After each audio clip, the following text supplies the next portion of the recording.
If you're enjoying this video, smash that like button, subscribe, and hit the bell. Share it with your friends and let me know in the comments where you're watching from. Every like and subscribe helps the channel grow.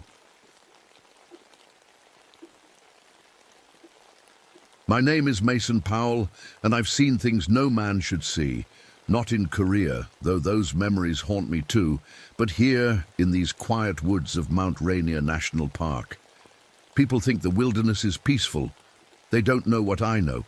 It started on a crisp autumn morning, the kind where your breath makes little clouds. The sun was just coming up as I began my patrol. I tried to ignore the smell that followed me, cooking meat, like someone had a campfire going with breakfast. But there was no fire, no campers. The smell wasn't real. My doctor calls it a hallucination, says it's from my time in Korea, from what I had to do to survive. No one else could smell it, just me. The forest was too quiet that morning. Usually there are birds singing, squirrels rustling through fallen leaves, the occasional deer snapping twigs as it moves between trees. But that day, nothing. Complete silence. It made the hair on my neck stand up. Then I saw the tracks in a thin layer of early snow. At first I thought maybe a deer had come through, but these weren't normal deer tracks. They were huge for one thing, and they walked on 2 legs, not 4. The prints went deeper than they should, like whatever made them was carrying a lot of weight. I followed the tracks, noting how they headed toward the area that was recently opened for logging. The local tribes had fought against cutting those old trees down, said the forest was sacred, protected things. But money talks louder than legends, I guess. My radio made a sound then, not the usual static, but something else. Voices whispering, in Korean. I froze, my hand shaking as I held the radio closer. "We're dying, Mason," the voice whispered. "So hungry." My blood turned to ice. Those were the exact words Lee had said before he died in that hellhole in Korea. Before I had to survive, I switched the radio off and on again. Normal static. Nothing else. When I got to the ranger station, my boss Tom was looking worried. 3 hikers missing, he said without even saying hello. College kids from Seattle went exploring near the new logging site. Should have been back 2 days ago. I didn't tell him about the tracks or the radio. He already thought I was unstable. The quiet ranger with the 1,000-yard stare. Instead, I asked, "Search party? You, me, and Bill are heading out after you get some coffee in you. You look like hell, Powell." While Tom made calls, I went to the file room to look up any similar disappearances. That's when I found it, stuffed in the back of a drawer. A leather journal from 1943. The cover worn and pages yellow with age. I recognized the handwriting immediately. My father's. I hadn't seen him since I was 8 years old. Mum always said he just walked into the forest one day and never came back. She'd lie and say he loved being a ranger so much he became one with the trees. I knew better. He abandoned us. But here was his journal, and inside were drawings of tracks. The same exact tracks I'd seen this morning. I didn't have time to read more because Bill Oakes showed up, ready for the search. Bill was the best tracker in the park, part Nisqually on his mother's side. If anyone could find those missing hikers, it was him. "You see something strange out there today, Powell?" Bill asked, eyes narrowed like he already knew the answer. I hesitated, then nodded. "Tracks, big ones, like a deer walking on 2 legs. Instead of laughing, Bill's face went serious. "My grandfather used to talk about such things. Let's find these kids fast." Our search party headed out, following the missing hikers' last known route. They'd planned to camp near Tahoma Creek, not far from where the logging company had taken down 100-year-old trees. We found their campsite just as the afternoon shadows were growing long. Their tents were still there, backpacks torn open, with contents scattered. A pot of stew still hung over a dead campfire. The moment I smelled that stew, my mouth started watering so bad I had to turn away. It reminded me of the smell that wasn't really there, the one that followed me since. "Korea. Mason, you okay?" Tom asked. I nodded, wiping my mouth with the back of my hand. Fine. Bill was walking the perimeter of the camp, studying the ground. Something dragged itself through here, he said. Heavy, going that way. He pointed toward the area where the oldest trees had been cut down. As we moved deeper into the forest, I noticed what Bill had already seen. There were no animals, no birds, no squirrels, not even insects buzzing around. The forest was dead silent, just like it had been before I found what was left of my platoon in those Korean mountains. Look at this, Bill said, pointing to a tree. There was frost on it, despite the day being above freezing. The frost formed patterns, almost like writing. What is it? Tom asked. Bill touched the frost gently. My grandfather would say these are warnings. See this symbol? It means those who hunger without end. I felt sick remembering the hunger, the days without food, the choice I made. Let's split up, Tom suggested. Cover more ground before dark. It was a bad idea, but I didn't argue. We each took different directions, agreeing to meet back at the campsite before sunset. I headed toward where most of the logging had taken place. That's when I heard the voice. Mason, Mason, help me. I can't feel my legs. I knew that voice. Private James Cooper. He died in my arms in Korea. His last words asking me to tell his mother he loved her. No one else knew what he'd said to me, no one. I followed the voice, my rifle ready, knowing it couldn't be real, but unable to ignore it. In a small clearing, I found a deer carcass. The sight made me stumble backward. The deer had been taken apart methodically, organs removed, spine extracted, the remains arranged in a specific pattern that only I would recognize. It was exactly how I had arranged the remains of my comrades after I took what I needed to survive. A secret I had never told anyone. The sun was setting fast as I ran back toward the campsite, my heart pounding so hard I thought it might burst. Whatever was in these woods knew me, knew my secrets, and it was hungry, just like I had been. That night was the coldest I'd ever felt in these woods. The weatherman had promised mild temperatures, perfect for camping. He was wrong, dead wrong. We huddled around the campfire at the ranger outpost, me, Tom, and Bill. None of us talked much about what we'd seen. Tom was on the radio trying to arrange for more search help in the morning. This doesn't make sense, he muttered. It's dropping below freezing out there. The forecast said it would be in the 50s all week. I sipped my coffee, which went cold too fast. When did they start that logging operation? Operation Timber Yield? 3 weeks ago, Bill said quietly. Right after they got final approval. My people protested for months, but... He shrugged. Money always wins. I couldn't get the image of that deer carcass out of my head. Or the voice I'd heard. Cooper's voice. I'd never told anyone what he said to me before he died. I tried to sleep, but the nightmares were worse than usual. I dreamed of Korea, the snow, the hunger. Waking up to find another member of my platoon had died in the night. The choice I made. The taste. I woke up sweating despite the cold. Dawn was still hours away, but I couldn't stay in bed. I grabbed my flashlight and walked around the outpost. That's when I saw them. Strange symbols carved into the trees surrounding our cabin. Fresh cuts, still seeping sap. I ran my fingers over one of them. It looked exactly like the markings on my father's old compass.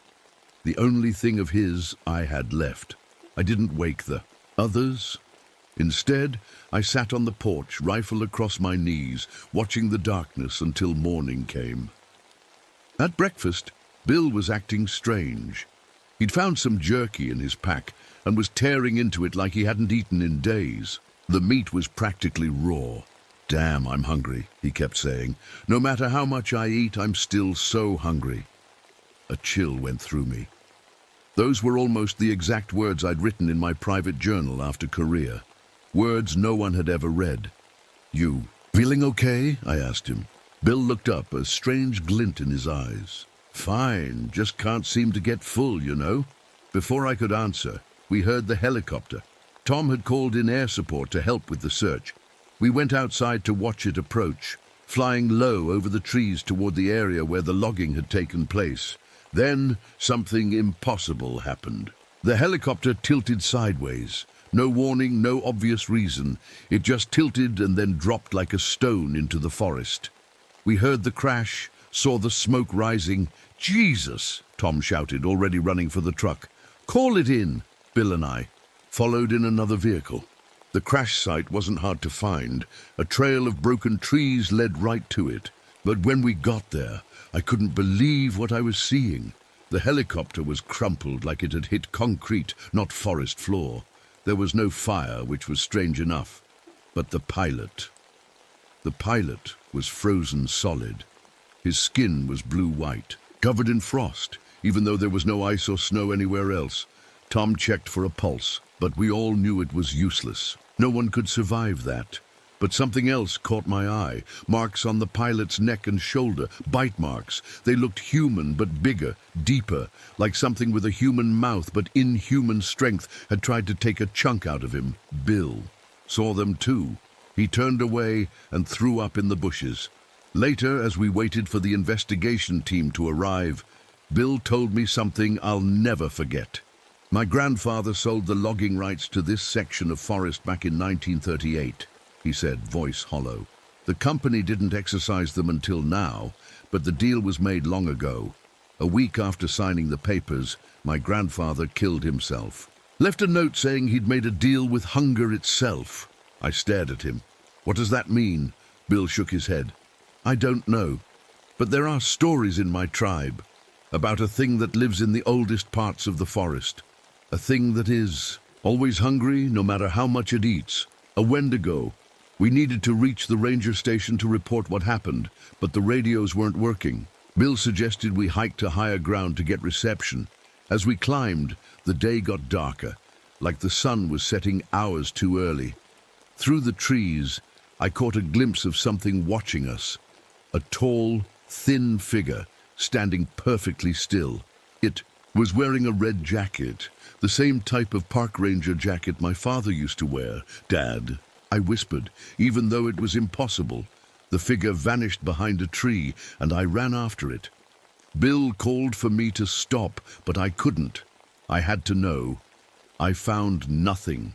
No tracks, no sign anyone had been there. But I did find an old ranger, station marker. The paint faded to almost nothing. This area hadn't been used by rangers in decades. When I turned back, the forest was filling with fog.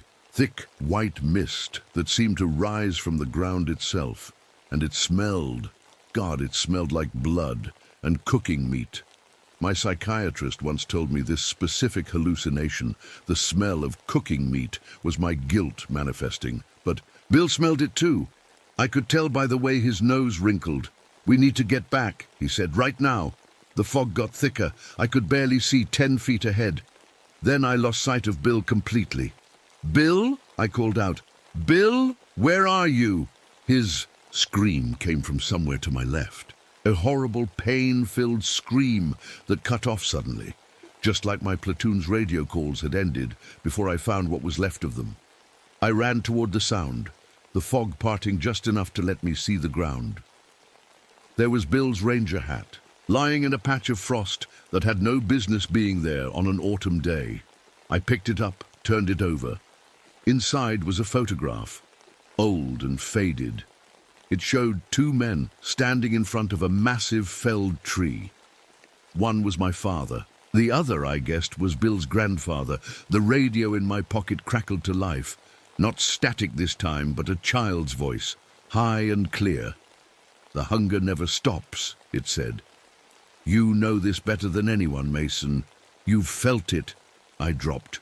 The radio, like it had burned me. It kept talking from the ground, the child's voice growing deeper, more distorted. "We've been waiting for someone like you, someone who understands true hunger." Night was falling now, impossible, too fast, and I didn't know which way was back to the ranger station. I spotted an old fire lookout tower on a ridge and headed for it. Somewhere safe, somewhere with walls.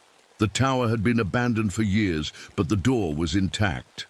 I barricaded it the same way I'd learned to do in Korea, when I had to protect what was left of my platoon from scavengers. Before I had to, I'm not going to say it again. You already know what I did.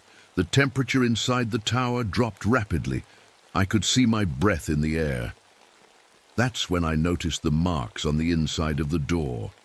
Deep gouges in the wood, like something with claws had tried to get out, not in. Out. The wind picked up outside, howling around the tower, but mixed in with the wind were voices. My platoon members calling my name, begging to be let in. "Mason, please, I'm hurt bad. Let me in." "Powell, open the door. It's so cold out here."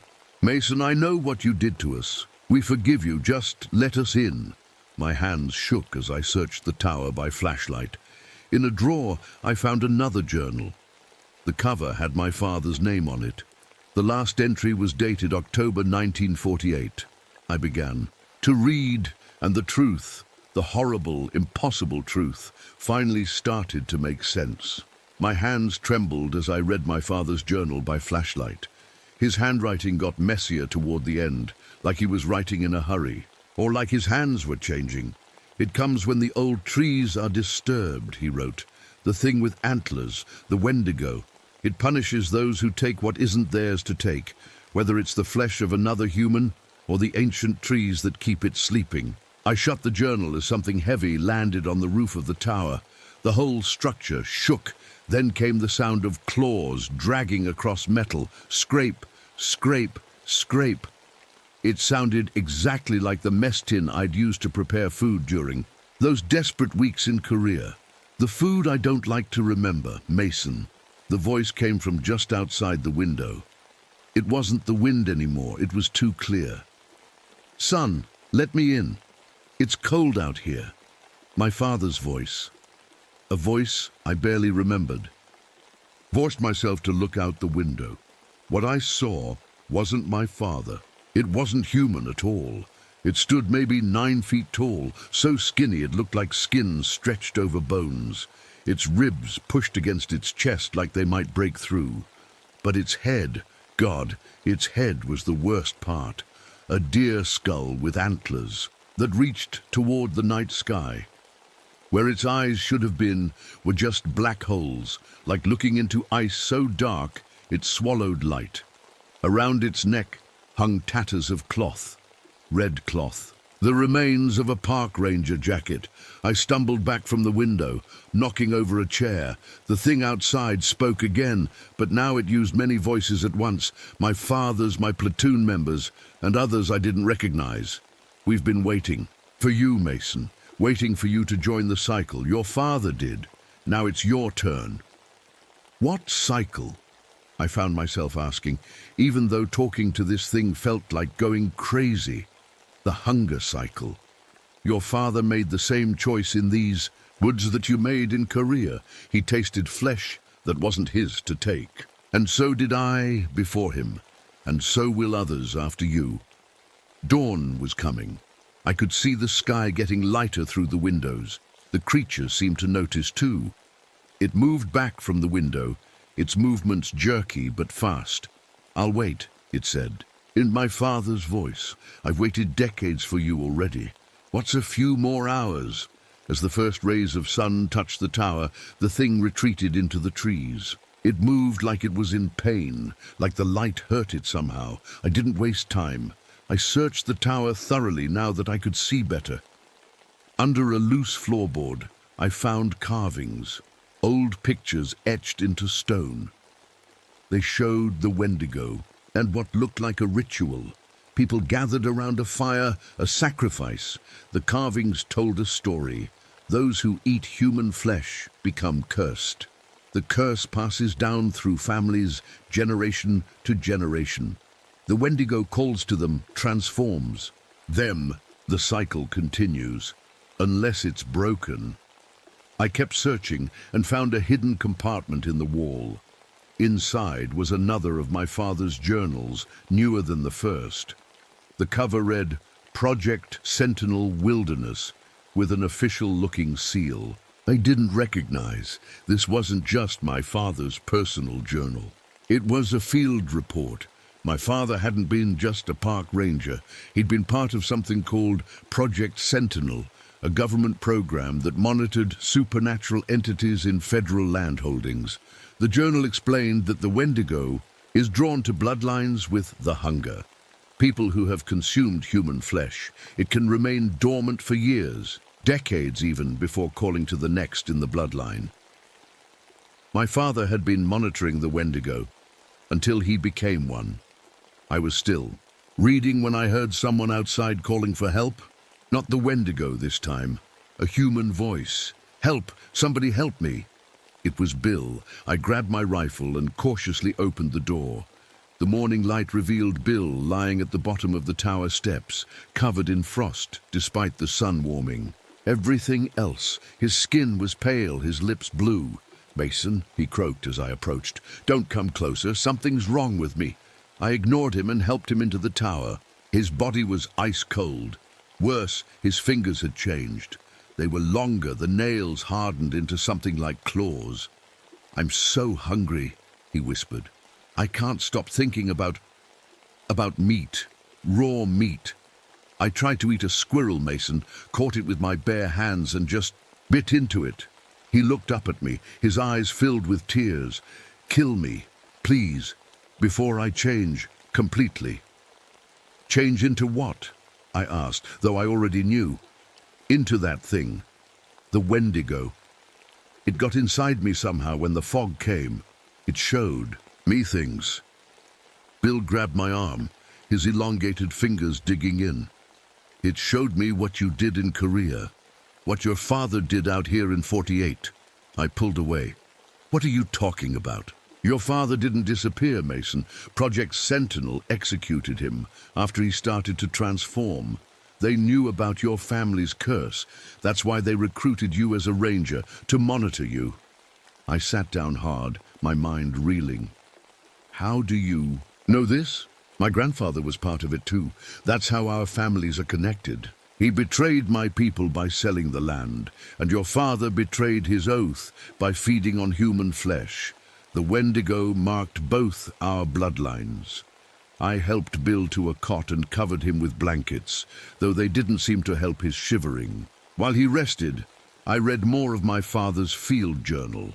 The Wendigo, according to my father's research, gains strength when the forest is damaged. The oldest trees in these woods had been keeping it contained, their roots forming natural boundaries. It couldn't cross. The logging operation had destroyed those boundaries.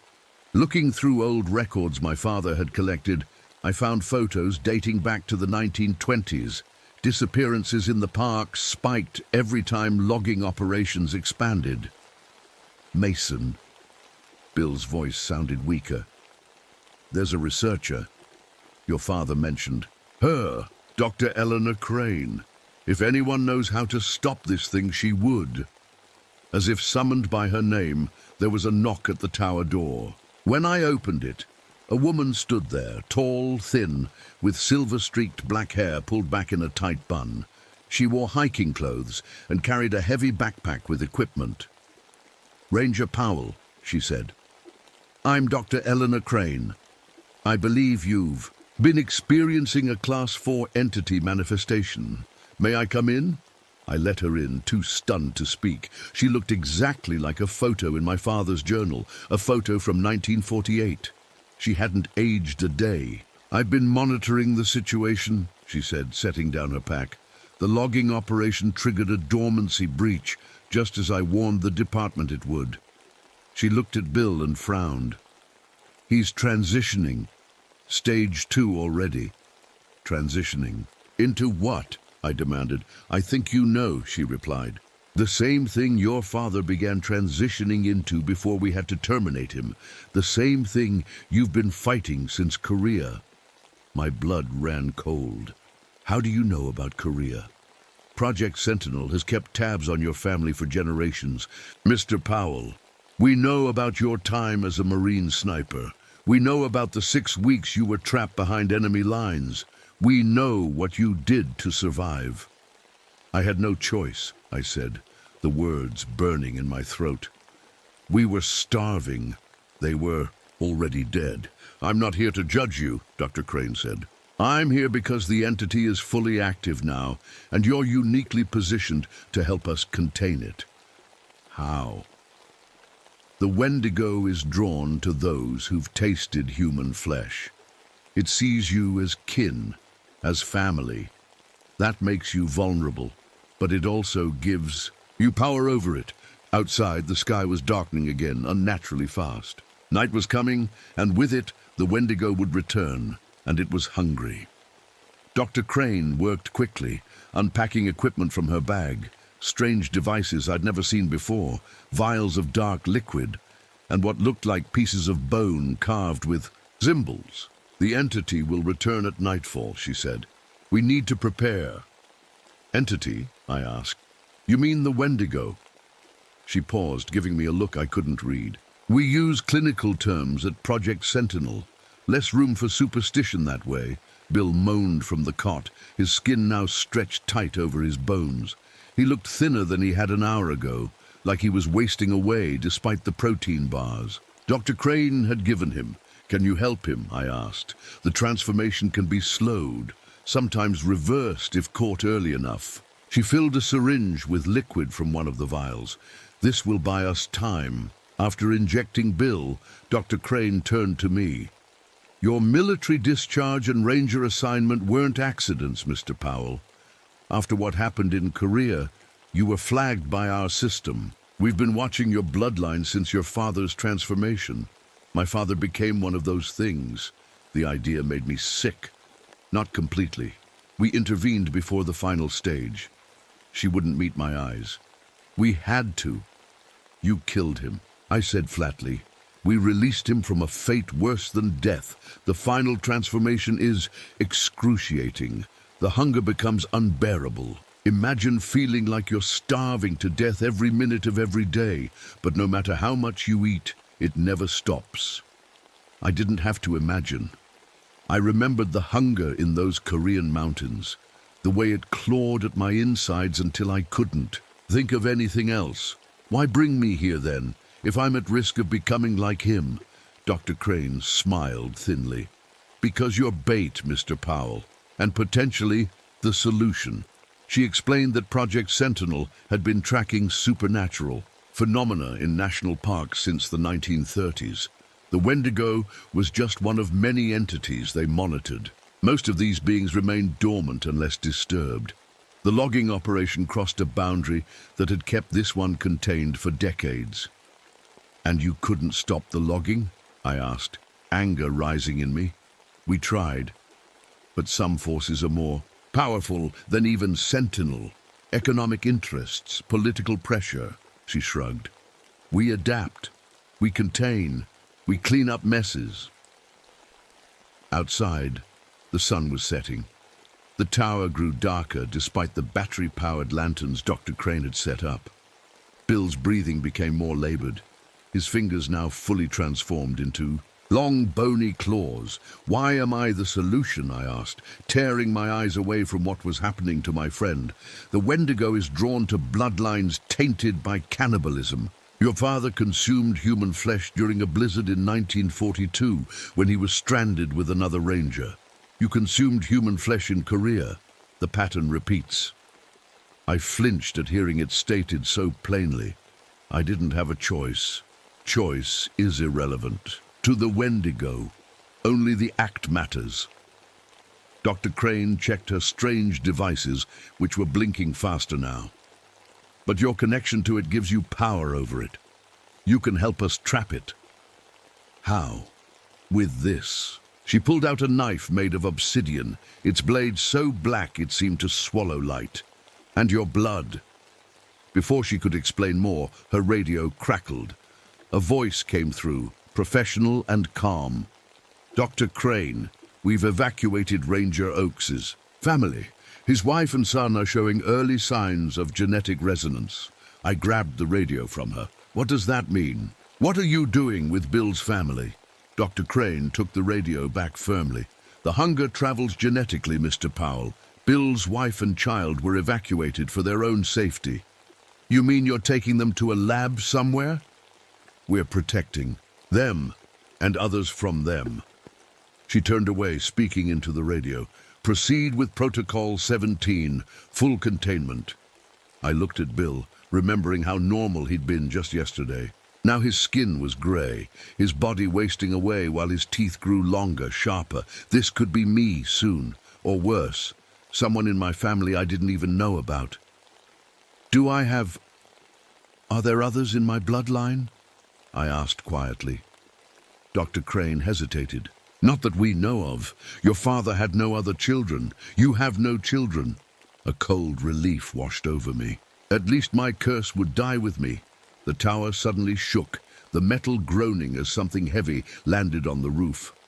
Claws scraped across the ceiling, and a terrible wailing sound filled the air. Part animal cry, part human scream. Bill sat up on his cot, eyes wide. "It's calling me," he whispered, his voice now raspy and thin. "I can hear it in my head." Dr. Crane moved quickly, drawing symbols on the floor with chalk and placing the bone carvings at specific points. "It's sooner than I expected.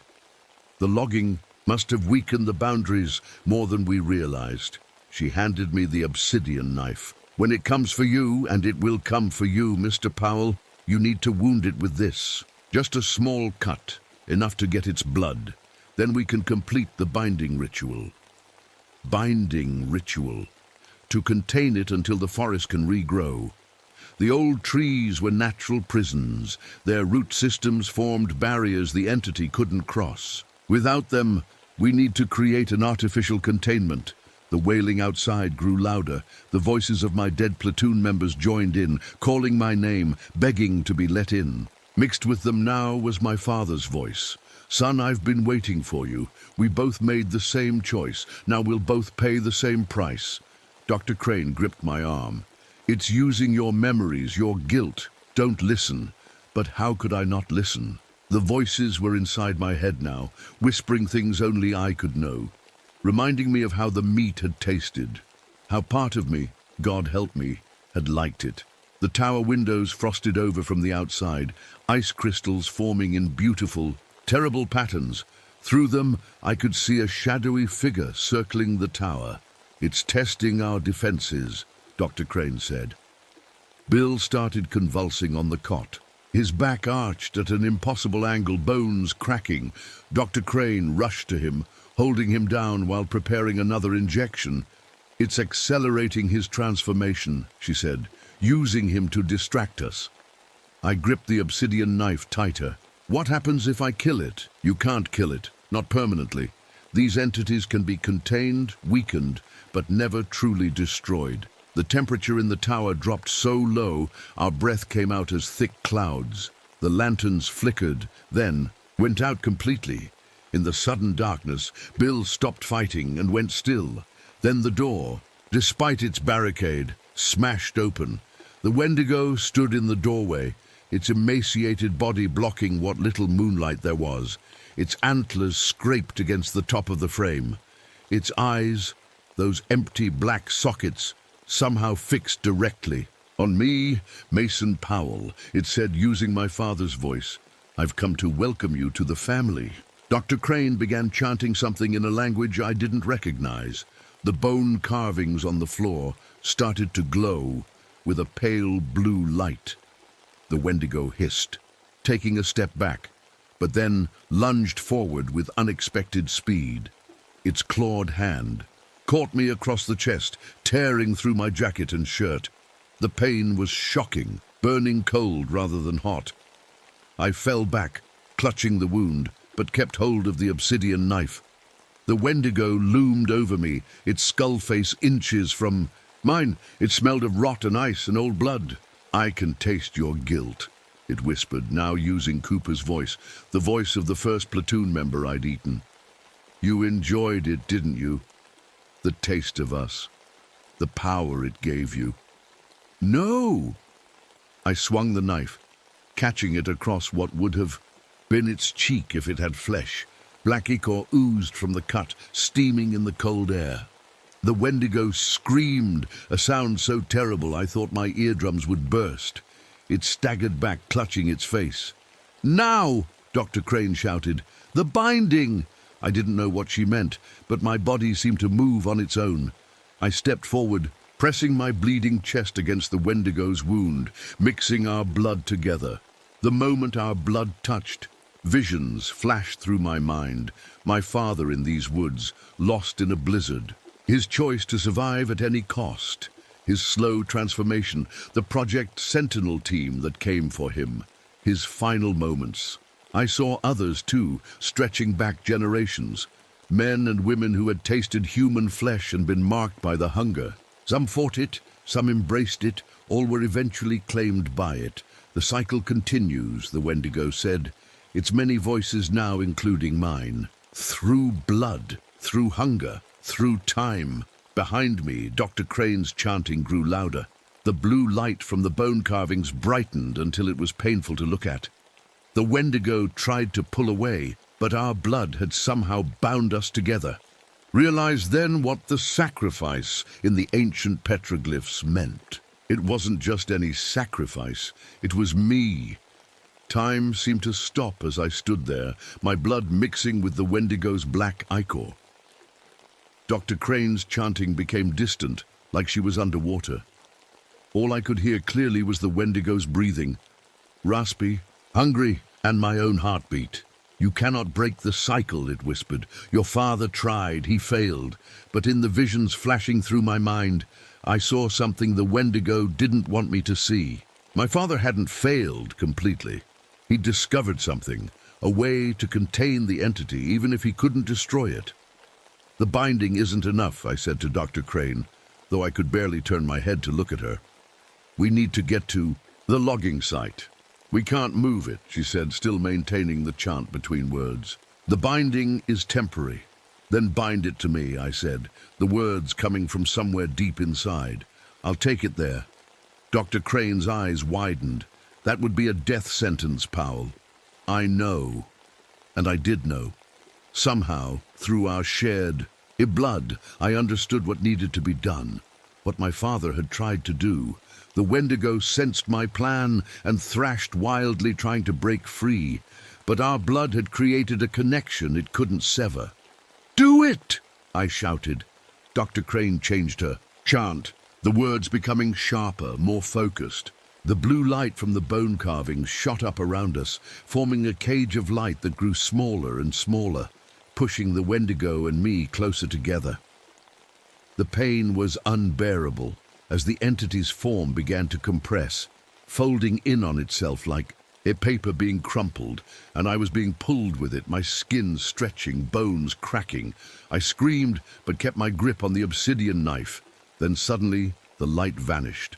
Where the Wendigo had stood was now just a small, dark stone no bigger than my fist. It pulsed with a sickly light, and I could feel it pulling at me, drawing me toward it. The binding stone, Dr. Crane said, her voice hoarse from chanting. It contains the entity temporarily, but it's connected to you now. Your life force is the lock. When you die... She didn't need to finish the sentence. How long do I have? She checked one of her devices. Hours, maybe less. I nodded, wrapping the stone in my bandana and putting it in my pocket. It felt ice cold, even through the fabric, and seemed to whisper to me with the voices of everyone I'd lost. What about Bill? I asked, looking at my friend's transformed body. He was barely recognizable now, skin gray and stretched tight over. Elongated bones, fingers now curved claws, teeth grown long and sharp, too far gone, Dr. Crane said softly. We should... No. I cut her off. He comes with us.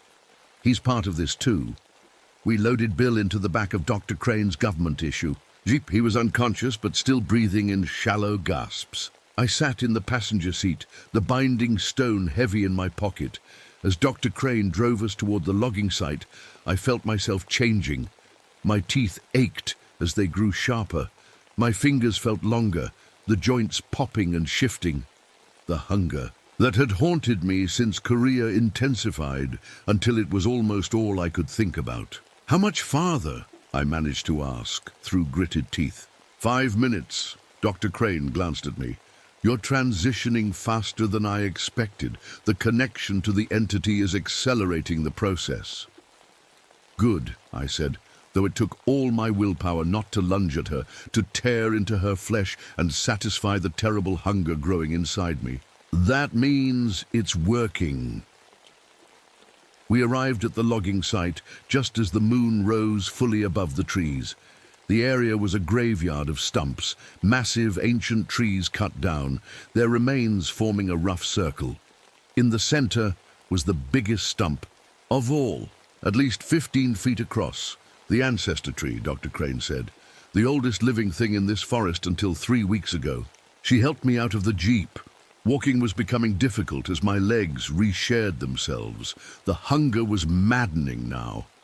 When Dr. Crane cut her hand on the door handle, the small drop of blood made me shake with need. "Quickly," she said, seeing my struggle. "The ritual must be completed at the center." Together, we carried Bill to the center stump. He was lighter than he should have been, his body consumed from within by the same hunger that was now eating me alive. Dr. Crane began setting up equipment around the stump, more bone carvings, vials of strange liquids, electronic devices that beeped and flashed. While she worked, I pulled out my father's journal, flipping to the pages I'd seen in the vision. "The oldest trees were the original prison," I read aloud, my voice sounding less and less human with each word. "Their roots ran deep, forming barriers, in earth and spirit alike. But they can be replaced with sacrifice, blood of the tainted freely given. The cycle broken not with death, but with choice." Dr. Crane looked up. "Your father discovered this?" I nodded, the movement strange with my lengthening neck. "He tried to complete the ritual, but they stopped him. Project Sentinel stopped him. We didn't understand then," she said quietly. "We thought we were saving him. And now I've spent decades learning from that mistake." She finished her preparations and stood. "The ritual requires blood sacrifice from one who carries the hunger, but chooses to end it. Your blood, Mason, and the binding stone." I placed Bill on the ancient stump. His eyes fluttered open, no longer human, but not yet fully transformed. For a moment, I saw recognition there. "It's okay," I told him. "This ends tonight." I took the obsidian knife and the binding stone from my pocket. The stone pulsed angrily, the voices inside it screaming to be released, to consume, to hunger, forever. "Will this save Bill?" I asked. Dr. Crane shook her head. "It's too late for him, but it will save his family. The genetic curse will be broken." That was enough. It had to be enough. I climbed onto the stump beside Bill. My body was changing, faster now, bones cracking as they elongated. The hunger was almost unbearable. But I still had enough humanity left to make this choice. As Dr. Crane began the ritual, chanting words my father had discovered decades ago, I used the obsidian blade to cut open my chest, right over my heart. The pain was distant, less important than the hunger. I pressed the binding stone into the wound, feeling it burn cold as it sank into my flesh. The voices inside it, my father, the Wendigo, all those who had carried the hunger before me, howled in fury and fear. "I break the cycle," I said, the words coming not from me but through me, as if my father was speaking with my voice, with my blood, with my choice. The ancient tree stump beneath me began to glow with a soft green light. I felt roots, not physical but something else, something older, begin to grow from it, wrapping around me, around Bill, around the binding stone in my chest, connecting us to the earth, to the forest. Dr. Crane's chanting grew urgent as she completed the ritual. The light spread from our stump to the others around us, forming a circle of green fire that rose toward the night sky. The hunger inside me fought against the binding, clawing to break free. The Wendigo trapped in the stone screamed with 1,000 voices, but the roots held firm, drawing us downward, into the earth.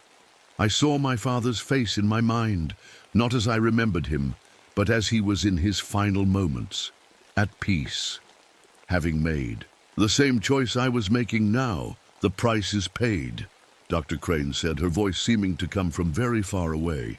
"The cycle is broken. The pain vanished, the hunger faded. All that remained was a sense of falling, of returning to the earth, of becoming part of something ancient and patient. My last thought was of Korea, of the mountains where I'd made a terrible choice. But there was no guilt now, only understanding and release. 3 months later, a woman sat at her kitchen table, staring at a package that had arrived that morning. Inside was a journal and a letter.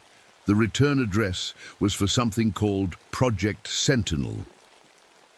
"Dear Mrs. Oakes," the letter began, "your husband Bill gave his life to help contain a threat few people will ever know existed. But his sacrifice wasn't complete. The genetic nature of what we call the hunger means your son may carry markers that could, someday, make him vulnerable." The woman looked through the window at her 10-year-old son playing in the yard. He seemed perfectly normal, happy, healthy. This journal belonged to Ranger Mason Powell. It contains information your son will need when he's older. Guard it well and watch for signs. Dreams of hunger that cannot be satisfied, sensitivity to cold, a fascination with old forests. She set the letter down with shaking hands. In the newly replanted section of Mount Rainier National Park, Dr. Eleanor Crane walked among saplings that would take centuries to grow as large as the trees that had been cut down. She carried a tablet, making notes as she checked sensors hidden among the young trees. "Entity containment holding," she dictated into a recorder. "Powell Oak's binding ritual successful. Estimated containment duration, 150 years minimum. Recommendation, permanent conservation status for this section of forest." She paused, looking down at a particular sapling, one that somehow seemed more vibrant than the others around it. Note: the Sentinel Archives. The Powell bloodline continues through unknown channels. DNA markers found in 3 individuals in Pacific Northwest region. Monitoring protocols activated. The sapling seemed to shiver slightly, though there was no wind. Final note. Dr. Crane's voice softened. Mason Powell's sacrifice mirrors his father's attempt in 1948. The cycle is temporarily broken, but the hunger remains. It always remains. We've merely bought time. She knelt and touched the sapling gently. "Sleep well, Mason," she whispered, "for all our sakes." Miles away, in a different national park, a young ranger woke from a dream of unbearable hunger, the taste of meat still fresh on his tongue. He didn't know why, but he found himself looking toward Mount Rainier, visible in the distant horizon. Something was calling him, and it was hungry.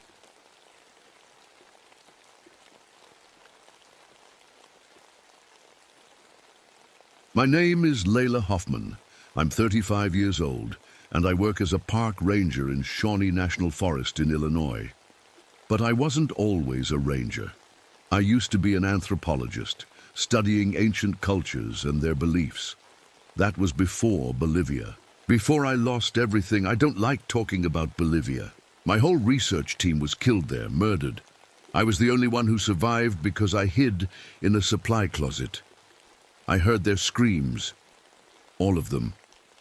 When I told the authorities what happened, they didn't believe me. They said I was hallucinating, from shock, that it was guerrillas who killed my team. But I know what I heard, what I felt. That's why I came here, to this quiet forest, to be alone, to find some kind of peace. Tonight, I'm doing my evening patrol along the edges of the forest, where the locals have been reporting strange animal attacks. Several farmers have lost livestock. They keep saying the animals were cut open with surgical precision. That's not how normal predators kill. I'm not supposed to, but I always carry my grandfather's old service revolver. The Park Service has rules against it. But after Bolivia, I can't stand feeling helpless. My boss would fire me if he knew, but some rules aren't worth following when your life might depend on it. My dog Rusty walks beside me.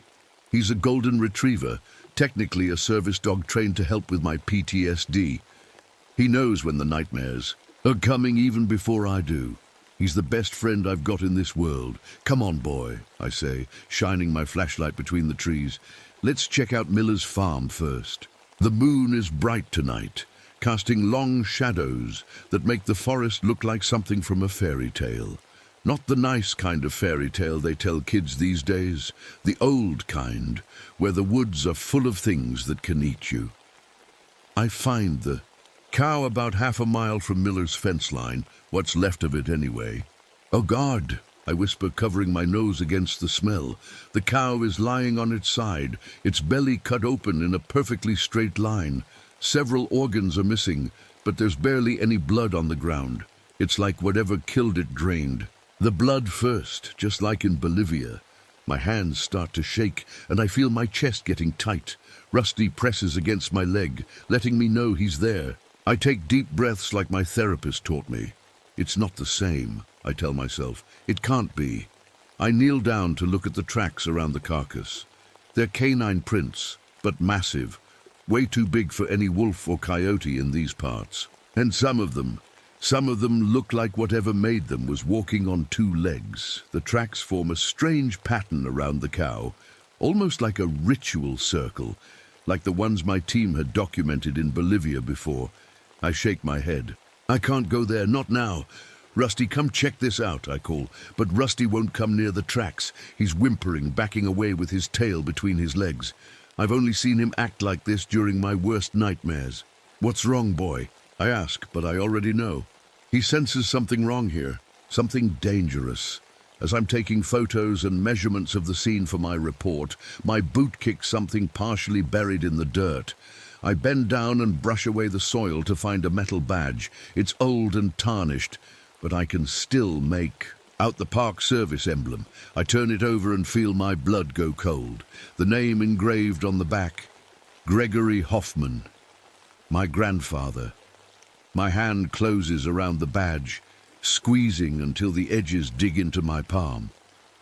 This doesn't make sense. My grandmother told me he abandoned them back in 1946, that he just walked away from his job and his family, never to be seen again. But his badge is here, right here at the scene of an animal attack that looks nothing like an animal attack. Pocket the badge and finish documenting the scene. Tomorrow I'll need to talk to the farmers, see if anyone saw anything. They weren't normal wolves, Thomas Wilkins insists the next morning, his weathered hands wrapped around a mug of coffee. I'm sitting at his kitchen table, notebook open, trying to look professional despite having barely slept. What do you mean, not normal? I ask. They were big, standing tall. He holds his hand well above his head. Men with wolf heads, watching. From the trees, I nearly dropped my pen. What did you just say? Men with wolf heads, he repeats, looking at me strangely. You okay, Ranger Hoffman? I'm not okay. Those were the exact words my colleague Miguel gasped before he died in Bolivia. The last words he spoke.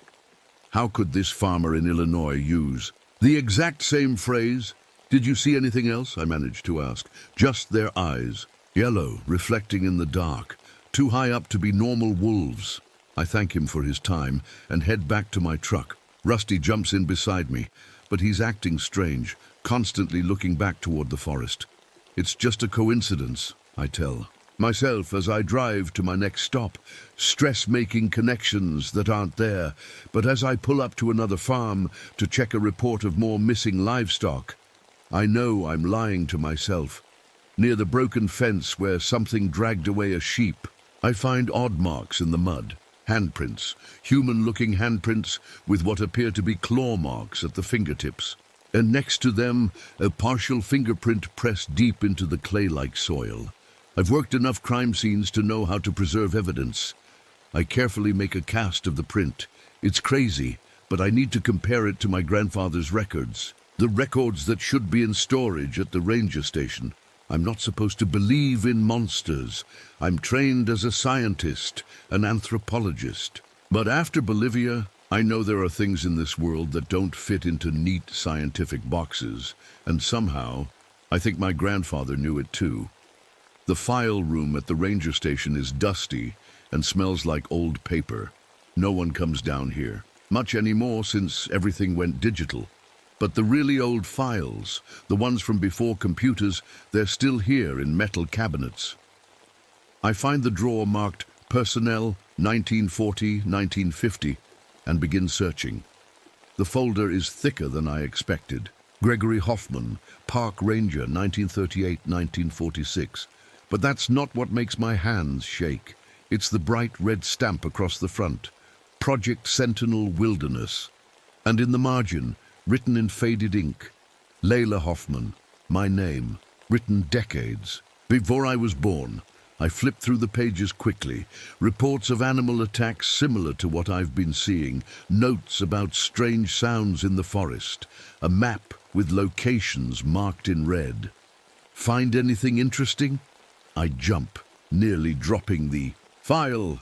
Chief Ranger Daniel Morris stands in the doorway, arms crossed. Just researching the history of animal attacks in the area, I say, trying to sound casual. Daniel steps into the room, his face serious. Every 30 years, Layla, like clockwork. What? The sightings, the attacks, they happen every 30 years. He points to the file in my hands. Your grandfather documented the last major cycle. Before that, it was his grandfather. Why didn't you tell me this when you assigned me here? Daniel sighs. Would you have believed me? Besides, I didn't know you were related to Gregory until after you started. By then it was too late. They were already waking up. They? Who's they? The same things that followed you from Bolivia. My blood turns to ice. I never told anyone here about what really happened in Bolivia. Before I can question him further, the radio on his belt crackles. Ranger Station, this is the Millers. We've got some very scared campers here who need to speak with someone right away. They say something was circling their campsite all night. Daniel gives me a long look. Take this one, Layla. I think you need to hear what they have to say. 20 minutes later, I'm sitting with a family of 4. Parents looking exhausted, 2 children still wide-eyed with fear. It walked on 2 legs, the father explains, but it moved wrong, like it wasn't meant to. It kept circling our tent, taking our food with hands. Not paws, hands. The mother nods. We thought it was a bear at first, but bears don't. They don't whisper. Whisper, I repeat, in a language we couldn't understand, she says, like it was talking to itself.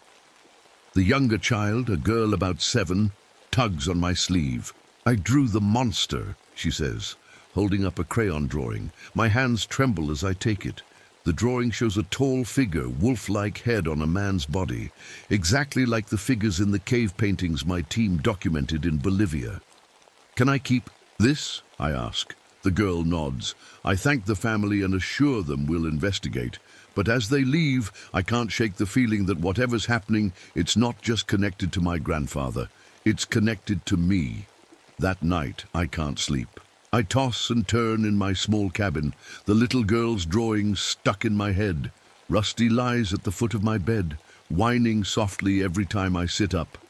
It's okay, boy, I whisper, but I don't believe it myself. When I finally fall asleep, I dream. But it doesn't feel like a normal dream. I'm walking through the forest, but everything looks different. The trees are younger, and I'm wearing an old-style ranger uniform. My hands are bigger, stronger, a man's hands. There's a red bandana tied around my neck. I'm not me. I'm my grandfather. In the dream I hear howling, not normal wolf howls. These sound almost like words. I feel afraid, but I keep walking toward the sounds. I come to a clearing where tall shapes move in the shadows. They stand like men, but have the heads of wolves. Their eyes glow in the darkness. One of them steps forward. It speaks, but I can't understand the words. I reach for my gun, but it's not there. The wolf man reaches out a clawed hand. I wake up gasping, covered in sweat. Rusty barks sharply, staring at me with worried eyes. Just a nightmare, I tell him, but it felt so real, like I was seeing a memory, my grandfather's memory. I glance at the calendar by my bed. The date hits, me like a punch to the stomach. Today marks exactly 30 years since my grandfather disappeared. In the morning, I'm in my truck, driving through the forest on patrol. My radio keeps making strange noises, static mixed with what sounds like growling. Then, through the static, I hear words. Not English words. Words in Quechua, the language my team studied in Bolivia. Los Vigilantes entre mundos. The voice. Growls, the watchers between worlds. I nearly drive off the road. I pull over, hands shaking as I pick up the radio. This is Ranger Hoffman. Who's broadcasting? Nothing but static answers me. Rusty, sitting beside me, won't stop staring at me. He hasn't left my side all day. Not even for a second. Every time I touch my grandfather's badge, which I've been carrying in my pocket, Rusty growls softly. My phone rings, making me jump. It's Daniel. Layla, we've got a situation. 2 teenagers went missing last night. They were doing night photography up on Howler's Ridge. My stomach drops. I'll be right there. Howler's Ridge. Everyone local knows that place has a bad history. What they might not know is that it's built over old ceremonial grounds, Native American burial mounds. I remember seeing notes about it in my grandfather's file. Something about cross-cultural ritualistic similarities with Bolivian predator worship. The same phrase he used in his final report before he vanished. The search party spreads out across Howler's Ridge. I keep Rusty close, following the trail the teenagers supposedly took. The other rangers call out the missing kids' names, but their voices just get swallowed up by the trees. Near an overlook, I find a camera hanging from a branch. The strap is torn, like it was ripped from someone's neck. I turn it on and check the photos. The first few shots are normal. Sunset over the forest. A couple selfies of the teenagers smiling. Then the night photos begin. In each one, pairs of glowing eyes appear in the background, getting closer with each shot. The final image makes my blood freeze.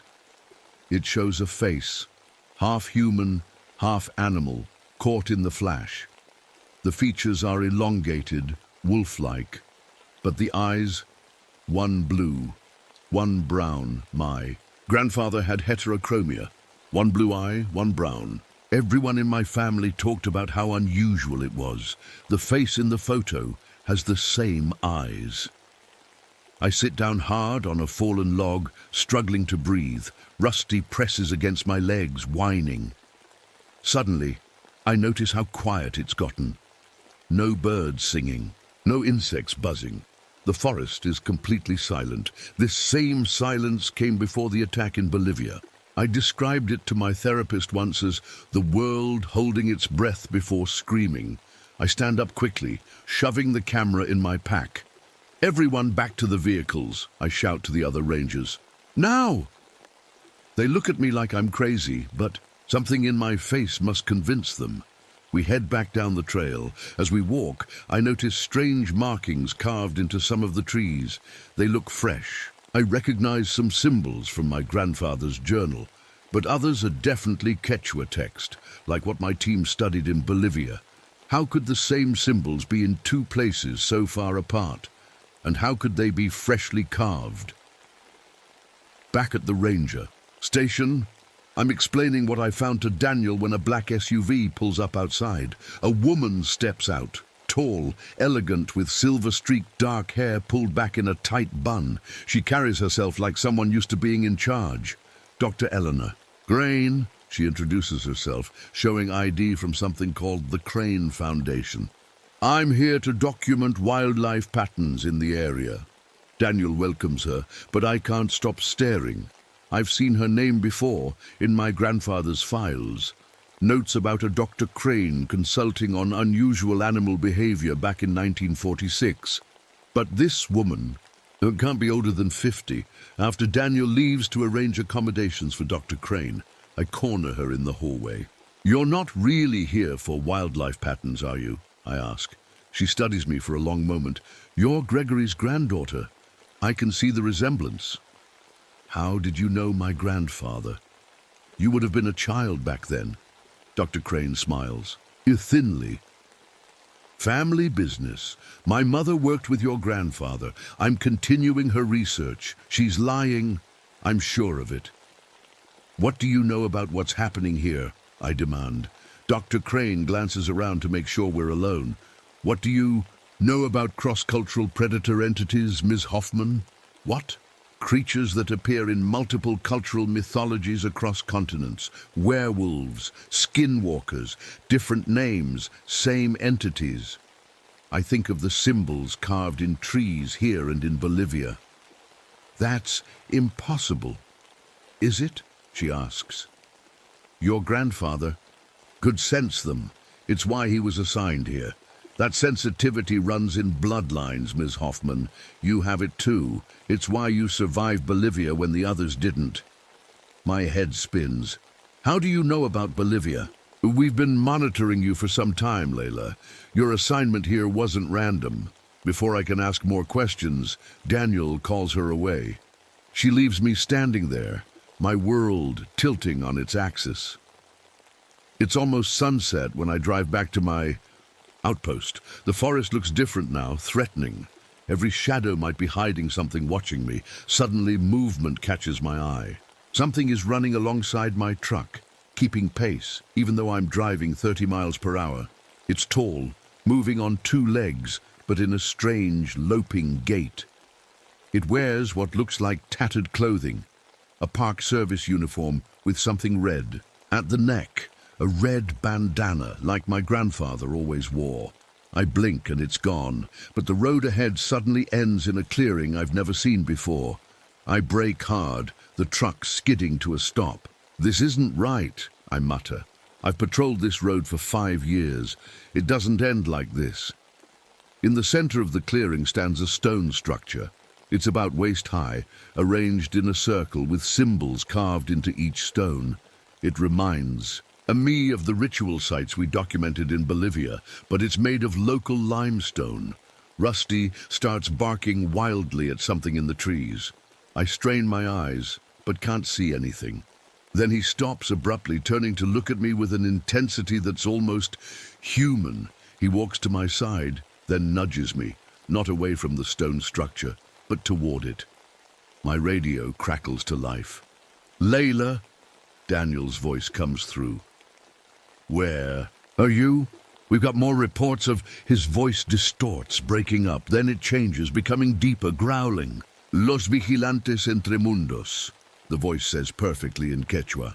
Las mandíbulas que esperan entre mundos. The watchers between worlds, the jaws that wait between worlds. Daniel doesn't speak Quechua. No one here does except me. I switch off the radio with shaking hands. The sun is setting fast, casting long shadows across the clearing. I need to get back to my cabin, but some part of me knows that whatever is happening, whatever is out there in the woods, it's already found me, and it's been looking for me for a very long time. I drive back to my cabin as fast as I can, taking a different route. The sun has set completely now, and the forest is dark except for my headlights cutting through the trees. Rusty sits tensely beside me, staring out the windshield, like he's looking for something. When I pull up to my cabin, I immediately know something's wrong. The door is hanging open, swinging slightly in the breeze.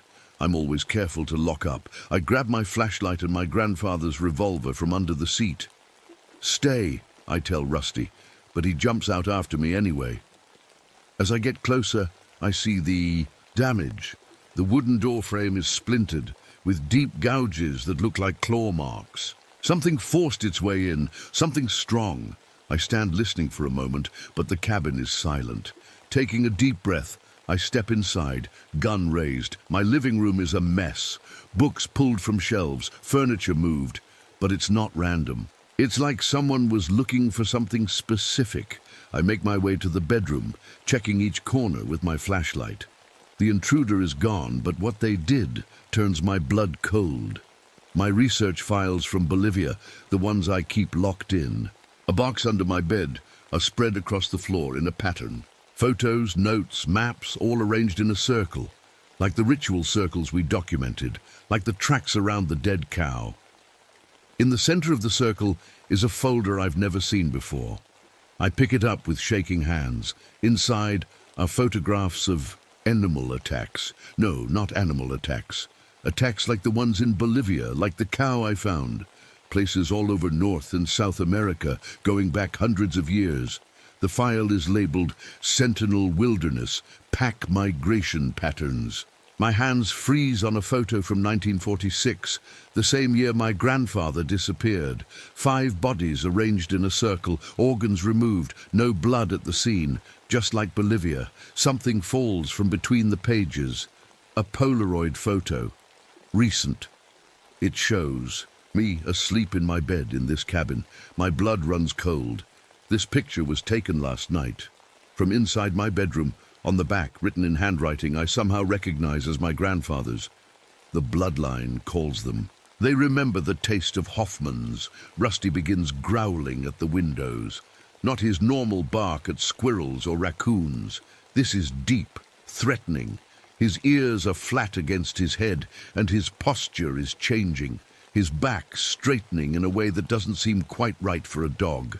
I go to the window and look out with my binoculars. At first I see nothing but darkness. Then I notice them, pairs of reflective eyes surrounding the cabin. They're too high off the ground to be normal wolves. Way too high. They're arranged in a perfect semicircle, just like the formation we photographed in Bolivia the night before the attack. A howl rises from the forest, then another and another, until they blend into one awful sound. Rusty collapses, his legs giving out like he's been hit. The howl doesn't hurt me physically, but I feel a dread so deep it's like I'm drowning in it. The howl triggers flashes in my mind, memories of Bolivia, the screams of my colleagues. But mixed in are other images I've never seen before. Running through this same forest at night, surrounded by tall shapes with gleaming teeth. My grandfather's memories. I reach for the phone to call for help, but the line is dead. As I hold the receiver, I hear something impossible. My own voice, begging for help. Please, they're killing everyone. Send help to the research station. It's the call I never made from Bolivia. The call I was too terrified to make as I hid in that closet. I dropped the phone like it's burned me. Something heavy lands on the roof with a thump. Then footsteps. Slow, deliberate steps, moving toward the chimney. The gait is uneven, one foot dragging slightly. My grandfather had a limp from a war injury. I run to the bedroom and grab my backpack, shoving in the photos and my grandfather's badge. Rusty is still lying on the floor, breathing but paralyzed by whatever was in that howl.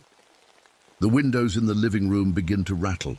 I peek through the curtains and see clawed hands, like a mix between human hands and wolf paws, trying to force the windows open. I drag Rusty into the bathroom and lock the door.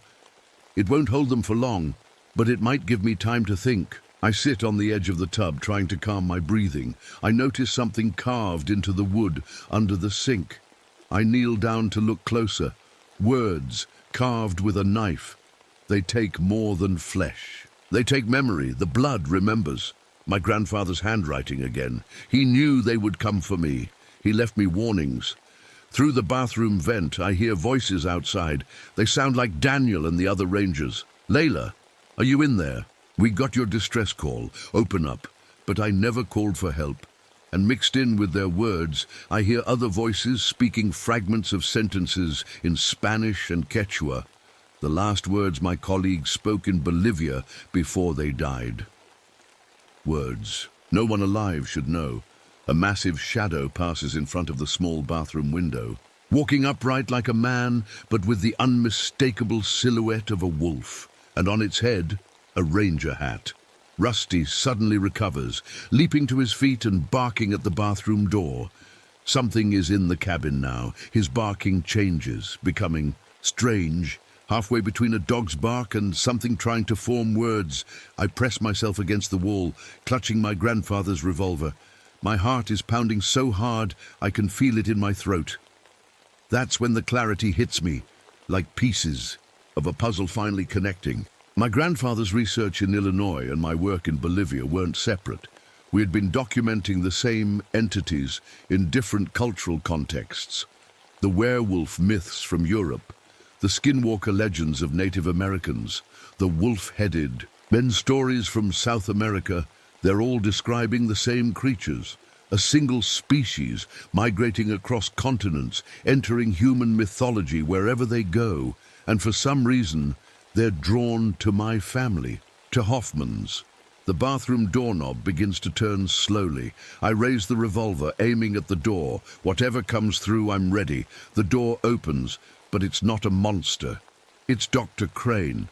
"Don't shoot," she says calmly, like finding me hiding. In a bathroom with a gun is perfectly normal. We don't have much time. "How did you get in here?" I demand, not lowering the gun, the same way they did. She glances at Rusty, who has stopped barking and is staring at her with his head tilted. "You've figured it out by now, haven't you? About your grandfather's research and your work in Bolivia?" I nod slowly. They're the same creatures. But how is that possible? How could the same entities be in South America and here? "They migrate," she says, moving to the bathroom window and closing the blinds, following certain ley lines across continents, but they're also drawn to specific bloodlines, resonant bloodlines, we call them. "Hoffmans," I whisper. "Your ancestors encountered them centuries ago and survived. That created a psychic connection, a scent they can follow across generations." She takes a file from her bag and hands it to me. Inside are notes about Project Sentinel and something called Resonant Bloodlines. I scan through it quickly. "There's more," Dr. Crane says. "Look at your dog." Rusty is sitting perfectly still, watching us with unusually aware eyes. As I look closer, I notice subtle things I've never seen before. The way he holds his head, the intelligence in his gaze. What's wrong with him? Nothing's wrong with him. He was never just a dog, Layla. He was assigned to watch you, to keep you safe, until you returned here. Assigned by who? What are you talking about? A howl rises from outside, closer this time. Dr. Crane looks at her watch. "We need to go, now. Bring your grandfather's gun." "Why? What good will it do against whatever these things are?" "The bullets are silver-loaded. Your grandfather knew that certain metals disrupt their electromagnetic sensory abilities. It won't kill them, but it will slow them down." My head spins with questions, but another howl, this one right outside the cabin, makes my decision for me. "Where are we going?" I ask, following her out of the bathroom. "To the stone structure you found earlier. It's not just a random formation, it's a containment system. Your grandfather helped build it." We make our way quickly through the cabin. The front door is completely torn off now. Outside, the night is alive with movement, shadows shifting between the trees, eyes glowing in the darkness. Dr. Crane hands me a bag of emergency flares. They're sensitive to bright light. Use these as a distraction if they get too close. Rusty leads the way, moving with purpose toward my truck. We pile in, and I start the engine with shaking hands. "Drive toward the clearing," Dr. Crane instructs. "And whatever happens, don't stop until we reach the stones." I floor the gas pedal, and the truck lurches forward into the darkness, toward whatever waits for us in the heart of the forest. The headlights catch glimpses of tall figures moving between the trees, keeping pace with the truck, running on two legs but faster than any human could move. "They're herding us," Dr. Crane says quietly. "They want us to go to the stones." "Why?" She looks at me with ancient eyes. "Because that's where the choice must be made. The same choice your grandfather faced 30 years ago." I grip the steering wheel tighter, my grandfather's badge heavy in my pocket. Whatever choice he made, whatever happens next, I know one thing for certain: nothing will ever be the same again. The truck bounces over the rough forest road, headlights cutting through the darkness. Rusty sits alert in the middle seat between me and Dr. Crane, his eyes fixed on the road ahead. "There!" Dr. Crane points to a gap in the trees. "Turn here." I turn the wheel sharply and we lurch onto a narrow path I've never noticed before. The trees close in on both sides, branches scraping against the windows. How much farther? I ask, my knuckles white on the steering wheel. Not far. The clearing should be just ahead. Something dark darts across the path. I slam on the brakes. The truck's skidding on the dirt. Keep going, Dr. Crane urges. Don't stop. I press the gas again, but the engine sputters and dies. The headlights flicker and go out. They're affecting the electrical system, Dr. Crane explains, reaching into her bag. They can manipulate electromagnetic fields. She pulls out a flashlight and hands it to me. We'll have to go on foot. Through the forest. With those things out there, we don't have a choice. Rusty jumps down from the truck and stands by the door waiting for us. His posture is different now, more alert, more purposeful. We start walking, Dr. Crane leading the way with another flashlight. I keep my grandfather's revolver ready, though I'm not sure what good it will do against whatever's out there. The forest is eerily quiet except for our footsteps. No insects chirping, no leaves rustling, just silence.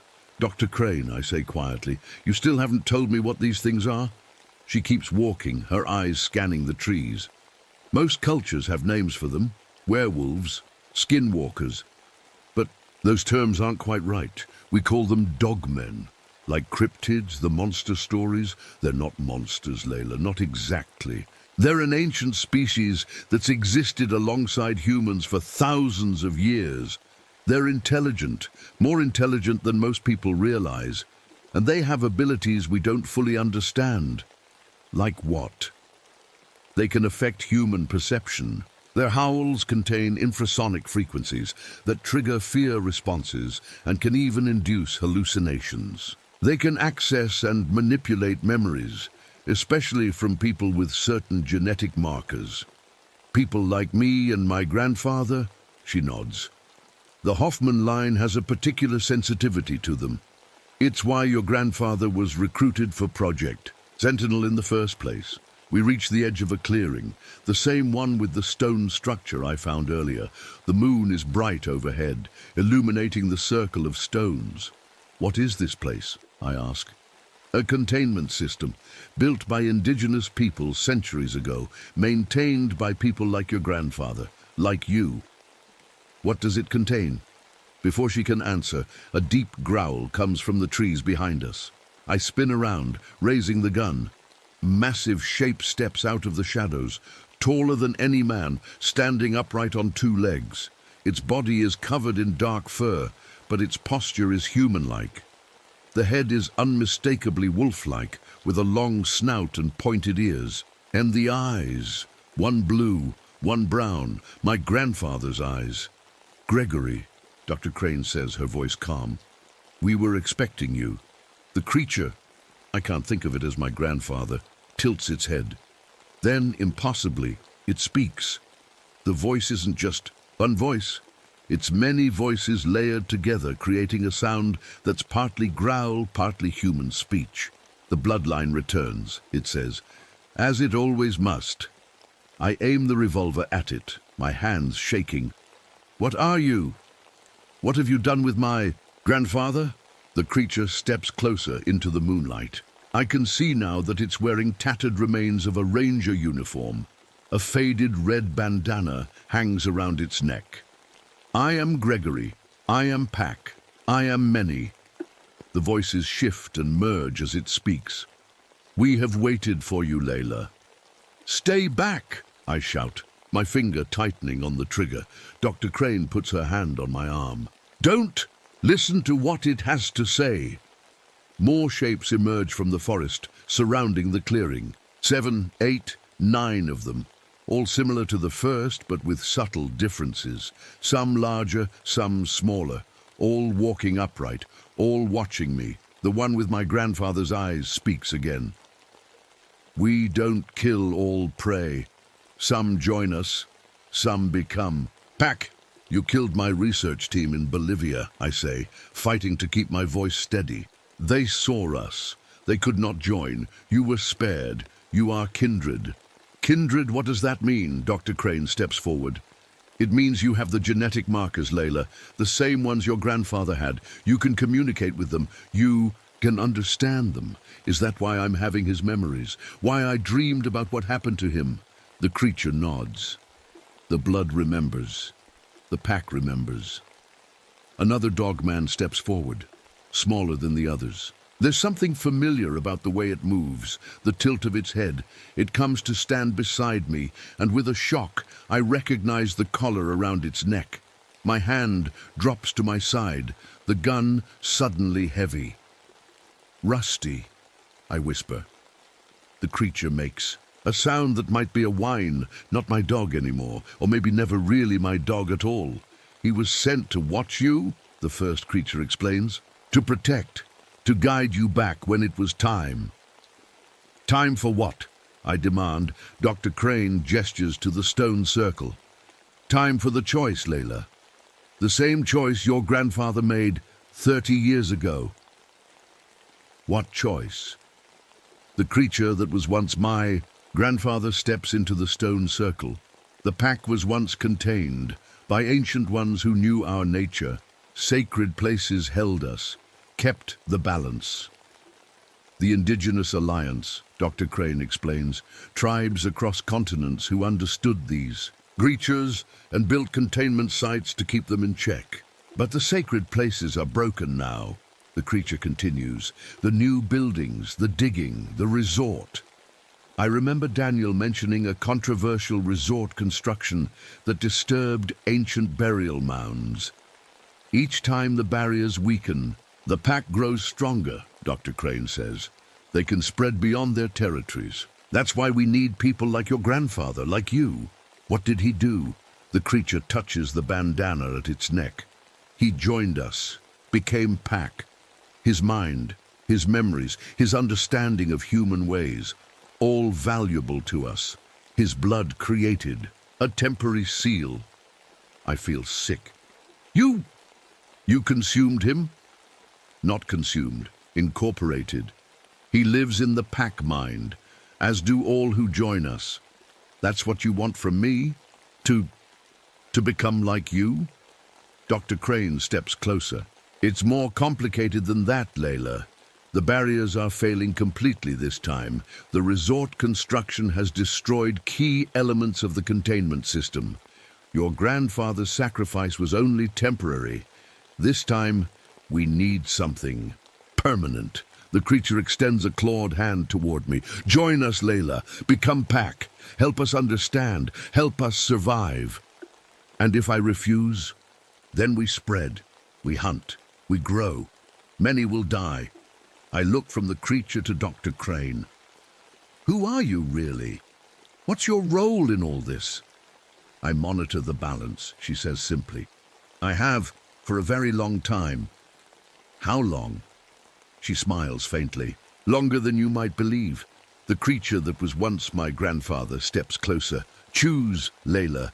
Join or watch the hunting grounds expand. I back away, my mind racing.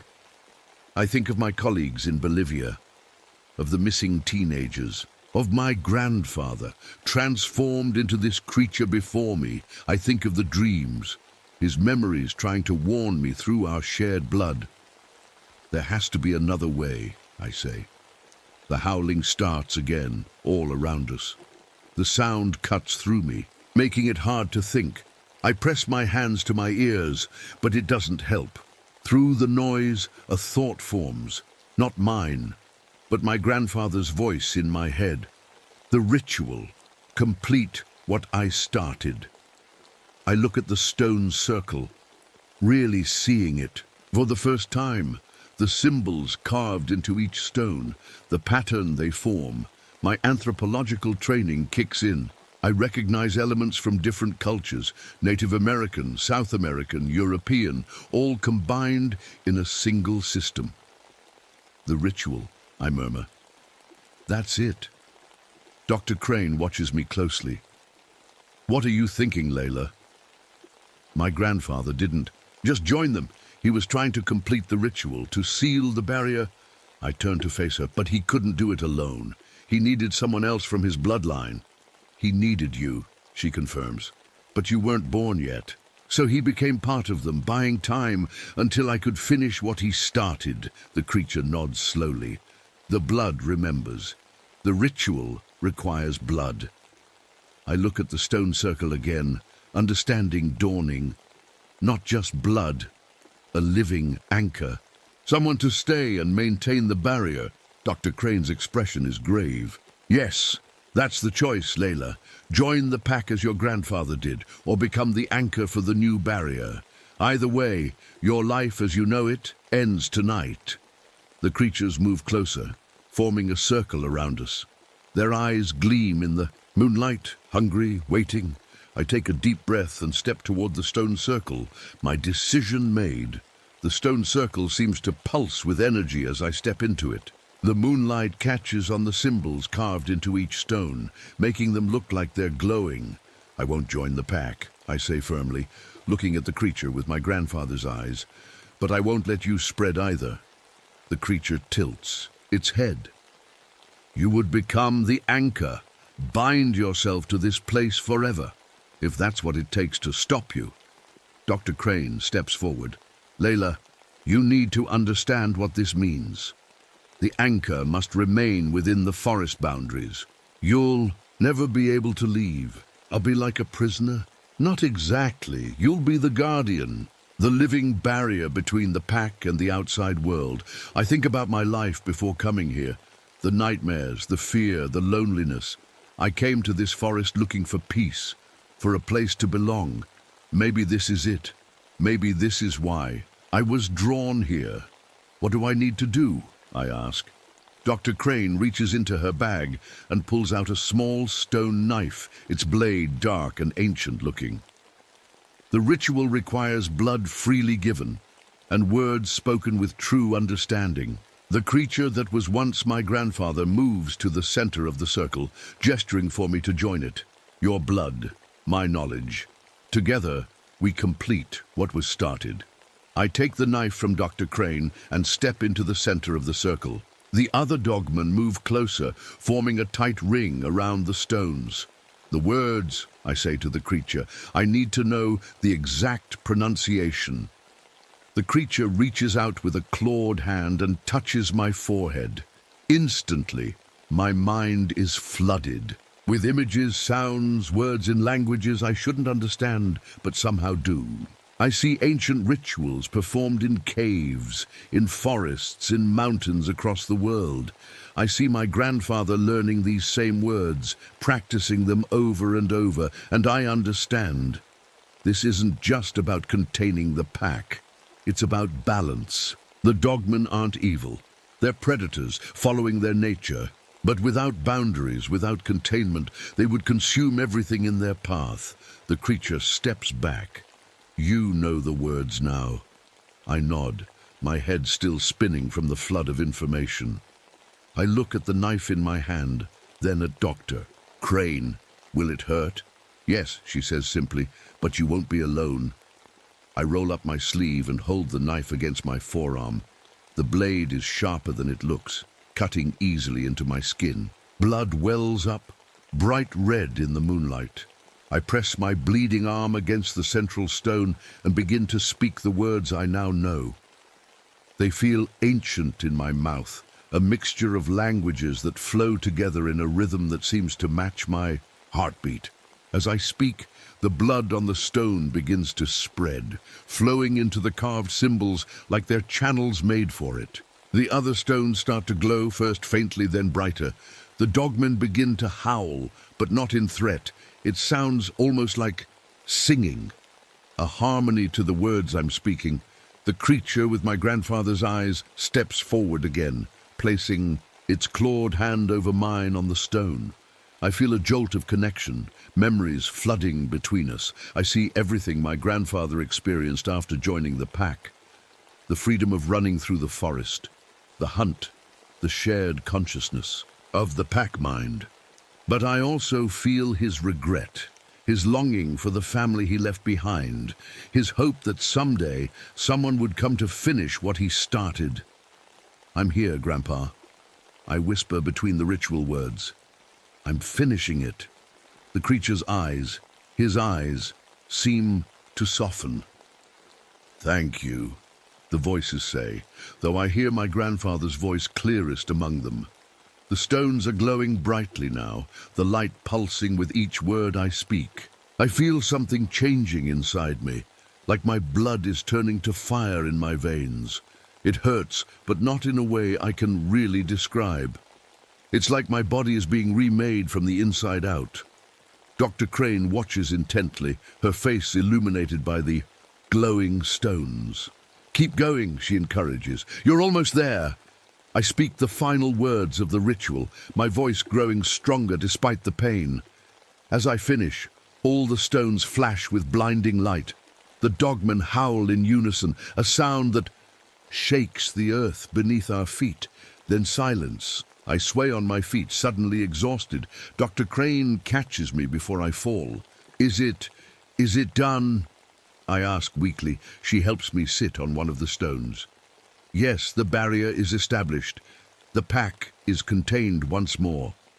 The dogmen are still there watching us, but they seem calmer now, less threatening. The one with my grandfather's eyes approaches slowly. We are bound again, it says, to the forest, to you. What happens now, I ask. Now you learn, Dr. Crane says. Learn to be the guardian. Learn to maintain the balance. What about my job, my life? As far as the outside world will know, Ranger Layla Hoffman disappeared during a search operation. Another tragic loss in these dangerous woods. She puts a hand on my shoulder. But Project Sentinel will know the truth. We'll help you adjust to your new role. And the pack? They will remain within the boundaries you've established. They'll hunt, but only what they need. They'll watch, but from a distance. And occasionally, she glances at the creature with my grandfather's eyes. They may even help. I look down at my arm where I cut myself. The wound is already healing, but the skin around it has changed. Faint markings like the symbols on the stones have appeared on my flesh. The barrier is part of you now, Dr. Crane explains, and you are part of it. You'll find you have abilities you didn't before, senses, connections to the forest, and to the pack, the creature nods. We are connected, not as one, but as neighbors with boundaries. Dr. Crane helps me to my feet. Dawn is coming. The pack needs to retreat to their den, and you need to rest. I'll show you the place your grandfather prepared, a cabin deeper in the forest, away from the hiking trails. As we walk through the trees, the dogmen melt away into the shadows, all except two, the one with my grandfather's eyes and the smaller one that used to be Rusty. They follow at a distance, watching over us. Will I ever see them again? I ask. Oh yes, Dr. Crane says with a small smile. You're the guardian. Now, they'll come to you when danger threatens the boundaries, when outsiders get too close to the truth, like the missing teenagers. She glances at me. The pack didn't harm them. They were encouraged to leave the area. They'll turn up in a nearby town with confused memories and a strong desire never to go camping again. We reach a small cabin nestled between ancient trees. It looks old, but well-maintained, with a porch and a stone chimney. It feels familiar somehow. Your grandfather built this, Dr. Crane explains, for the day when someone from his bloodline would come to take his place. He knew I would come, he hoped. And the pack remembered. The next morning I wake up in my new home. The events of the night before feel almost like a dream, but the symbols on my arm confirm it was all real. Dr. Crane is gone, but she left notes explaining my new role. Project Sentinel will provide supplies and keep hikers away from my territory. In return, I'll maintain the barrier and keep the pack contained. I step outside onto the porch. The forest feels different now, alive in a way I never noticed before. I can sense the animals, the trees, the flow of life all around me, and at the edge of my perception, I feel them, the pack, moving through their territory within the boundaries I've established. For the first time since Bolivia, I feel at peace. The nightmares that haunted me for so long have faded, have My grandfather's memories have settled within me, not overwhelming anymore, but a source of knowledge and guidance. I'm not alone here. I'm connected to the forest, to the pack, to my grandfather's legacy. As I stand there, I notice movement in the trees. The dogman with my grandfather's eyes watches from a distance, the red bandana still around its neck. It nods once, then disappears into the shadows. I touch the symbols on my arm, feeling the power of the barrier humming beneath my skin. This is my purpose now, my home. I am the guardian of Shawnee National Forest, the anchor of the barrier, the keeper of the pack mind, and for the first time in years, I am not afraid. 10 years later, a family gets lost hiking in Shawnee National Forest. Night is falling, and the father is panicking, trying to find the trail back to their campsite. The mother hugs their young daughter close, fear setting in as darkness surrounds them. Then they see her, a female ranger with unusual eyes, one blue and one brown, walking through the trees with a large wolf-like dog by her side. "You folks lost?" she asks, her voice friendly, but with something ancient in it.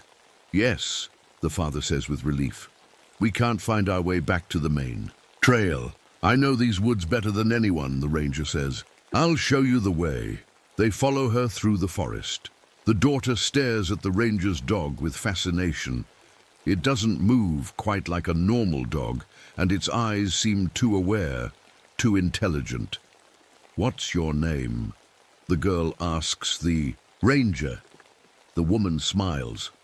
"I'm Layla, Layla Hoffman. I'm the guardian here." When they reach their campsite, the father turns to thank her, but the ranger and her strange dog have vanished, like they were never there at all. That night, the family hears howling in the distance. The father wants to pack up and leave at first light, but somehow the howls don't sound threatening. They sound like a reminder, a boundary, a promise.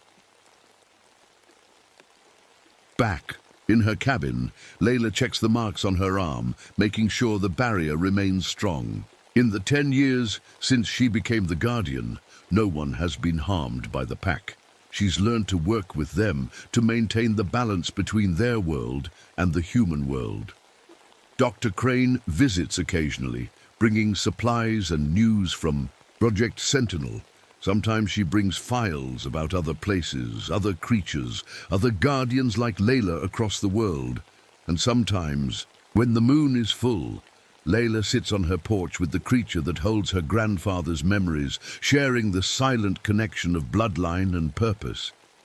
In her office in Washington, Dr. Crane updates her files.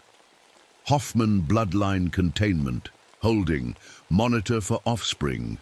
She closes the folder marked Project Sentinel Wilderness and places it in a drawer with dozens of others, each labeled with different locations, different creatures, different guardians. The balance continues, as it must.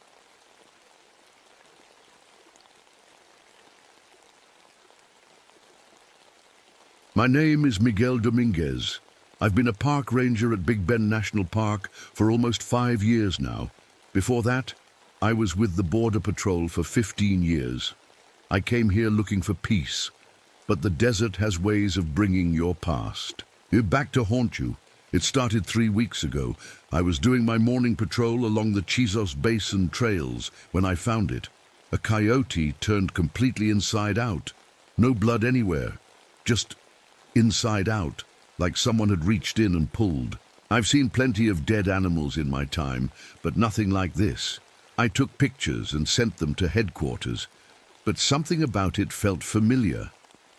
Years ago, when I was still with Border Patrol, I'd seen photos in a classified file labeled Ritual Killings, Potential Cross-Border Entity. I'd brushed it off then as superstition. Now I wasn't so sure. 2 days later, I found a jackrabbit in the same condition. Then a deer, always the same, inside out, no blood. But that wasn't the strangest thing. The bird started flying weird. Not random patterns, but perfect circles and triangles, like something was controlling them. They reminded me of drawings I'd seen in caves before they got flooded by the dam project I approved 5 years ago. That project still keeps me up at night. You see, I made a terrible mistake back then. I signed off on a water diversion plan that dried up ancient springs and water sources that migrants had used for generations. After that, we found bodies, so many bodies, men, women, children who died of thirst because I moved the water. I started drinking after that. A lot. The guilt was too much. That's why I left Border Patrol. But here in the park, things are even stranger. Last week I was tracking what I thought were deer prints when they suddenly changed. Right in the middle of a stride, the hoof prints became human footprints, like someone transformed while walking. The footprints led straight to one of the springs that dried up because of my project. My horse, Dante, has always been brave, but now he refuses to enter certain canyons. The same canyons where we found the migrants' bodies after the water dried up. He trembles and backs away, his eyes wild with terror.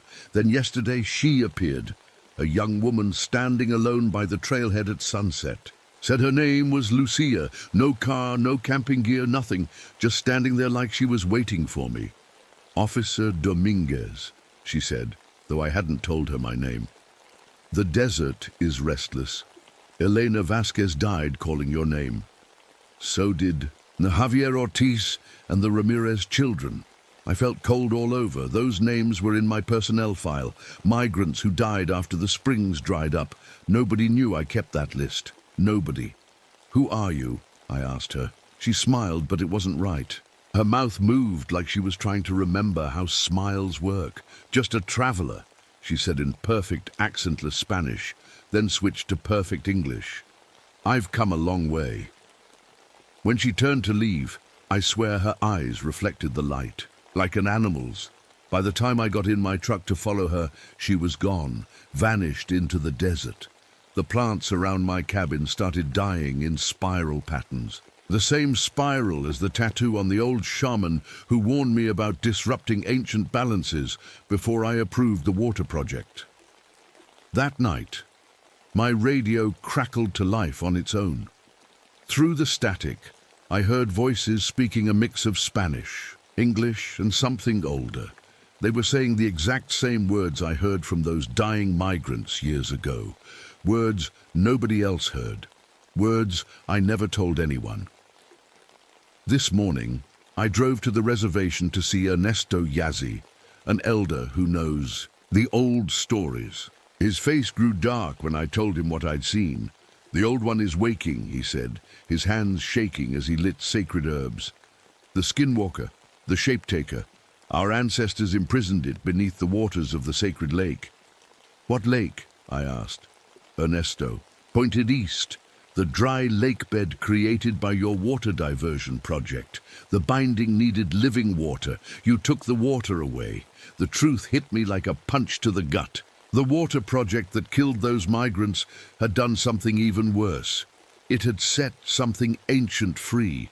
Ernesto performed a blessing ritual, rubbing a mixture of herbs on my eyelids and wrists. This will help you see the truth beneath. False skin, he said. The creature can take any form after consuming a small part of its victim. It starts with animals, then moves to humans. As the smoke from the herbs filled my lungs, I suddenly saw flashes of memories that weren't mine. A woman crossing the desert with 2 children, a man hiding from patrol vehicles, an ancient ceremony around a lake that no longer exists. What do? I asked Ernesto when the visions faded. Watch for those who are not what they seem, he said. Learn what it wants. Find a way to bind it again. But be careful. It knows you, Miguel. It knows your guilt. It will use it against you. I drove back to my cabin as the sun set, the herb mixture Ernesto gave me in my pocket. The radio was still broadcasting those impossible voices. And somewhere in the darkness, I knew Lucia was watching. Whatever's happening in Big Bend, it started with my mistake. And now I have to fix it before more people die. I couldn't sleep that night. Every sound made me jump. The wind against my cabin windows, branches scratching the roof, coyotes howling in the distance. Except they didn't sound like normal coyote. Owls. They sounded wrong. At dawn, I grabbed my binoculars and headed to the ridge overlooking Juniper Canyon. What I saw made my blood run cold. A group of coyotes were standing in a perfect circle. In the middle was Lucia, making strange whistling sounds and hand gestures. The coyotes seemed to understand her, moving when she pointed in different directions. Recognized those gestures. Years ago, I arrested a people smuggler who used the same signals to direct migrants across the border. That man disappeared from federal custody before his trial. The official report said he escaped, but now I wondered if something worse happened to him. I took out my camera and zoomed in. Lucia's movements were too precise, too familiar. It was like watching a recording of that smuggler, but played by someone else. When I got back to my truck, I noticed fresh boot prints around it. They looked exactly like mine. Same size, same wear pattern on the heel where I dragged my right foot slightly. But I hadn't walked there. Someone, or something, was copying me perfectly. The next day brought even worse news. A family of tourists was found dead at their campsite near the hot springs. I arrived after the paramedics. The scene made no sense. The forensic officer pulled me aside. "I've never seen anything like this," she whispered. "Each victim shows wounds from different animals, claw marks from a mountain lion, bite marks from a coyote, venom from a rattlesnake, all at once, like they were attacked by every predator in the park simultaneously." She showed me tissue samples under a portable microscope. The cells looked strange, misshapen, with parts that seemed to belong to different species all mixed together. It reminded me of another classified file I once carried about biological incursions along the border. As I drove back that evening, I spotted something impossible by the roadside, a jackrabbit with small antlers growing from its head. It watched me pass, then hopped away. A mile later, I saw a rattlesnake with what looked like feathers running down its spine. These animals were arranged in the exact surveillance pattern my Border Patrol team used to use, watching the road, from all angles. When I checked the footage from my dashcam that night, I got another shock. There was Lucia sitting in my passenger seat during my drive earlier that day. We were having a full conversation that I had no memory of. She was asking detailed questions about park security, patrol schedules, and the location of the old water sources. The temperature dropped suddenly that night. When I stepped outside, there was frost on the ground. In the desert in summer, the frost formed patterns around dead birds and rabbits, patterns that matched old boundary markers Ernesto had shown me in tribal records. The next day, I hiked to a remote canyon where ancient petroglyphs covered the walls. I'd seen them before, but never understood what they showed. Now I could see it clearly, a ritual where tribal shamans imprisoned something beneath the desert. The central binding site was exactly where the lake used to be before my water diversion project dried it up. I called Ernesto right away. "The markings show a binding ceremony," I told him. "It's at the dry lake bed." "Yes," Ernesto said quietly.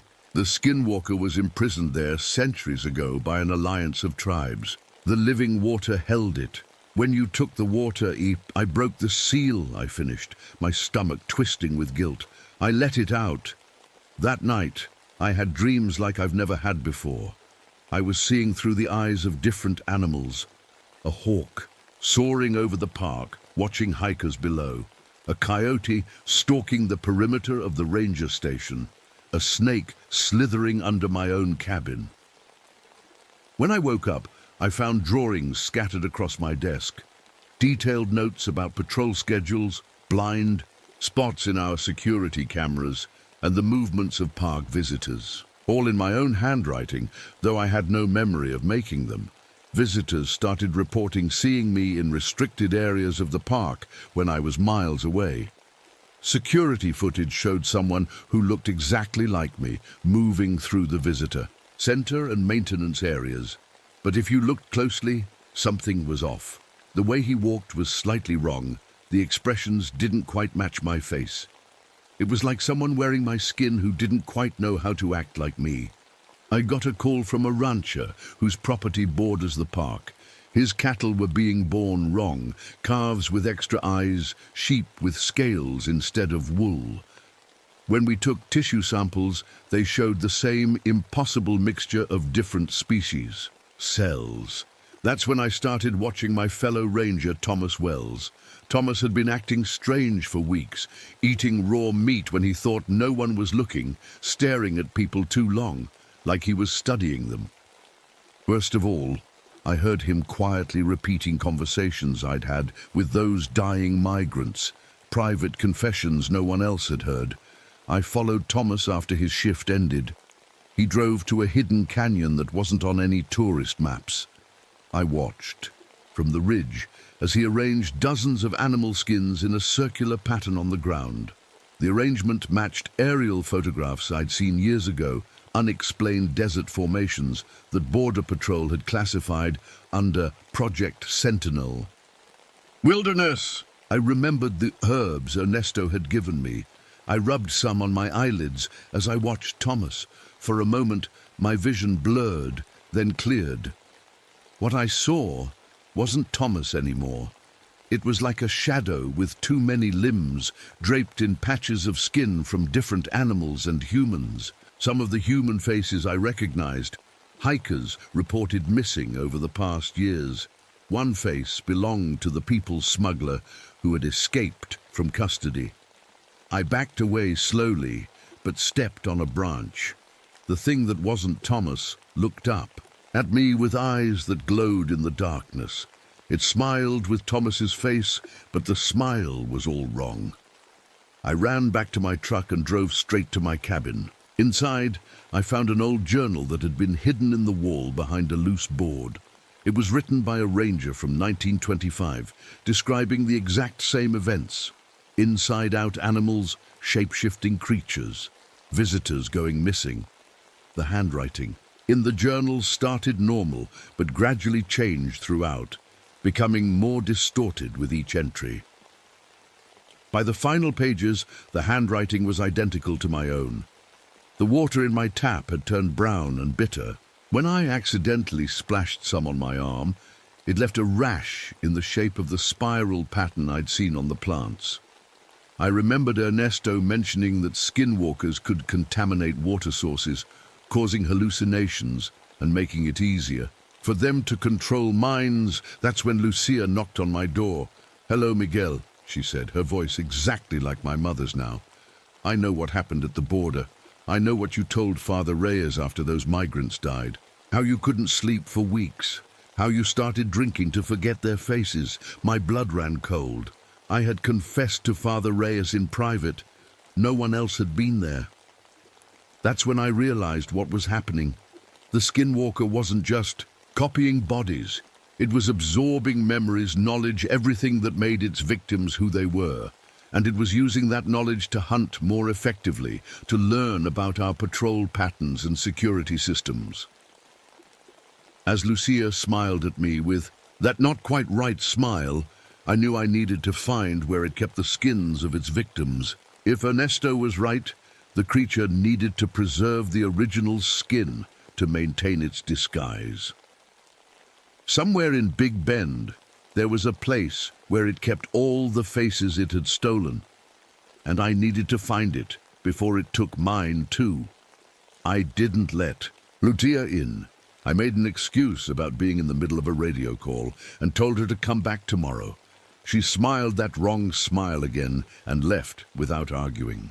I watched from the window as she walked away, her movements too smooth, like she was gliding instead of walking. That night, I couldn't sleep.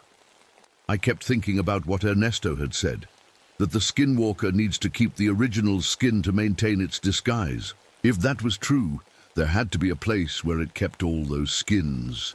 At dawn, I packed a backpack with water, food, a flashlight, and Ernesto's herbs. I also grabbed my hunting knife. I didn't know if normal weapons could hurt this thing, but I wasn't going unarmed. I decided to start by checking caves near where Thomas had laid out those animal skins. The Big Bend area has hundreds of caves, most not on any official map. And as a ranger, I knew about more than most, but even I hadn't explored them all. I parked my truck at an old service road and hiked 2 miles to the canyon. No sign of Thomas or the skins he'd arranged yesterday. But I noticed something I'd missed. Before, a narrow trail leading up the canyon wall to a crevice that might be a cave entrance. The climb was steep, and twice I nearly fell.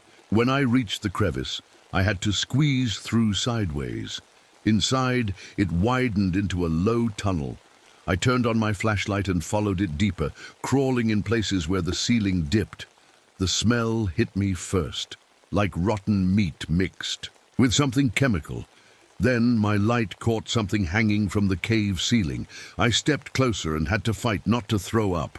It was a skin, a complete human skin, stretched and preserved like leather. Next to it hung another and another. Dozens of them lined the walls and ceiling of the cave, some human, some animal. Some looked fresh, others were older, dried and cracking. I recognized one of them. It belonged to Sarah Chen, a fellow ranger who had transferred to another park last year. Except now, I realized she hadn't transferred at all. The thing wearing her skin had walked out of Big Bend, carrying her memories and knowledge to somewhere else. Another skin belonged to my old partner from Border Patrol, Marcus Reyes. He'd changed, almost overnight 5 years ago, becoming cold, distant, obsessed with classified files about unexplained phenomena. He'd been one of the biggest supporters of the water diversion project. Now I understood why. I took pictures with my phone, careful not to touch anything. As I moved deeper into the cave, I found more recent skins, including one that looked fresh. It belonged to a tourist I'd helped just 3 days ago, a bird watcher from Michigan. In the deepest part of the cave, I found a stone altar. On it were jars filled with a thick black liquid, along with bones, teeth and hair from different animals and people. Ancient symbols were carved into the stone, matching the patterns I'd seen in the frost and dying plants. Something moved behind me. I spun around, raising my knife, but the cave was empty. Then I noticed one of the skins was missing, the one belonging to the bird watcher. I ran. I didn't stop until I reached my truck, breathing hard and shaking. I had to talk to Ernesto. Again, he'd know how to fight this thing. On the drive to the reservation, my radio picked up strange static. Through it, I heard Thomas's voice. "You shouldn't have gone there, Miguel. Now it knows you know." I switched off the radio, but it turned back. On by itself. This time it was Lucia's voice. "The skins are just houses. We've lived in many houses. Soon we'll wear yours." At the reservation, Ernesto wasn't home. His grandson told me he'd gone to the eastern edge of the park to gather special herbs that only grow there. I thanked him and left, trying not to show how worried I was. On my way back, I remembered something important. In the Border Patrol files about ritual killings, there was mention of the only weapons that could harm skinwalkers, obsidian blades prepared with specific herbs. I recognized the herb mixture from the smell in the cave, the same mixture Ernesto had given me to see through disguises. I stopped at an old trading post where I knew they sold obsidian knives made by local tribes. The owner, Jim Red Cloud, watched me carefully as I examined the blades. "You looking for something special, Ranger?" he asked. "I need an obsidian knife," I said. "For protection." Jim nodded slowly. "Against what?" I hesitated, then decided to take a chance. "Against something that wears other people's skins." Jim's face went pale. Without another word, he went to the back room and returned with a wooden box. Inside was an obsidian knife with strange symbols carved into the handle. The blade was wrapped in cloth soaked in oil that smelled like Ernesto's herbs. "My grandfather made this," Jim said quietly, "for when the old ones return." He said they could only be wounded by black stone, blessed under the dark moon. "How much?" I asked, reaching for my wallet. Jim shook his head. "No charge, but I need to know." "Has it started again? The Skinwalker?" I nodded. "The water's gone from the binding place. It's free." Jim closed his eyes briefly. "Then take this too." He handed me a small leather pouch. "Salt mixed with sage and ground turquoise. Make a circle with it. The thing can't cross it." I thanked him and left, the knife secure in my belt and the pouch in my pocket. As I drove back toward my cabin, I noticed a Park Service vehicle following me. Through the rearview mirror, I could see Thomas at the wheel, smiling that wrong smile. I took a sudden turn onto a narrow dirt road, hoping to lose him. The road wound through dense brush and ended at an old mine entrance. I parked and grabbed. My gear then slipped into the trees. From my hiding spot, I watched as Thomas parked and got out of his vehicle. He moved strangely, his joints bending in ways they shouldn't. He sniffed the air like an animal, then looked directly at my hiding place. "I know you're there, Miguel," he called, but the voice wasn't Thomas's anymore. It was a strange mix of voices, like many people speaking at once. I know how Border Patrol agents hide. I've worn enough of them to learn all their tricks. I gripped the obsidian knife, ready to defend myself. But Thomas just smiled and got back in his vehicle. "See you at the station tomorrow," he called as he drove away. "Or maybe I'll visit you tonight. I like your cabin. It would make a nice house." When I was sure he was gone, I ran back to my truck and drove straight to headquarters. I had to warn someone, but who would believe me? Who could I trust wasn't already one of them? As I pulled into the ranger station, I saw Lucia talking to our chief ranger, Bill Holt. They were laughing together like old friends. When Lucia saw me, she waved, her face a perfect mask of innocence. I walked past them with a quick nod, went straight to my desk, and pulled up the personnel files. I needed to know who else might have been replaced. The Skinwalker seemed to target people with authority or special knowledge first. Border Patrol agents, rangers, tribal elders. As I scrolled through the files, I noticed a pattern.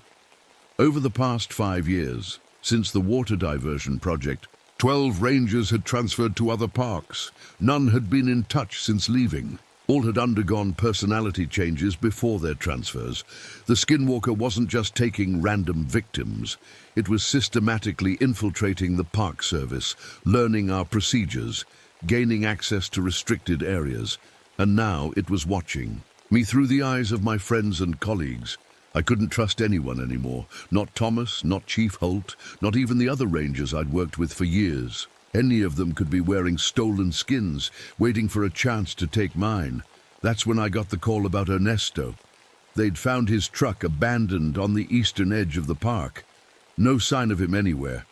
I knew then that I was running out of time. The Skinwalker was eliminating anyone who could help me stop it.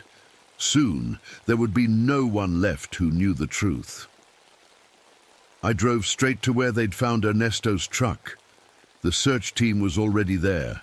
2 rangers and 3 volunteers, combing the brush and calling Ernesto's name. I recognized one of the rangers as Lisa Mendez, someone I'd worked with for years and trusted. "Any sign of him?" I asked Lisa. She shook her head. "Nothing yet.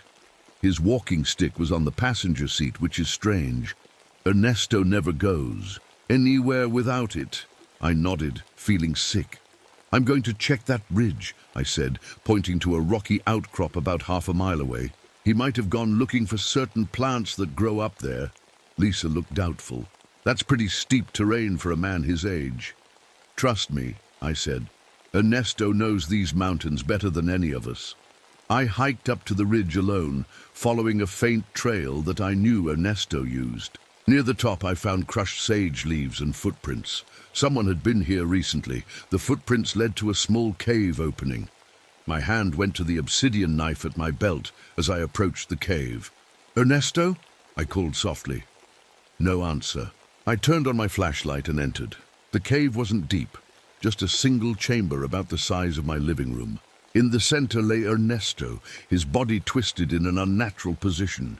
I rushed to him, but I knew right away he was dead. His eyes had been replaced with smooth black stones. When I rolled him over, I saw that his shirt had been cut open. Someone had rearranged his internal organs to form symbols matching those on the ancient binding stones. Next to his body was a small leather bundle. With shaking hands, I untied it. Inside was a protective charm made of feathers, bones, and dried herbs, all tied together with red thread. I recognized the pattern from archaeological findings at sites that had been flooded by the dam projects I approved years ago. Ernesto had died making this charm for me. I put it around my neck, fighting back tears. As I carried Ernesto's body down the mountain, I noticed the landscape looked different. Rock formations seemed to have moved overnight, forming patterns that matched the sacred geometry in Ernesto's drawings of the original imprisonment ritual. The search team helped me bring Ernesto back to his family. As we drove away from the reservation, Lisa asked a question that chilled me. Why did you go straight to that ridge, Miguel? How did you know he'd be there? I made up a story about Ernesto mentioning the place before, but I could tell Lisa was suspicious. I couldn't trust her anymore. I couldn't trust anyone. Back at my cabin, I locked the doors and windows, then poured a circle of Jim's special mixture, salt, sage, and ground turquoise, around my bed. I put the obsidian knife under my pillow and tried to sleep. Dreams came, quickly. I was standing by the dry lake bed where the skinwalker had been imprisoned. In the dream, water flowed again, filling the basin. Beneath the surface, I could see a dark shape struggling against invisible bonds. A voice spoke behind me. It grows stronger with each form it takes. I turned to see Ernesto, his eyes now black stones like in death. The entity was once a protector. Dream Ernesto continued, created by shamans to defend the tribes, but it grew hungry for more forms, more knowledge. It became something else. How do I stop it? I asked.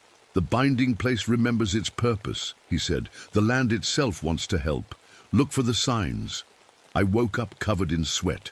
Outside, the wind was blowing hard, howling around my cabin. I checked my phone. 3 missed calls from Lisa and a text message. Need to talk to you about what you found with Ernesto. Meet me at the station. I didn't reply. Instead, I studied maps of the dry lake bed, looking for anything that might help. That's when I noticed something odd. The rock formations around the lake bed formed a pattern similar to the symbols carved into the ancient binding stones. The land itself was trying to recreate the prison. As the sun rose, my radio crackled to life. The chief's voice came through. Attention all rangers. We have a tour bus arriving today. 40 visitors from Phoenix. All rangers report to the visitor center at 0900 for assignments. My blood ran cold. I had put in a request last week to close the park due to environmental concerns. That request had been denied. Now 40 new potential victims were arriving. I tried calling the chief, but no one answered. I got in my truck and drove to the visitor center, the obsidian knife hidden under my jacket. The tour bus was all ready. There when I arrived, tourists streaming out with cameras and water bottles. Thomas stood near the entrance, giving directions. Lisa was checking people in at the front desk. Chief Holt was nowhere to be seen. I approached Thomas cautiously. I thought the park was supposed to be closed, I said. Thomas smiled. That wrong. Smile. Change of plans. The chief thinks we need the revenue. Where is the chief? In his office. He wants to see you, by the way. I nodded and walked toward the administration building, all my senses on high alert. The chief's office door was closed. I knocked. Come in, Miguel, called a voice that sounded almost like Chief Holt's, but not quite. I entered slowly, hand near the knife. The chief sat behind his desk, looking exactly as he always did. Except his eyes. His eyes were different, darker, with a strange sheen like oil on water. "Close the door," he said. I left it open. "You denied my request to close the park." He nodded. "We need visitors, Miguel. We're hungry." A chill ran down my spine. "We?" The chief's smile widened too far for a human face. "The old one needs to feed. New forms, new knowledge. These tourists will help us grow stronger."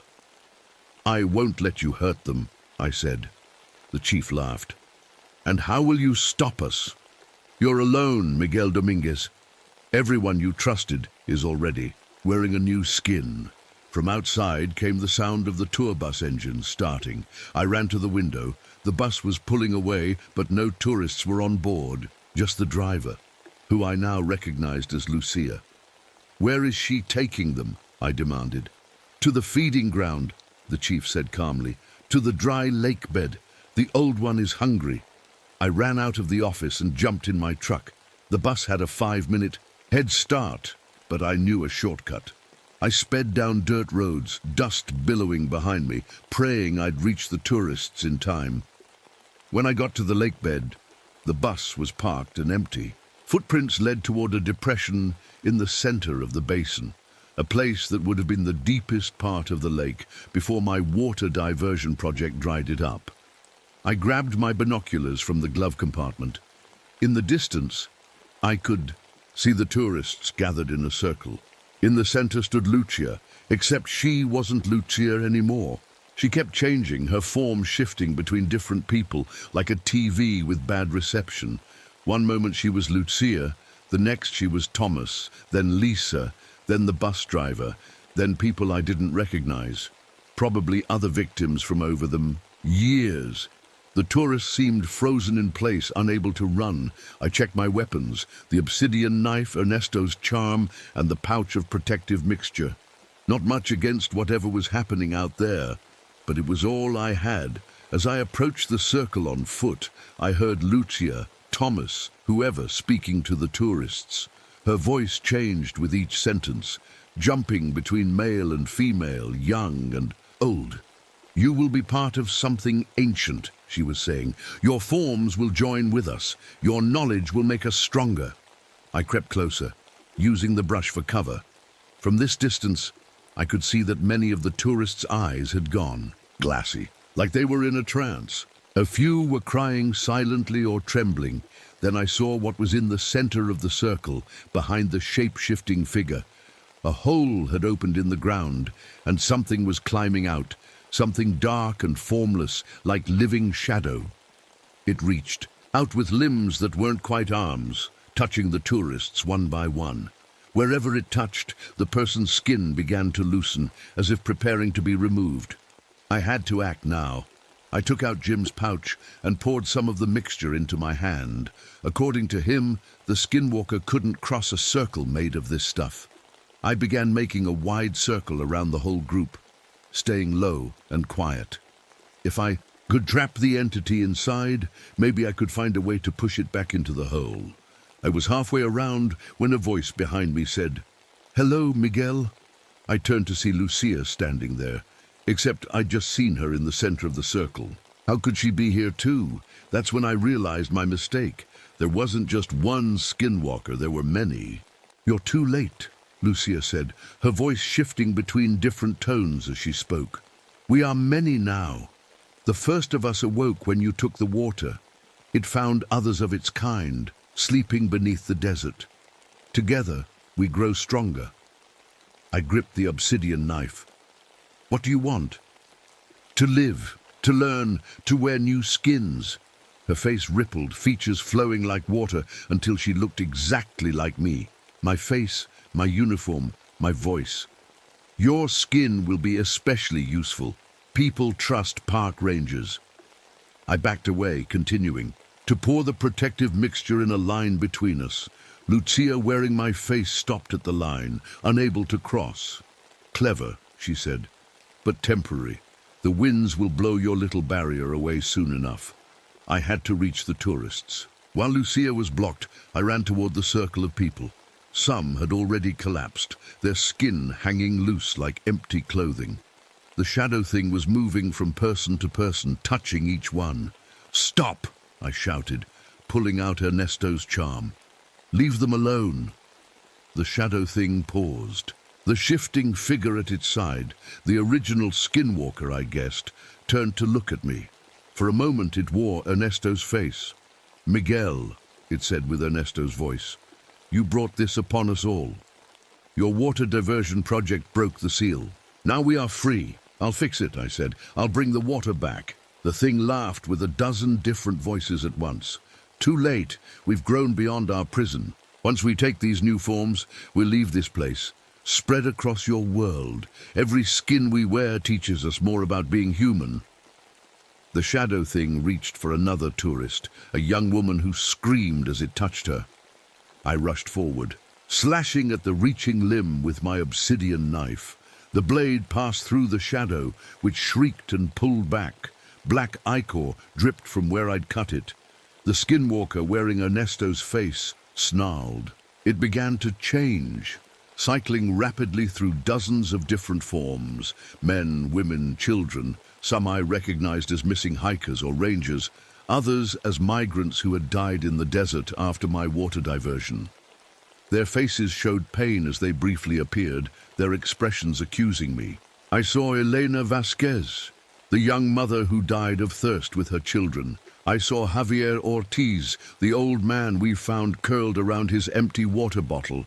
All the people who had died because of my mistake. "You remember them," the skinwalker said, settling on my own face again. "Their memories live in you. Their deaths are your guilt. Give up, Miguel. Join with us. End your pain." For a moment, I almost believed it. The weight of all those deaths, all that guilt. Maybe it would be easier to just let go. Then I remembered Ernesto's final gift, the charm he died making for me. I held it up. "You're not them. You're just wearing their faces," the skinwalker hissed. "We are them. We have their memories, their thoughts, their fears. We are more them than you ever were." "No," I said. "You're just a thief." I charged forward, the obsidian knife in one hand, Ernesto's charm in the other. The skinwalker wearing my face met me halfway. We collided hard, falling to the ground. Up close, its imitation of me was perfect. Every scar, every wrinkle, every gray hair matched mine exactly. It fought with my memories too, using Border Patrol combat techniques I knew well. We were perfectly matched. "How will you convince the others that you're the real Miguel?" it whispered as we struggled. "When there are two of us, how will they know which to believe?" It was right. If we both claimed to be the real Miguel, who would people believe? I needed some way to prove I was me, something the skinwalker couldn't copy. Then I remembered my childhood bullet wound. When I was 10, I was accidentally shot in the shoulder by a hunter. The bullet had fragmented, leaving metal pieces they couldn't safely remove. Those metal fragments wouldn't show up on a skinwalker's copied body. The tourists who were still conscious watched in horror as two identical men fought on the ground. The shadow thing had retreated back into its hole, wounded by the obsidian knife. The other skinwalkers, wearing the faces of Lucia Thomas and others, stood at the edge of the protective circle I'd made, unable to cross. Finally, I managed to pin my double beneath me. "Look at us," I shouted to the tourists. "One of us is a skinwalker, a monster that steals people's skins. The other is the real Miguel Dominguez." A man stepped forward cautiously. "How do we know which is which?" "X-ray my left shoulder," I said. "The real Miguel Dominguez has bullet fragments in his shoulder from a childhood accident. The skinwalker won't have those." The thing beneath me thrashed harder, knowing it was caught.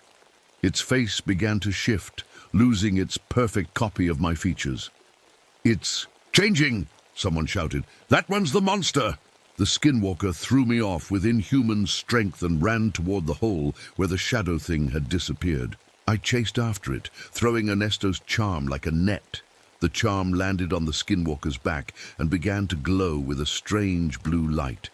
The creature screamed, its body freezing in mid-transformation between my shape and something else. "Get back!"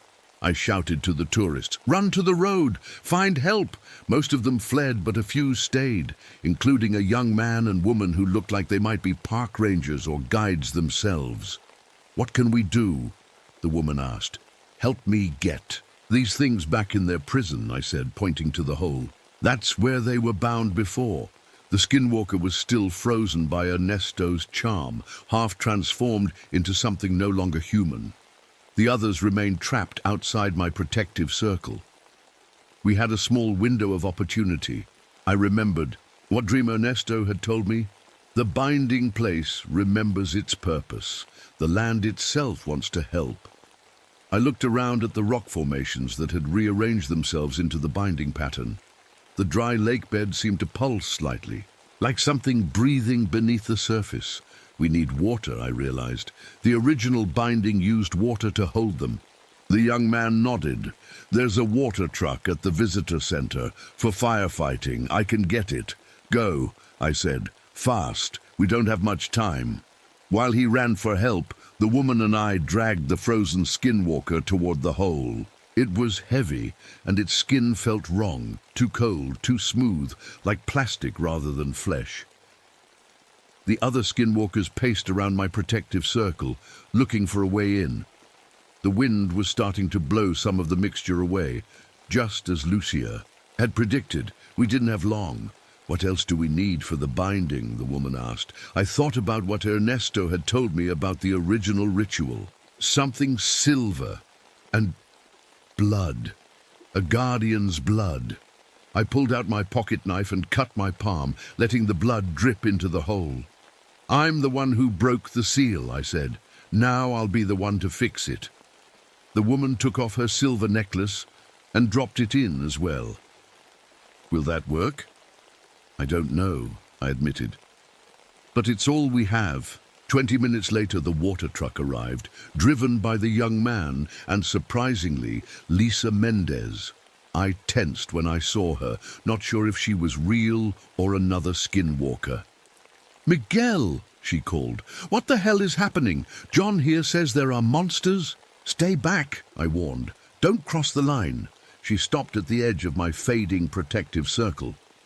"Is that you?" she asked, staring at the frozen, half-transformed thing on the ground. "No, that's a skinwalker. It can take people's forms." "There are more of them out there."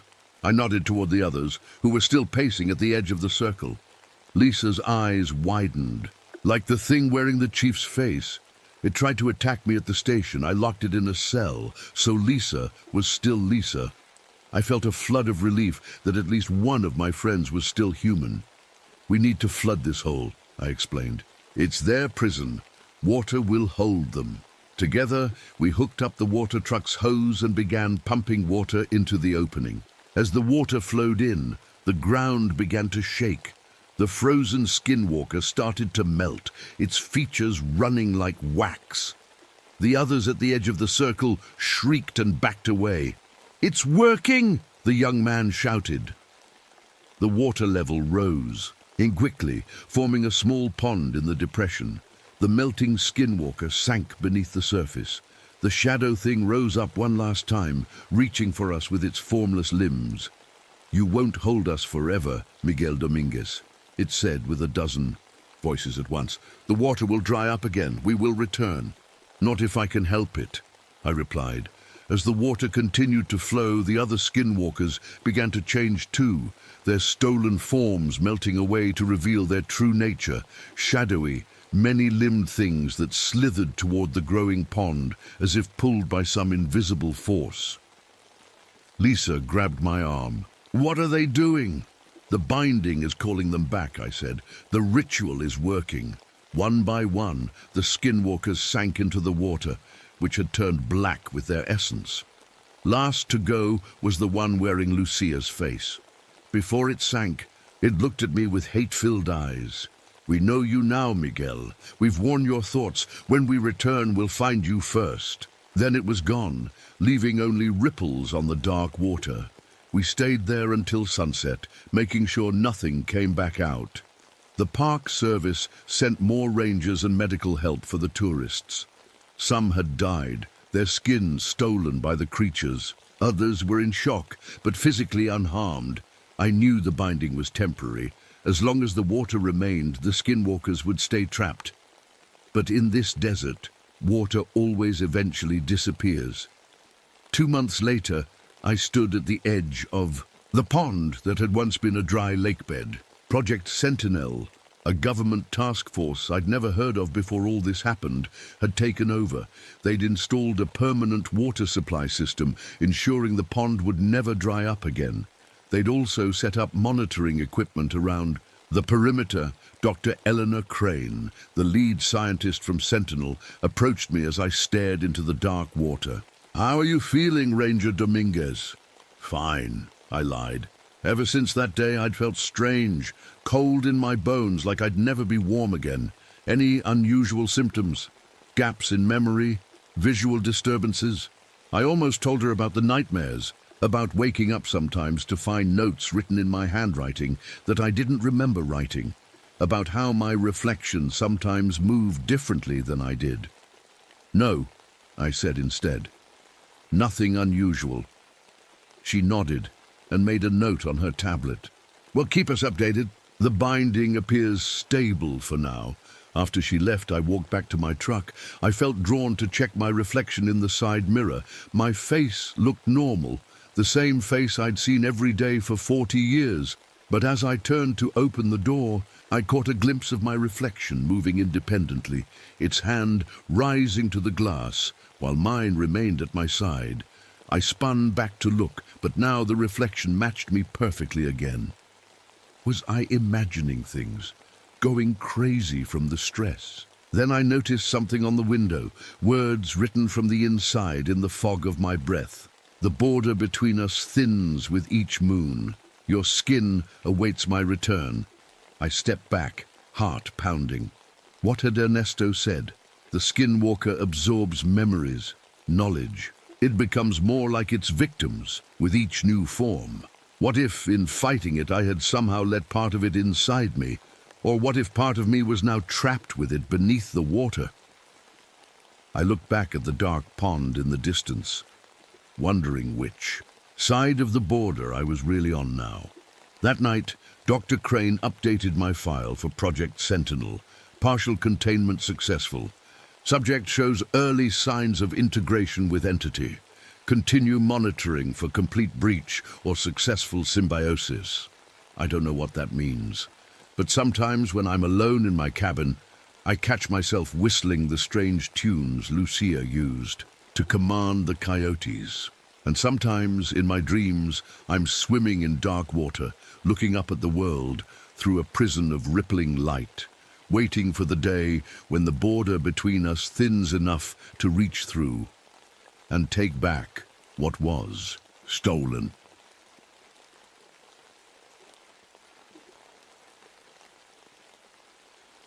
My name is Howard Turner.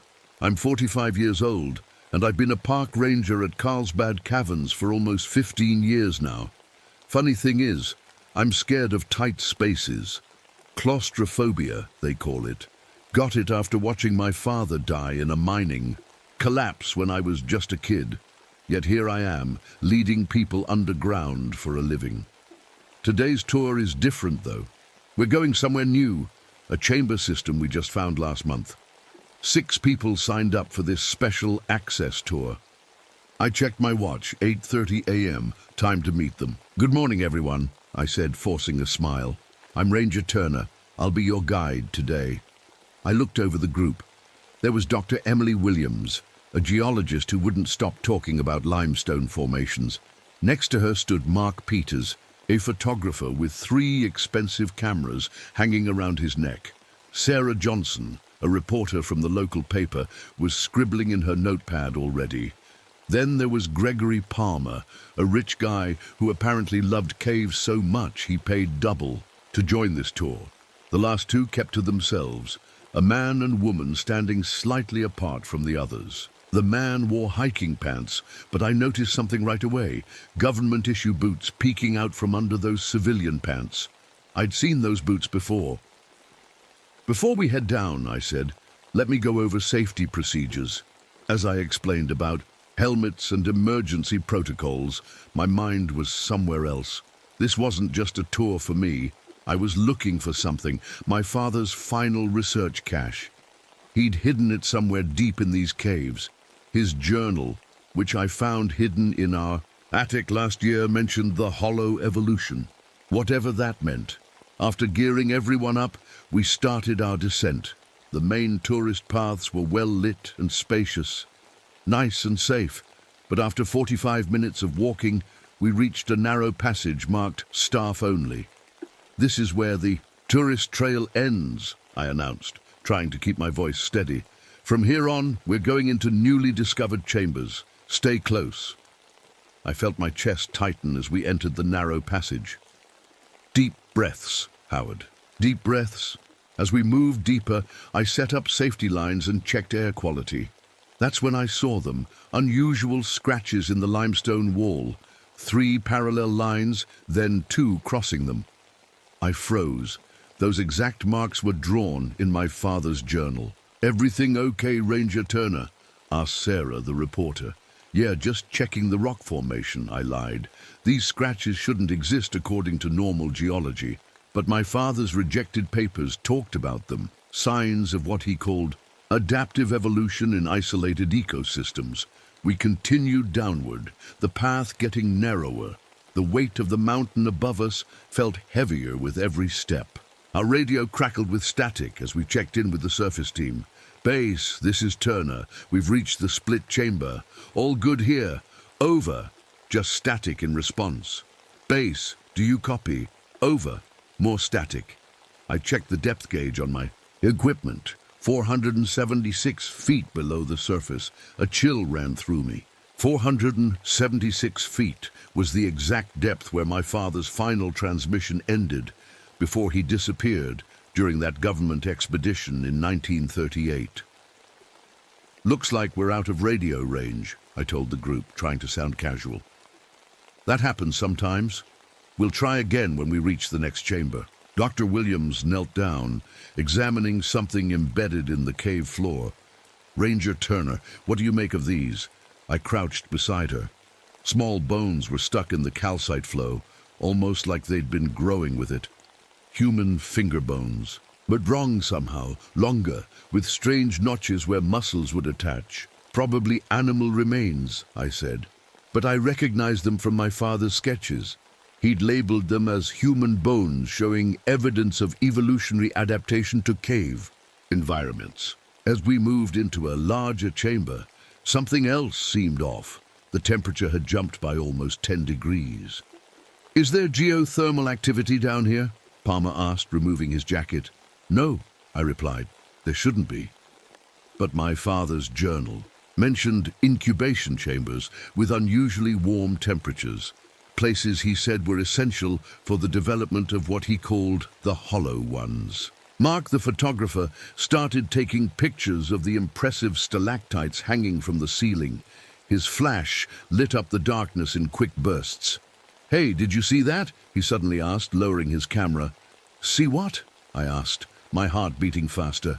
"I thought I saw movement back there," he said, pointing his flash toward a distant passage, "probably just shadows." But I knew better. When those photos would be developed later, they'd show what my father's journal described. Pale figures, with impossibly long limbs, watching us from the darkness. As the others admired the chamber, I noticed a small crevice in the wall. Checking that no one was watching, I reached inside. My fingers touched something smooth and cold, tools made of bone and stone. I pulled one out and quickly stuffed it in my pocket. Later inspection would confirm what I already knew. These match designs from my father's journal, labeled "Manufactured by Test Subjects," with a partial government classification stamp. "Fascinating place, isn't it, Ranger Turner?" I jumped slightly. Gregory Palmer had approached without me noticing. "Yes, it's quite unique," I replied, trying to act normal. I've been funding research into unusual biological adaptations in deep cave systems, he said casually, but something in his tone made my skin crawl. These isolated environments create interesting evolutionary pressures. The phrase made my blood run cold. Unusual biological adaptations was straight from the Project Sentinel wilderness documentation my father had hidden. How did Palmer know about that? As we prepared to move deeper into the cave system, I heard it. A faint clicking sound echoing through the chamber. Click, click, click. Pause, click, click. What's that noise? Sarah asked. Water dripping? Probably, I said, but I knew it wasn't. The clicking seemed to follow our movements, responding when we moved left or right.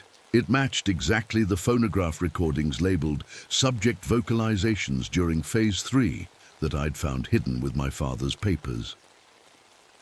We weren't alone down here, and whatever was with us was watching, listening, learning. The strange couple, who had kept to themselves, finally approached me as we took a short break. The woman extended her hand. I don't believe we've properly introduced ourselves, she said with a practiced smile. I'm Dr. Eleanor Crane. This is my colleague, Dr. Morris. I shook her hand, trying to hide my shock. Eleanor Crane. The name appeared multiple times in my father's journals from the 1930s, but this woman couldn't be more than 40 years old. We're scientists investigating biological anomalies in the cave system, Dr. Morris explained. Government. Scientists? I asked, looking pointedly at his boots. They exchanged a quick glance. Yes, Dr. Crane admitted, but we'd appreciate your discretion with the rest of the group. I nodded, my mind racing. How could this be the same Eleanor Crane from my father's journals? She should be in her 90s by now. Yet here she was, looking barely middle-aged. As we moved on, I felt like the cave walls were closing in, not just from my claustrophobia, but from the weight of what I was discovering. My father hadn't just disappeared in these caves. He'd been part of something much darker, something that was still going on, and whatever was down here with us. It was getting closer. Behind me, I heard Sarah suddenly cry out in pain. Something touched me, she gasped, rolling up her sleeve to reveal angry red welts on her arm, like a chemical burn. I recognized the pattern immediately. My father's notes had described the same subject hunting techniques, a paralytic compound that burned on contact. We were being hunted, and the hunt had just begun. Let me see those welts, I said, taking a small first aid kit from my pack. Sarah's arm had 3 long red marks, like something had dragged burning fingers across her skin. What could have caused this? Dr. Williams asked, peering over my shoulder. Some caves have mineral deposits that can irritate skin, I lied, applying ointment to Sarah's arm.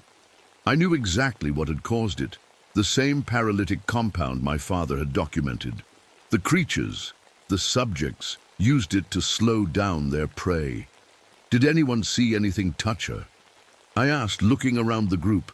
Everyone shook their heads. Whatever had touched Sarah had moved quickly and silently. Let's stay closer together, I said, and keep your lights pointed outward. As we moved deeper, the clicking sounds grew, more frequent. They seemed to come from all directions now, bouncing off the cave walls. I tried to focus on our path, but my mind kept returning to my father's journals, the way he described these creatures, pale, eyeless, with elongated limbs, made my skin crawl. Look at this, Dr. Williams called out, her light shining on the cave wall. Cave paintings? We gathered around to see. Crude figures were etched into the stone. Elongated skeletal beings hunting what looked like normal humans. They carried spear-like weapons and appeared to be climbing on walls and ceilings. These must be ancient, Mark said, taking photographs. But I noticed something else. Fresher markings overlaid on the ancient ones, chemical formulas exactly matching those in my father's research on accelerated adaptation serums. What do you make of these symbols? I asked Dr. Crane, watching her reaction closely. She studied them a moment too long before answering. Interesting. Probably just modern graffiti. She was lying. I could see it in her eyes. She recognized these formulas. As we continued, I spotted something wedged between rocks near the floor, an old camera.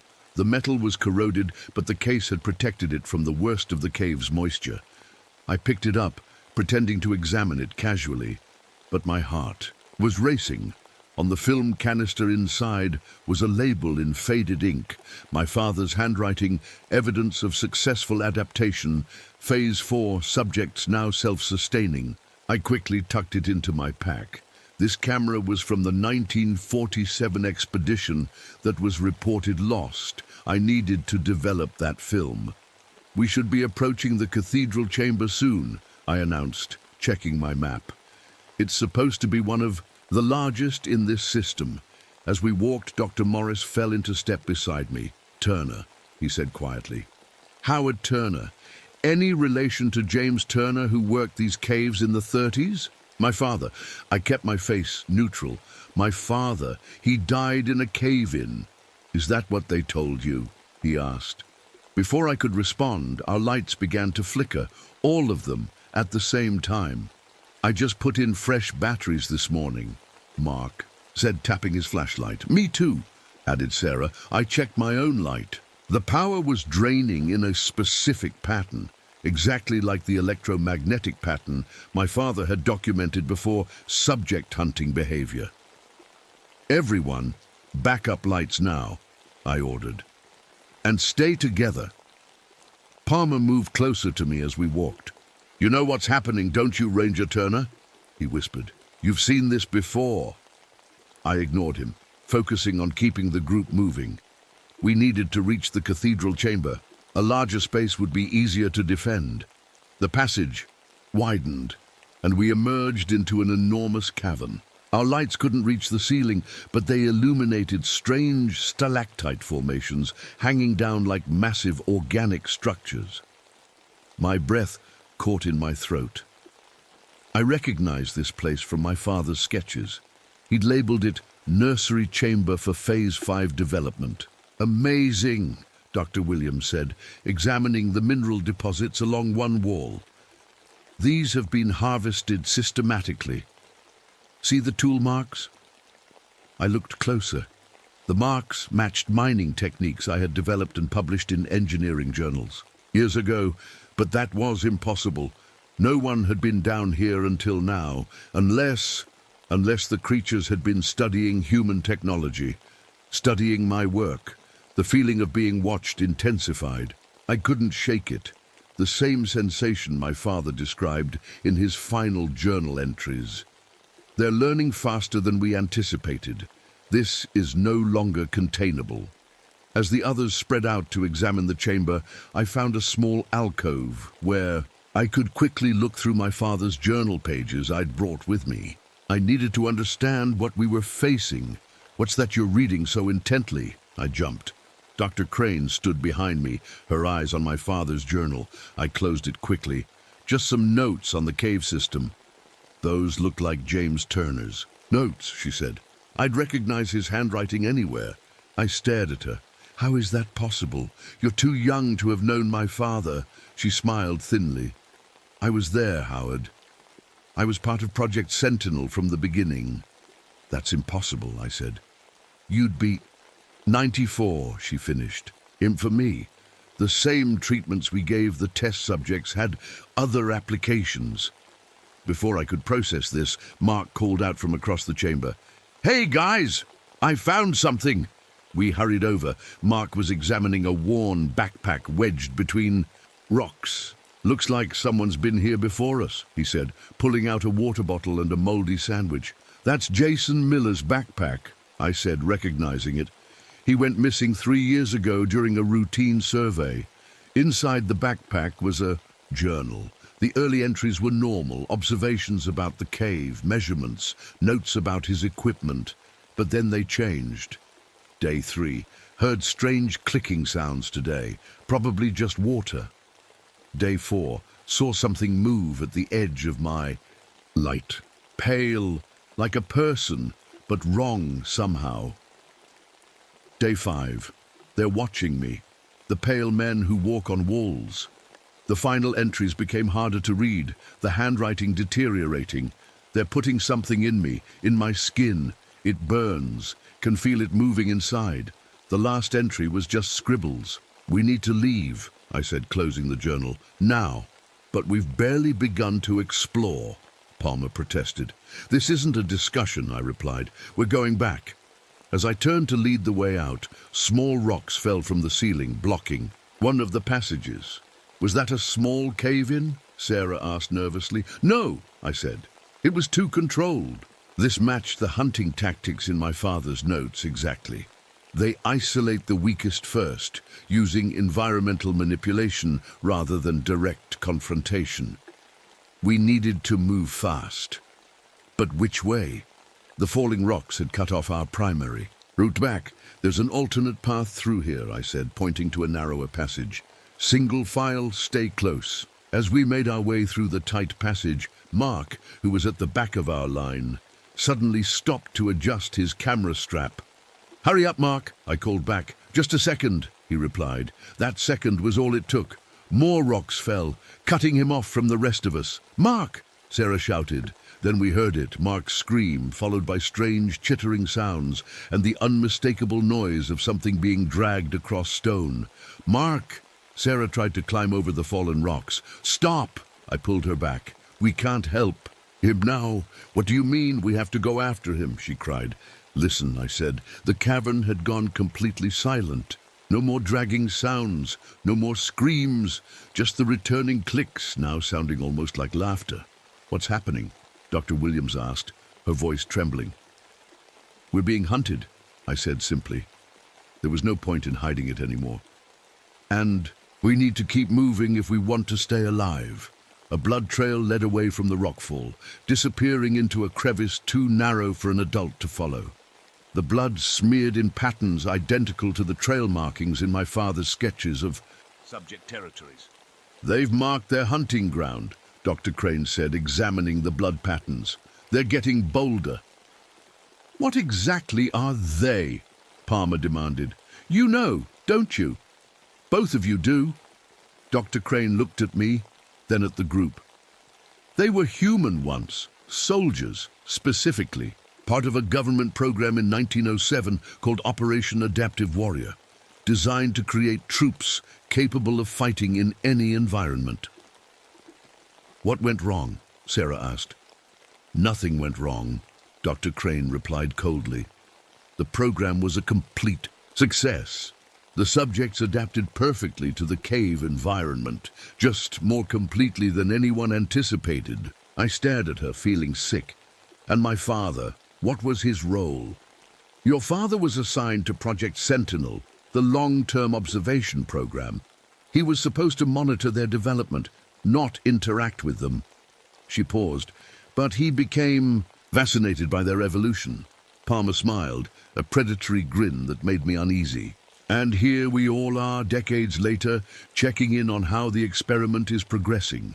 I realized then that this was never just a cave tour. Everyone here had their own agenda, their own reason for wanting to find the creatures my father had studied. And now those creatures had found us. We need weapons, I said, looking around at what remained of our group. Dr. Williams, Sarah, Palmer, and the two government scientists, Drs. Crane and Morris. Mark was gone, taken, and we'd be next. If we didn't prepare. Weapons. Against what exactly? Sarah asked, her voice shaking. I think it's time you told them everything, I said to Dr. Crane. She nodded slowly. The creatures down here were once human soldiers. They were part of an experiment to create troops who could adapt to any environment. These men were injected with compounds derived from cave-dwelling animals, bats, blind fish, certain insects. That's insane, Dr. Williams whispered. The changes were supposed to be minor, Dr. Crane continued. Enhanced hearing, better night vision, improved climbing abilities. But the compounds kept working long after the initial treatments, causing ongoing mutations. How long has this been going on? Sarah asked. Since 1907, I answered, remembering my father's notes. Almost 52 years now. And what do these things look like now? Palmer asked, a strange eagerness in his voice. Pale, Dr. Crane said. Hairless. Their eyes have atrophied from disuse. They navigate using echolocation, like bats. Their limbs have elongated, and their joints can bend in ways human joints cannot. The clicking sounds, Sarah realized. That's them? Yes. They're talking to each other, hunting us. I began gathering items from our packs. Metal tent poles that could be used as spears, fishing line to make tripwires, chemical light sticks we could use as distractions. Howard, Dr. Morris said quietly, helping me assemble the makeshift weapons. There's something you should know about your father. My hands stilled. What about him? He didn't die in a cave-in. Morris glanced at Dr. Crane, who nodded slightly. He chose to stay down here. My mind reeled. That's impossible. Why would he abandon his family? Abandon me? He believed the crawlers, that's what we called them, were the next step in human evolution, Morris explained. He became obsessed with documenting their development. I remembered a formula from my father's notes. I need to make something, I said, digging through my first aid kit. I found alcohol wipes, baking soda from our food supplies, and mineral oil from the equipment. Maintenance kit, what are you doing? Dr. Williams asked, watching me mix the ingredients. Making a compound that might mask our scent, I explained. If they hunt partly by smell, this might buy us some time. The mixture smelled terrible, but we each rubbed some on our skin and clothes. I checked my father's journal again, confirming I'd made it correctly. We should keep moving, I said. The longer we stay in one place, the easier we are to track. As we gathered our things, Sarah pointed to the wall. What's that? A sticky, transparent substance was oozing from tiny cracks in the rock. I recognized it from my father's notes. Don't touch it, I warned. It's some kind of paralytic agent. If it gets on your skin, you'll be conscious but unable to move. Perfect for keeping prey alive and fresh, Palmer commented with disturbing calm. We moved through a series of smaller chambers, our makeshift weapons ready. The clicking sounds followed us, seeming to come from everywhere at once. They're herding us, Dr. Crane whispered, pushing us deeper. Why haven't they attacked yet? Sarah asked. They took mark quickly enough. They're studying us, I replied, learning our strengths and weaknesses. In the next chamber, we found something that made my blood run cold. A flat stone covered with tally marks and crude drawings of people with different equipment. They've been keeping records, Dr. Williams said, examining the markings. These look like counts of tour groups. Not just counts, I said, noticing patterns in the markings. These are observations, notes on group sizes, equipment, even individual behavior patterns. Some of the markings looked like degraded English letters. They weren't just watching us, they were learning from us, documenting their findings like scientists. Sarah found a scrap of paper wedged in a crack nearby, a journal, fragment from 1925, describing similar stalking behavior. In the margins were notes I recognized as my father's handwriting. Subjects showing remarkable retention of observational skills despite physical degradation. They've been studying tourists for decades, I said, using the tour groups as research subjects. And as genetic samples, Dr. Crane added quietly. What do you mean? The original subjects are dying out. They need fresh DNA to continue the lineage. I felt sick. You mean they're breeding with... Not breeding exactly, she said. More like incorporating genetic material. The parasitic organisms in their saliva can extract and combine DNA from their prey. We continued moving, setting up tripwires and noise traps behind us as we went.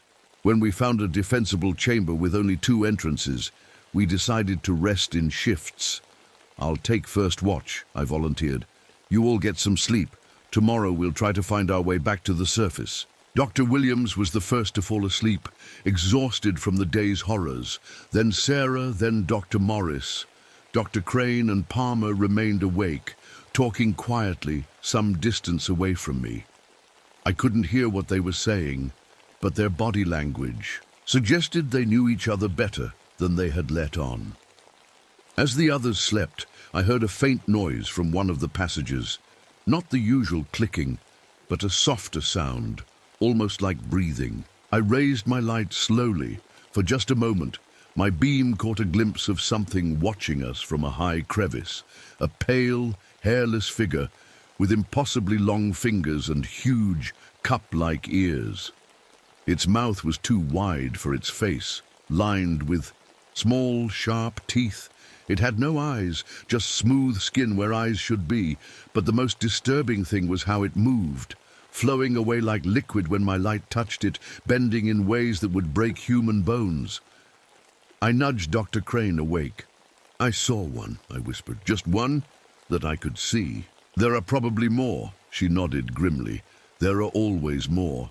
When everyone woke for the next shift, Dr. Williams was gone. Her sleeping bag was empty with no signs of struggle. "How is that possible?" Sarah cried. "She was right next to me." I checked the area where Dr. Williams had been sleeping. There, buried in the loose stones, was something metal. I dug it out, a dog tag. It was old, from World War I, bearing the name Captain James Turner, my grandfather. He was supposed to have died in France in 1918, but according to this tag, he had been here. "They took her without making a sound," Palmer said, looking almost impressed. "Remarkable predators." "We need to move," I said, pocketing the dog tag. "Now." We gathered our things quickly. As we were preparing to leave, Sarah screamed. On the cave wall, written in what looked like blood, was a message. "Howard, stay." "How do they know your name?" Sarah asked, her voice trembling. "I don't know. I lied, but I had a terrible suspicion. If my father had stayed down here, had somehow joined these creatures. We found strange tunnels leading upward, perfectly smooth, with handprints showing where the creatures had climbed. The pattern of the tunnels looked familiar to me. Too familiar. These tunnels," I said, examining the construction. "They're using mining techniques I developed, patents I filed years ago." "They've been studying you," Dr. Crane confirmed. "Your work, your life. You're the son of their leader, after all." "My father isn't their leader," I snapped. "Isn't he?" she asked quietly. We continued upward through the tunnels, which opened into a massive chamber that wasn't on any of the cave maps. It was enormous, far larger than any natural formation should be. They dug this, I realized. They expanded the cave system. "Using your mining techniques," Palmer added. In the center of the chamber was a bizarre collection of human items, books, tools, clothing, and personal effects, all arranged with scientific precision. I recognized my own graduate thesis on experimental mining techniques among the papers, a thesis that was never published publicly. "They've been collecting information," Dr. Morris said, "learning, adapting." Sarah wandered toward a narrow passage, drawn by something shiny. "What's that glinting over there?" Before we could stop her, she leaned into the passage to look closer. A spray of liquid hit her face from the darkness. She stumbled backward, her body going rigid. She fell like a statue, her eyes still moving, terrified. "Sarah!" I rushed to her side.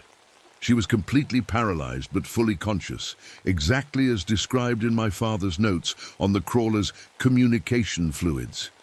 "Don't move," Palmer said, but it wasn't to Sarah. I froze. Behind me, I could hear soft clicking and the sound of something dragging itself across the stone floor. Slowly, I turned. In the dim light of our remaining flashlights stood a crawler. 7 feet tall, with skin so pale it was almost translucent. Its limbs were impossibly long and thin, with too many joints. Its ears were enormous, turning constantly to catch every sound. Where its eyes should have been was just smooth skin, but it was the crawler's mouth that held my attention. wide and filled with needle-like teeth, dripping with the paralytic fluid that had hit Sarah. And then I saw it, on the creature's neck. A distinctive birthmark in the shape of a crescent moon. Dr. Marcus Wells, my father's research assistant, who was reported dead in 1938. "My God," I whispered.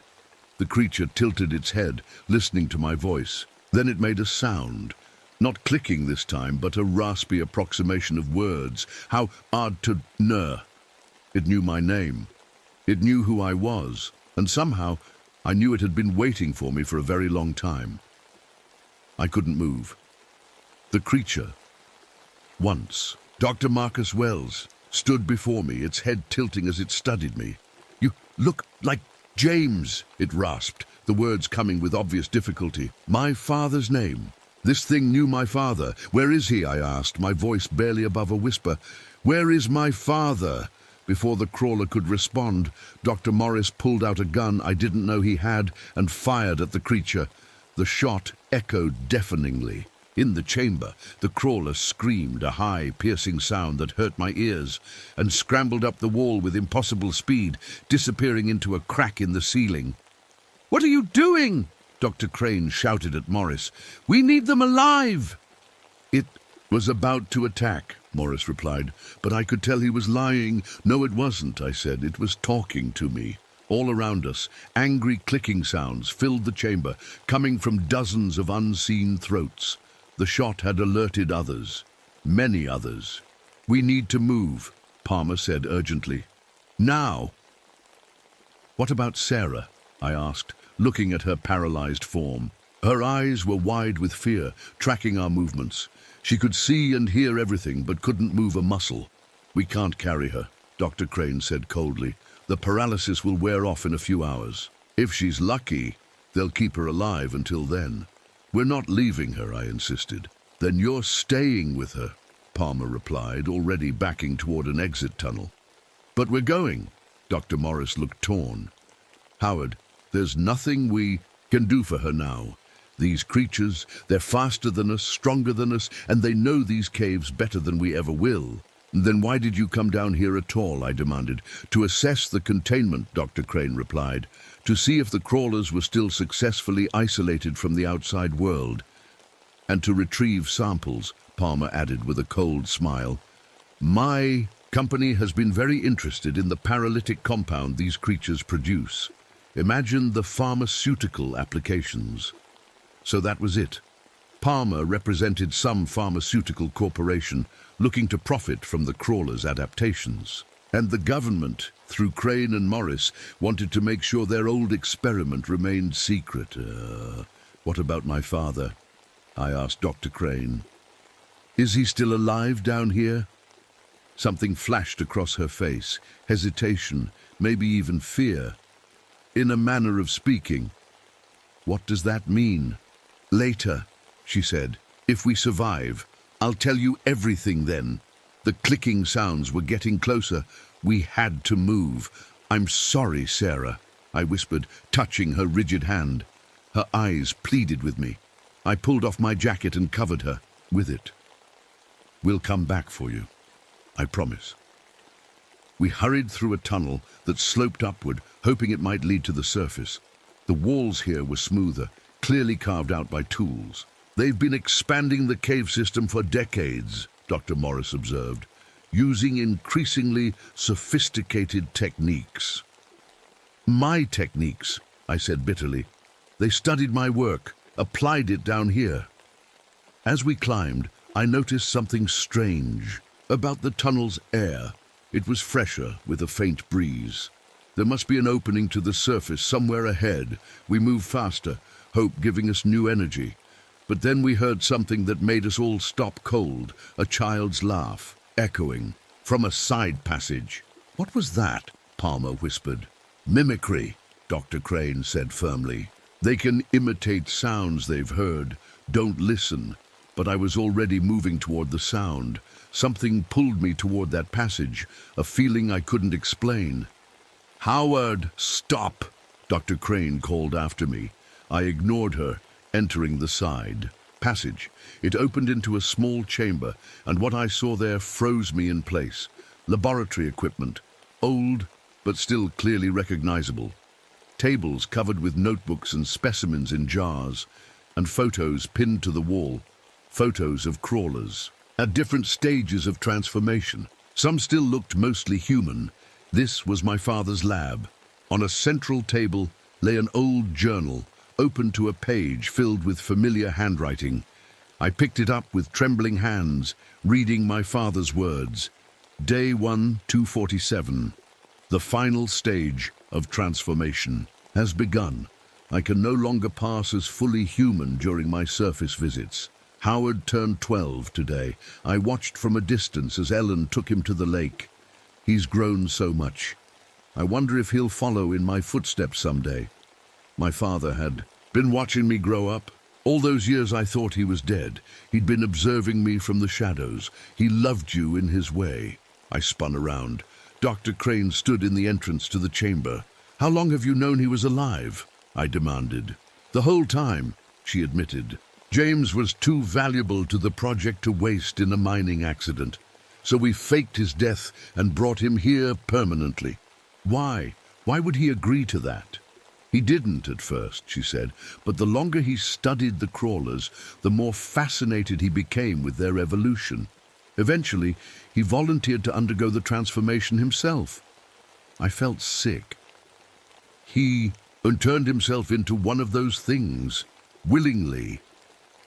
He saw it as the next step in human evolution, Dr. Crane explained. Adaptation to a world humans have ruined. He believed that as the surface became more polluted, more crowded, humans would need to find new habitats. Underground was the logical choice. That's insane, I whispered. Is it? Your father lived twice as long as a normal human. The crawlers can heal injuries that would kill us. They've adapted perfectly to an environment that would kill an ordinary person in days. Something about her tone made me look at her more closely. You admire them. Of course I do, she said simply. They're successful, more successful than we are in many ways. The lab space contained more than just research materials. In one corner, I found a collection of personal items, books, photographs, even toys that I recognized from my childhood.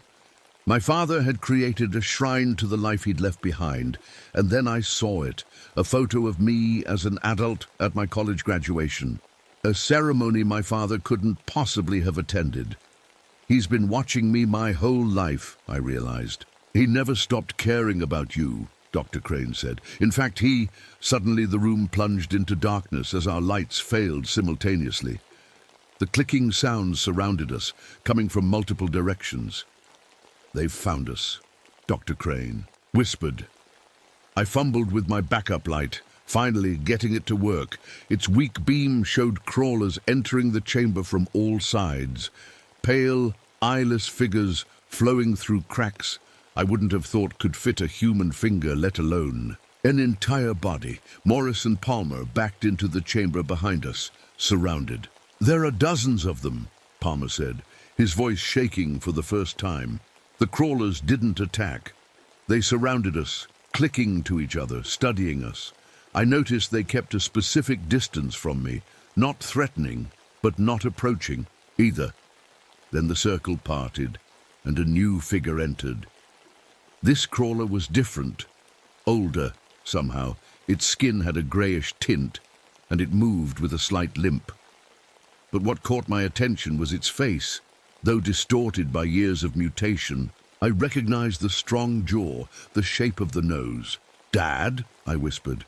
The crawler tilted its head, those massive ears turning toward my voice. Then it raised a hand, 7 long fingers with too many joints, and touched its chest. "How odd," it rasped. "My son." Tears filled my eyes. This monster was my father, James Turner, not dead but transformed into something inhuman.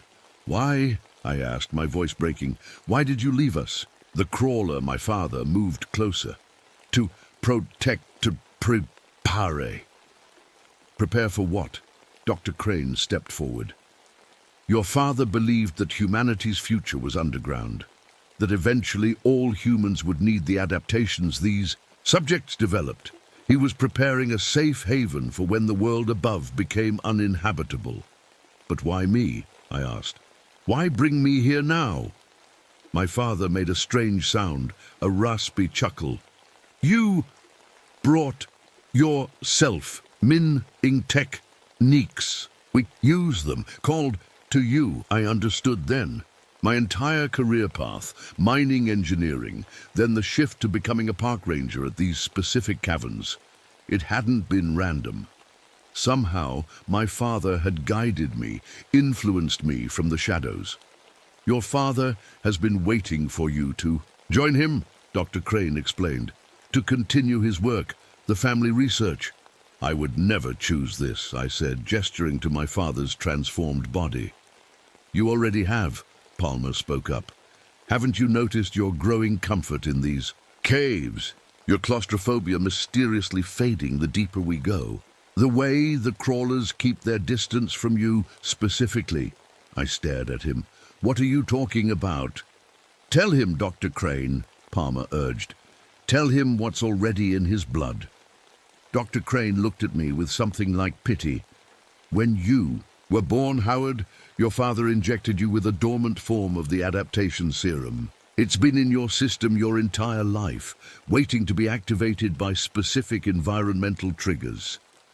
That's why you were so eager to guide this tour, Palmer added. Not just curiosity about your father, but because something in you was responding to the call of the caves.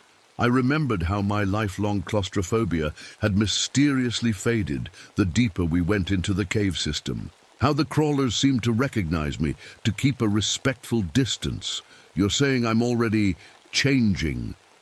The process has barely begun, Dr. Crane assured me. But yes, your DNA was prepared for this environment before you could even walk. My father moved closer, his twisted hand reaching toward my face. I fought the urge to recoil as those elongated fingers touched my cheek. Continue work, he rasped. Fam, illy, leg, AC. Suddenly, a tremendous boom shook the chamber. Rocks fell from the ceiling as the crawler scattered in panic. What was that? I shouted over the noise. Explosives, Dr. Morris said grimly, checking his watch. Our containment team was instructed to seal the entrance if we didn't return on schedule. They're burying us alive, Palmer cried. Standard protocol for containment breach, Morris replied. Better to lose the research team than risk the crawlers reaching the surface. Another explosion rocked the cave, closer this time. The primary entrance was being systematically collapsed. There's another way out, my father rasped, his speech improving with effort. Water passage, deep, dangerous. Where? I demanded. He pointed to a low tunnel at the far side of the chamber. Through there. Follow the flow. The crawlers were already disappearing into various cracks and passages, fleeing the collapse. My father lingered, his eyeless face turned toward me. Come with us, he said. Belong here. For one insane moment I considered it. To stay with my father, to learn the truth about his work, to understand what he'd become. But then I thought of the surface, of sunlight and open skies, of a life I still wanted to live as a human. I can't, I said. My father made a rattling sound, a sigh. You will soon. Then he was gone, flowing into a crack in the wall that seemed impossibly small for his frame. We need to move, I told the others. Now. As the cave continued to collapse around us, we ran toward the tunnel my father had indicated. Our last chance to reach the surface before being buried alive. The tunnel my father had pointed to was barely big enough to crawl through. I went first, dragging myself forward on my elbows as the cave continued to shake around us. Hurry, I called back to the others. Dr. Crane followed closely behind me, then Morris. Palmer came last, muttering curses as his expensive clothes tore. On the sharp rocks, the tunnel sloped downward, growing wetter as we moved. Soon we were crawling through an inch of cold water. I think we're heading toward an underground river, I said, feeling the current growing stronger. Another explosion boomed somewhere above us. Dust and small rocks showered down. "They're getting closer," Morris warned. "If they collapse this section, we'll be trapped." After what seemed like hours of crawling, the tunnel finally opened into a larger chamber, with a swift underground river cutting through it. The water was black in our dim lights, flowing toward a dark passage at the far end. "The water goes somewhere," I said, "and water always finds a way out." "You expect us to get in that?" Palmer asked, staring at the dark water. "You'd prefer staying here?" Dr. Crane asked dryly. As we stood at the river's edge, I noticed a small cavity in the wall. Something glinted inside. I reached in and pulled out a metal container, sealed. Against the moisture, inside was a waterproof journal with my father's name on the cover. "What is it?" Dr. Crane asked. "My father's journal," I replied, quickly tucking it into my shirt. "I'll read it if we get out of here." Another blast shook the chamber, closer than before. Chunks of ceiling crashed into the water. "No time to debate," I said. "We're swimming." I tested the water with my hand. It was ice cold. We'd have minutes at most before hypothermia set in. "The current looks strong," Morris observed. "It might carry us out, or it might drown us." "I'll take drowning over being buried alive," Dr. Crane said grimly. We didn't have time to fashion rafts or floats. The explosions were getting closer, collapsing the cave system section by section. Our only option was to enter the water and hope it led to the surface. "Stay together," I instructed. "Use your lights to watch for rocks or low ceilings." One by one, we lowered ourselves into the freezing river. The current caught us immediately, pulling us toward the dark tunnel where the water disappeared. "Here we go," I called, as the current swept us into the passage. The water moved faster than I expected, carrying us through a series of twisting tunnels. Sometimes the ceiling dipped so low we had to hold our breath and duck underwater. Other times the passage widened into chambers where the current slowed briefly. In one such chamber, I saw something that made my blood run cold despite the freezing water. Small, pale figures clinging to the walls. Baby crawlers. Their skin was translucent, their limbs not yet fully elongated. But most disturbing was their faces, still partly human, with vestigial eyes that were nearly sealed shut. "My God," Palmer whispered, seeing them too. "They're breeding." "Not breeding," Dr. Crane corrected as we drifted past the infant crawlers. "Evolving. Each generation shows less human characteristics than the last." I flashed my light around the chamber and froze. One of the young crawlers had turned toward us, and I could see its face clearly. Though distorted, the features were unmistakable. They resembled mine.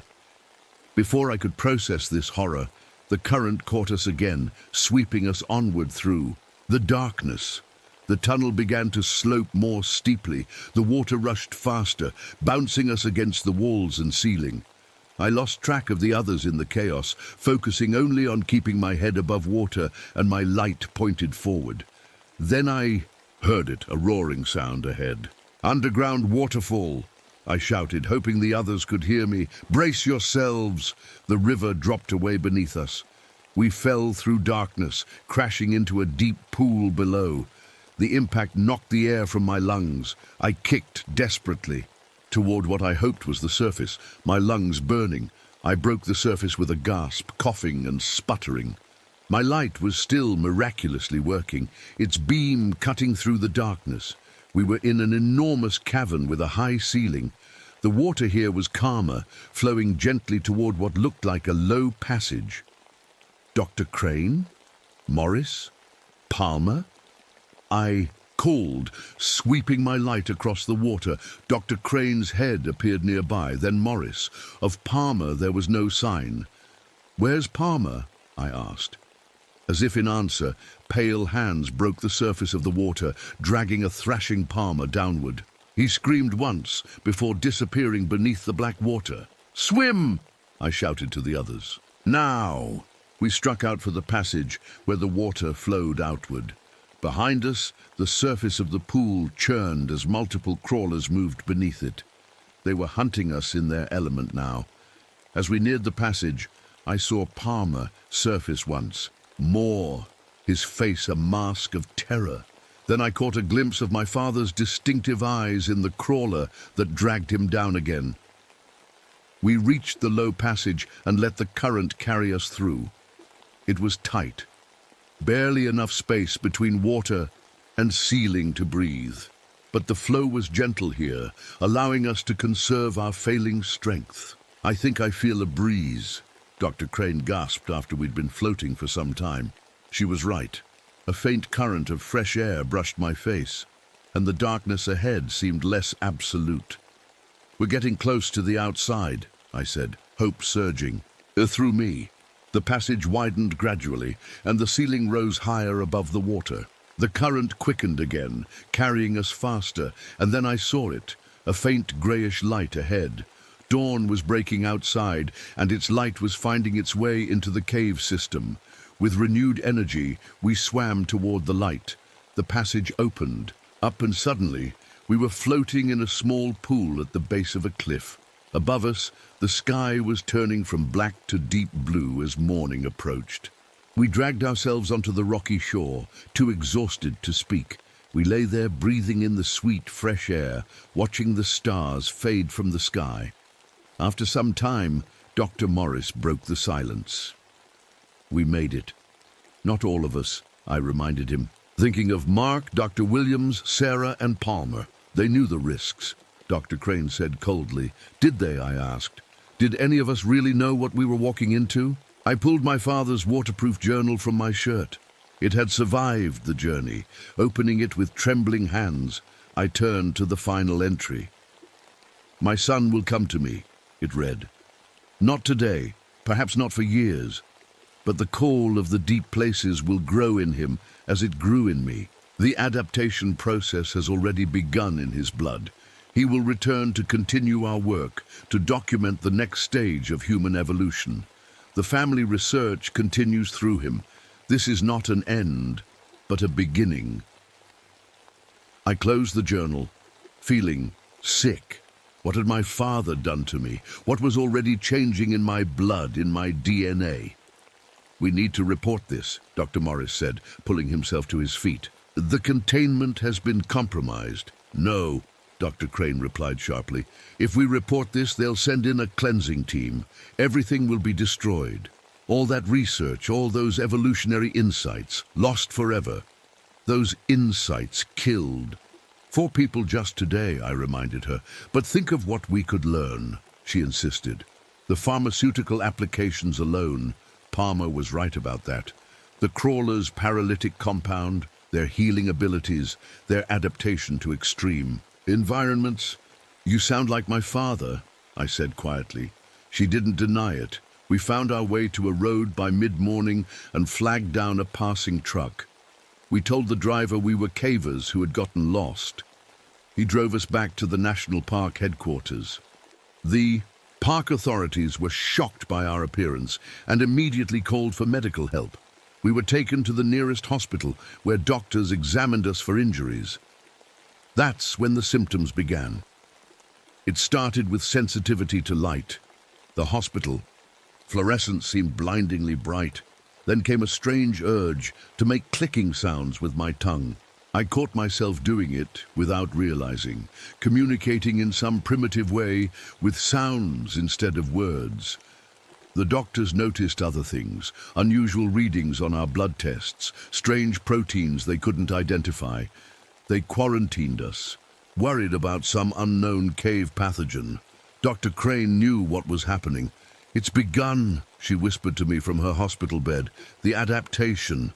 The parasitic organisms are in our bloodstream now, the vector for genetic modification from the original experiments." "Is there a way to stop it?" I asked desperately. She smiled faintly. "Why would you want to? This is evolution, Howard. We're becoming something new, something better adapted to a changing world. Tests revealed microscopic organisms in our blood, unlike anything the doctors had seen before.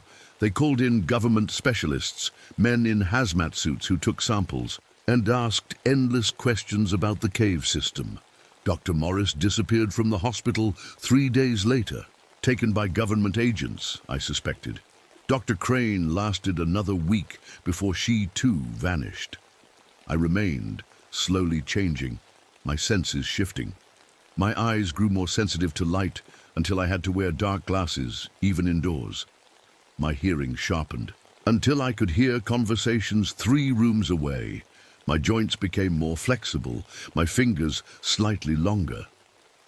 The government agents told me the cave system had been permanently sealed. No one would ever go down there again. No tourists, no researchers, no one. The crawlers were contained once more, but I knew better. If there was one exit through the underground river, there would be others. The crawlers had been expanding their territory for decades. They weren't contained. They were just hiding, watching, waiting. They released me from the hospital after 6 months of tests and observations. They said I was cured, that the strange organisms in my blood had died out. Another lie. I moved back to my small house near the national park. I returned to my job as a ranger, though they kept me on surface. Duty only. No more cave tours for Howard Turner. Life seemed to return to normal. Months passed. The nightmares about the crawlers began to fade, until last night. I woke in darkness, standing at the park's service entrance to the cave system. I had no memory of how I got there. My feet were bare and dirty. I had walked miles from my home. While sleepwalking, in my hand was a note written in handwriting I recognized instantly. "The family research continues through you now, son. The adaptation has begun." My father's handwriting, but I had written it myself. I stood there in the night air, feeling the pull of the cave like a physical force. The entrance was sealed with concrete and steel, but I knew other ways in now. Ways that called to me with the promise of darkness and belonging. I placed my hand against the cold metal door. On the other side, faintly, I heard it, the soft clicking of my family calling me home. And I answered, the sounds rising naturally, to my tongue, knowing that soon I would join them in the hollow depths. The adaptation had begun, and I could not stop it.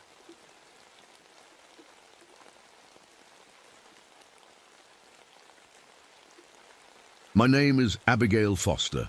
I'm 39 years old, and I work as a park ranger at Glacier National Park in Montana. It's a beautiful place. Mountains that touch the sky, forests that go on forever, and glaciers that have stood for thousands of years. At least that's how it used to be. 8 years ago, I was different. I was training for the Olympics as a biathlete. That's cross-country skiing and rifle shooting combined. I was good, really good. My team and I were training in these same mountains when everything changed.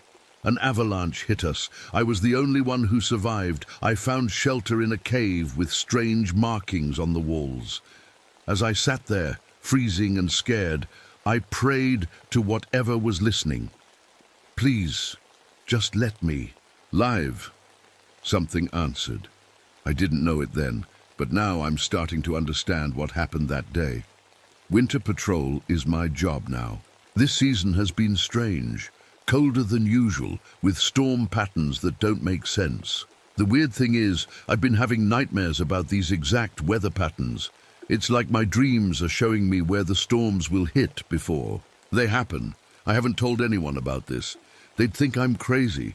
This morning I found something that still makes my hands shake when I think about it. A Vox, perfectly preserved in ice.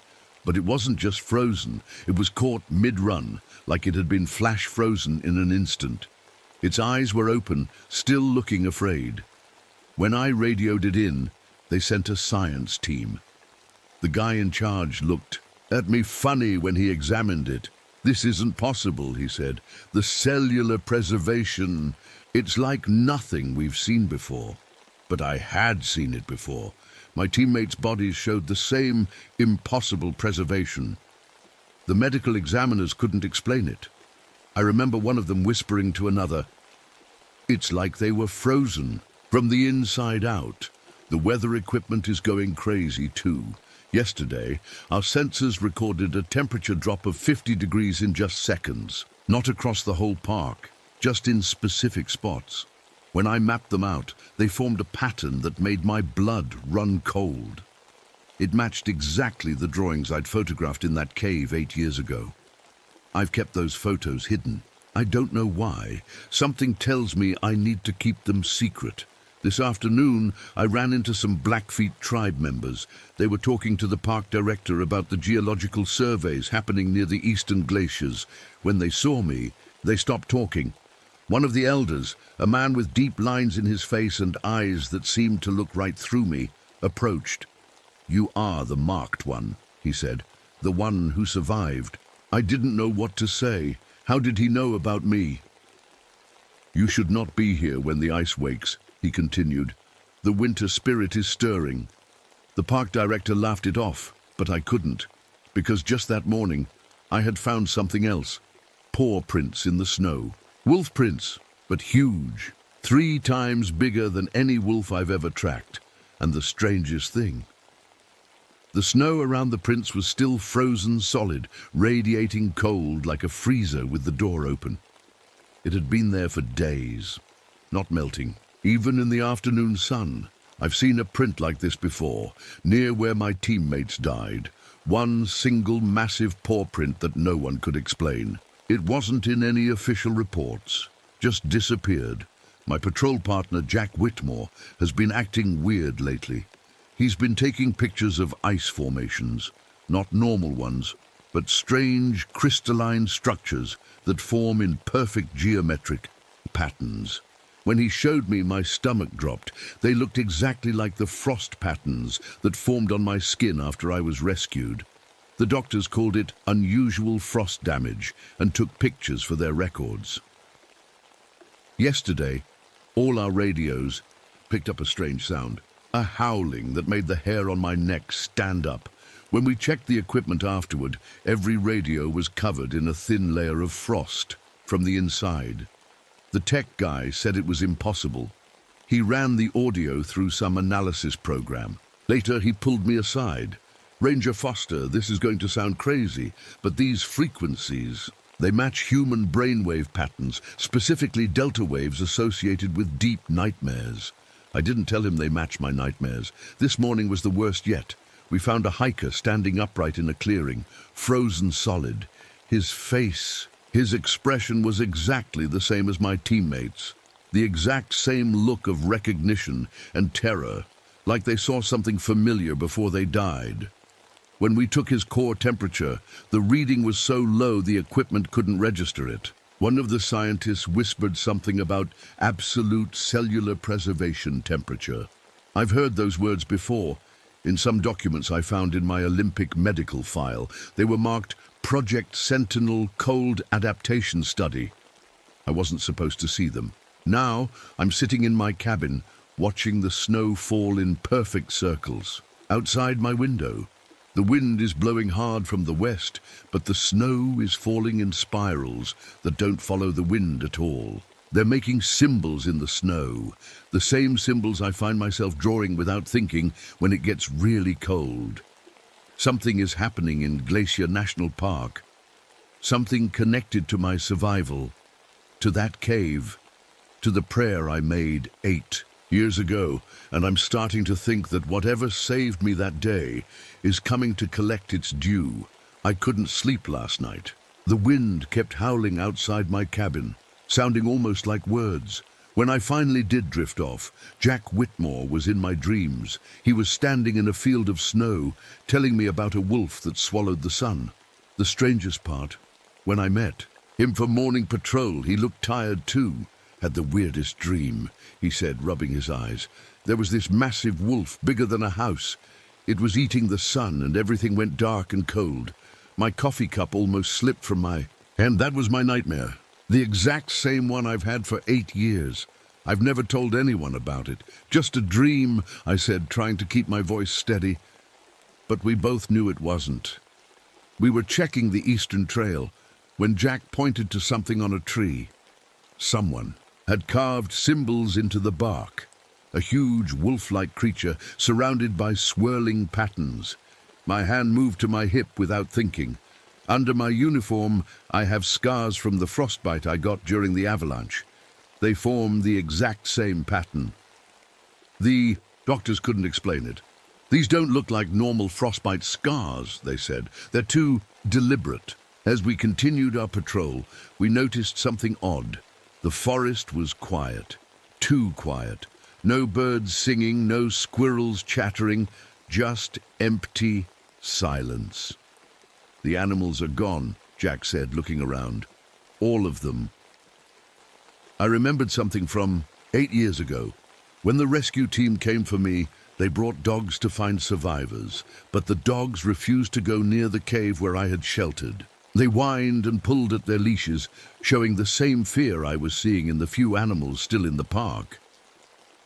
Back at headquarters, we got a call from a research team studying glacier melt near the eastern ridge, the same area where my teammates died.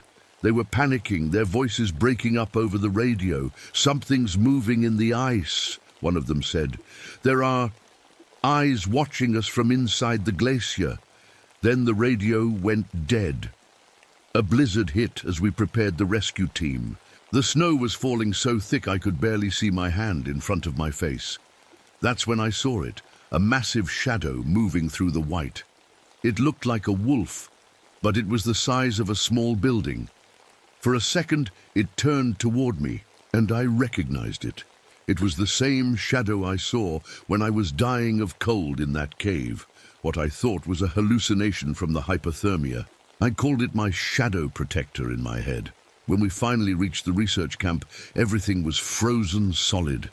The tents, equipment, even a mug of coffee with steam still rising, all perfectly preserved in ice.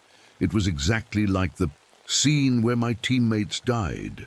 The position of the bodies, the arrangement of equipment, an exact copy. Jack found their camera. When we played back the footage, my blood went cold. The freeze happened in seconds, but there was something else. A single frame showed me standing at the camp right before everything froze. But that's impossible. I was miles away with the rescue team. One researcher had kept a journal. The last few entries got stranger and stranger. Day 15. Something is watching us from within the glacier. I can feel its eyes on me when I work. Day 16. The ice speaks. Not with words, but with feelings. Cold, hunger, waiting. The final page was a drawing, a perfect sketch of me, but with wolf eyes. The researcher had never met me. On our way back, Jack spotted something strange. Ice formations that looked like they were built deliberately. They formed perfect columns and arches, pointing to specific stars in the sky. "These mark the winter solstice," Jack said, his voice oddly flat. 3 days from now." I stared at him. "How do you know that?"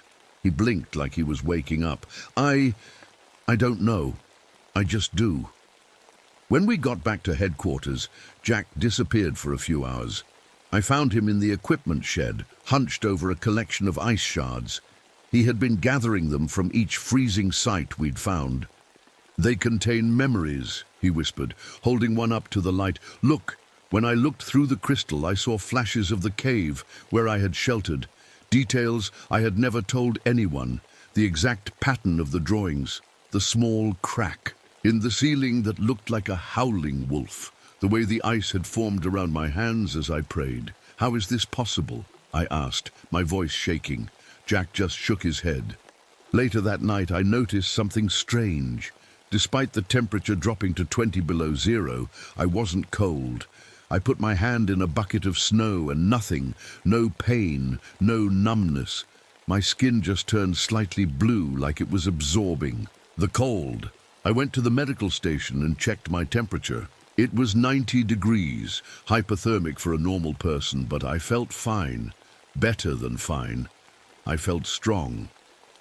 The next morning, a helicopter arrived with a specialist team sent by the National Park Service. As they climbed out, I recognized one of them. A woman with sharp eyes and silver-streaked hair, Dr. Eleanor Crane. I had seen her photo in my Olympic medical files, standing next to my biathlon coach. The strange thing, in that photo from 8 years ago, she looked exactly the same as she did now. She hadn't aged a day. When she saw me watching her, she smiled. Not a warm smile, but the kind a scientist gives when looking at an interesting specimen. "Ranger Foster," she said, "we finally meet in person." Those words sent a chill through me that even my new cold immunity couldn't block. What did she mean, finally? And why was she here now, when everything was falling apart? Little did I know, things were about to get much, much worse. Dr. Crane's team set up their equipment in the main ranger station. On Guy, Dr. Mendez had all kinds of machines that measured heat and cold. He showed me readings from the frozen sites. "This shouldn't be possible," he said, pointing to the sharp lines on his computer screen. "To freeze something this fast would take more energy than a lightning bolt. It's like something is sucking all the heat out at once." "Could it be natural?" I asked, even though I already knew the answer. He shook his head. "The only way this works is if something is taking the heat energy from living things. That's why the bodies are so perfectly preserved. Their own heat energy is being harvested to freeze them." A chill ran down my spine. I remembered how cold I felt in that cave, like my warmth was being pulled out through my skin. That night, I couldn't sleep. I kept seeing blue lights moving between the trees outside my window. I grabbed my coat and followed them, knowing I should call for backup, but somehow unable to stop myself. The lights led me deep into the forest, to the base of the glacier where I had survived 8 years ago. The ice had melted back dramatically since then, climate change eating away at the ancient frozen wall. There was an opening now that hadn't been there before, a dark mouth in the ice. I should have been scared, but I wasn't. Something was pulling me forward like a fish on a hook. Inside, the ice cave opened up into a massive chamber. The walls glowed with a faint blue light, and I could see the drawings better now. Huge wolves chasing the sun, people kneeling before them, spirals of cold moving between them. But what made me gasp were the bodies. They were everywhere, frozen in the walls of the cave. Men and women from different times. Some wearing old-fashioned clothes from 100 years ago, others in more modern gear. All perfectly preserved, all arranged in the same position, kneeling with their arms outstretched, like they were offering something. Exactly how they found my teammates. I backed away and bumped into something. Jack. His eyes looked strange in the blue light, reflective, like a wolf's. "You shouldn't be here," he said, but his voice didn't sound angry. It sounded sad. "What is this place?" I whispered. "A feeding ground," he said. "A prison, a shrine. It depends who you ask." He showed me what he'd been hiding, a bag full of ice shards collected from all over the park. They glowed faintly in the dark. "These protect me," he said. "They have pieces of you in them. Your memories from that day. Whatever deal you made, it left a mark." "What deal?" "I didn't make any deal." "You prayed for survival," he said simply. Something answered. Back at headquarters, the team was in a frenzy. Their indigenous guide, a man named Thomas, was explaining something to Dr. Crane with urgent gestures. "The Amarok is waking," he said when I walked in, "earlier than the cycle allows." "What cycle?" I asked. He turned to me, his eyes widening slightly when he saw me. "Every 87 years, the winter spirit stirs. But it's early this time. The ice that holds it is melting." I did the math in my head and felt sick. My accident happened exactly 87 years after the last documented freezing incident in the park. Dr. Crane nodded, like this confirmed something. "Climate change is accelerating the cycle," she said. "The binding ice is weakening." I found old ranger logs from 1908 that described exactly what was happening now. Animals frozen in place, strange ice formations, blue lights in the forest. There had been one survivor back then too, a ranger who showed unusual resistance to cold afterward. The logs mentioned strange markings on his skin, identical to my scars. When I went to check on Jack, his room was empty. But on his desk was a strange arrangement. Ice shards placed in a circle around animal bones. I recognized the pattern instantly. It was the same arrangement I found myself making with sticks and stones when I got too cold, a pattern I didn't understand but somehow needed to complete. Dr. Mendez burst into the room, clutching a thermal imaging device. "There's something out there," he said, his voice shaking. "Something big. It's moving through the trees about a mile from here. The temperature around it is -70 degrees, but the thing itself it's like a heat sink, pulling in all, the warmth around it. On his screen I could see a cold wake spreading out behind whatever was moving through the forest. The pattern of the wake looked familiar. It matched exactly the temperature pattern my body made when I got too cold, like a signature in the snow. That night, strange things started happening. Ice formed in impossible ways, flowing uphill, making perfect geometric shapes that matched the scars on my skin. The scars themselves were changing, fading and reappearing with the phases of the moon. The radio crackled to life at 3 a.m., making everyone jump. A voice came through, old and scratchy like a bad recording. "Grid coordinates follow for active zones," it said. Then it read out a series of numbers. When we mapped them, they formed a perfect circle with points marking every freezing incident. The center of the circle was the cave where I had survived. The radio technician looked pale. That transmission, it's identical to one sent by Ranger William Cooper in 1908. Before dawn, 3 members of Dr. Crane's team went missing. We found them an hour later in the forest. They were standing in a perfect triangle, frozen solid. Their faces didn't show fear. They showed recognition, like they had seen something they knew before it took them. Back at base, Dr. Crane pulled me aside. "The Amarok isn't randomly choosing victims," she said. "It's targeting people with specific genetic markers, the same markers you have. Why? It needs compatible vessels," she said. "Think of it like a parasite that can only live in certain hosts." "But why me? Why my teammates?" She hesitated. "Your Olympic team wasn't randomly chosen for that training location. Project Sentinel had been monitoring all of you for genetic compatibility." I felt like I'd been punched. "You knew? You sent us there? We didn't know the Amarok would wake early," she said. "Climate change accelerated everything. The glacier melt exposed its prison decades before our models predicted. Before I could process this." Jack stumbled into the room. His skin was pale with blue veins visible underneath, and ice crystals were forming on his eyelashes. "I can't control it," he gasped.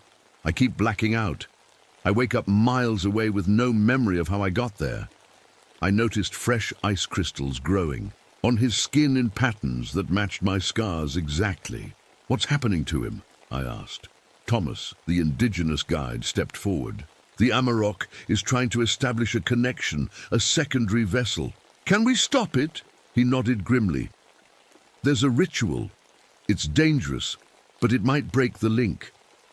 As he prepared, I caught a glimpse of myself in a window reflection. For a split second, my eyes flashed with the same reflective quality as Jack's, like a wolf's eyes catching the light. What was I becoming? And was it already too late to stop it? Thomas worked quickly, setting up a small fire in the middle of the room. Jack sat on the floor, shivering despite the heat. Ice crystals formed and melted on his skin in a constant cycle. "What's happening to him?" I asked. "The winter spirit is trying to use him," Thomas said. "Just like it's using you, but in a different way." I watched as Thomas burned herbs that filled the room with sweet smoke. He chanted in a language I didn't understand, but somehow the words felt familiar.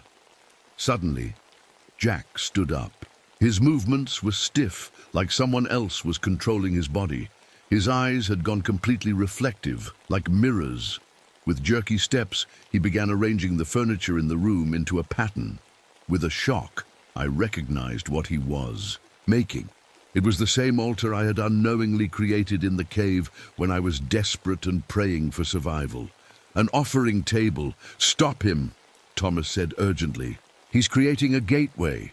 I grabbed Jack's arm. His skin was ice cold, like touching a frozen pole. He turned to look at me, but it wasn't Jack behind those eyes anymore. "The marked one," he said in a voice that wasn't his. "The vessel returns." Thomas threw something into the fire that made it flare up. Jack screamed, a howling, inhuman sound, and collapsed. For a few minutes, no one moved. Then Jack groaned and sat up, looking dazed but normal again. "What happened?" he asked, his voice his own again. Thomas looked grim. "I broke the connection, but it won't last. The Amarok is getting stronger as the solstice approaches." "What did I do?" Jack asked. "You were building an altar," I said. "The same one I made in the cave without knowing it." Thomas nodded. "When you prayed for survival in that cave, you offered something in return, not with words, but with intent. The Amarok accepted your offering." "What did I offer?" My voice was barely a whisper. "Future warmth," he said. "Life energy. Not just yours, but others. A spiritual exchange. Your life then for other lives later." The room felt suddenly cold. "My teammates," I said, the truth dawning on me. "They were the payment." Thomas nodded sadly. "The first payment. Now it's hungry again." Outside, the sun was setting. The winter solstice was tomorrow. Dr. Crane gathered. Everyone in the main room.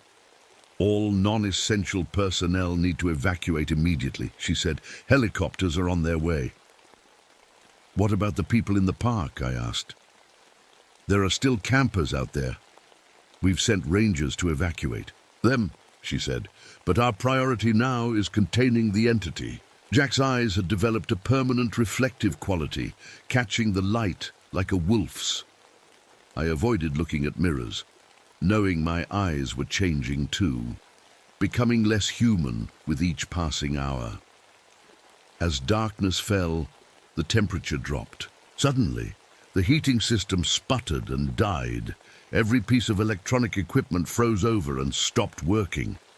"It's starting," Dr. Crane said.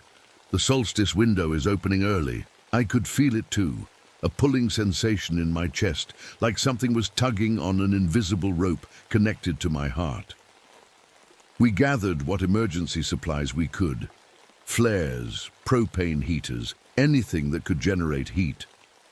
Then we waited. The first sign was the silence. All sound seemed to vanish, like the air itself had frozen. Then came the cold. Not the regular winter cold, but something deeper that cut right through our layers of clothing. Jack was the first to see it. He pointed out the window wordlessly. There, at the edge of the trees, stood a wolf. But this was no ordinary wolf. It was massive, the size of a bear or larger. Its fur wasn't fur at all, but thousands of ice crystals that caught the moonlight and scattered it like diamonds. Its eyes glowed blue in the darkness, and they were my eyes. The same shape, the same expression, like looking into a mirror. "The Amarok," Thomas whispered. It moved with impossible grace for something so large, flowing like water through the trees toward us. Where it stepped, the ground froze solid. "It's herding us," Dr. Mendez said suddenly. "Look." He was right. The Amarok wasn't attacking directly. It was circling the building, cutting off escape routes one by one, pushing us toward the east, toward the cave. Dr. Crane pulled me aside. "You need to know the truth," she said urgently. "The Amarok isn't evil. It's a guardian spirit, a protector of winter. For thousands of years, it kept the balance of the seasons. Then why is it killing people?" "Climate change," she said. "As the world warms, it needs more energy to maintain its form. The sacrifices were once voluntary, honored tribe members who gave themselves to the spirit. Now it takes what it needs to survive. The Amarok howled, a sound that made the windows vibrate. Ice spread across the glass in intricate patterns that matched my scars. "We can weaken it with heat," I said, remembering something I'd read in the old ranger logs. Fire ceremonies were part of the binding rituals. We broke open the emergency supplies and set up flares around the building, creating a perimeter of heat. The propane heaters went next to the doors and windows. The Amarok snarled when it saw what we were doing. It backed away from the heat, circling more carefully now. Then it did something I wasn't prepared for. The ice crystals on its body shifted and changed, forming shapes, human shapes. My teammates, perfectly recreated in ice. They moved forward, calling my name in voices I hadn't heard in 8 years. "It's using your memories," Dr. Crane warned. "Don't listen!" But Jack was already walking toward them, his hand outstretched. "Jack, no!" I shouted. He turned to look at me, and for a moment I saw the real Jack fighting to get through. "I know what I have to do," he said, his voice strangely calm. "I've seen it in the dreams, the binding ritual." Before anyone could stop him, he ran past the flares and straight toward the Amarok.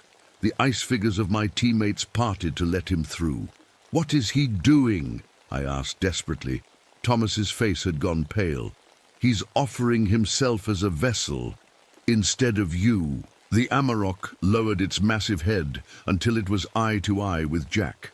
There was intelligence in those eyes, ancient and cold, but undeniably aware. Jack reached out and placed his hand on the creature's snout. "I accept the bond," he said clearly. The Amarok let out a howl that shattered the ice for miles around. The sound hit me like a physical force, dropping me to my knees. With it came a flood of images, the Amarok sleeping beneath the ice for centuries, awakening briefly every 87 years, to feed, then returning to its slumber. But now the ice was melting, its prison was disappearing, and it was angry. I watched helplessly as Jack led the creature toward the east, toward the geothermal area where hot springs bubbled up through the ground. I knew what he was doing, recreating. The binding ritual shown in the cave paintings, offering himself as the vessel rather than me. He was sacrificing himself to save us all. I ran after Jack and the Amarok, ignoring the shouts behind me. The cold didn't bother me anymore. I moved through the snow as easily as walking on dry ground. The Amarok's howl still echoed through the mountains, shattering ice and sending avalanches of snow tumbling down distant slopes. With that howl came understanding. I could feel the creature's thoughts in my head, like whispered words in a language I suddenly knew. It was ancient. So ancient. It had been here when the glaciers first formed, a spirit of winter given form through belief and ritual. For thousands of years it had kept the balance, sleeping when the world warmed, waking when it cooled. The cycle had been perfect, until now.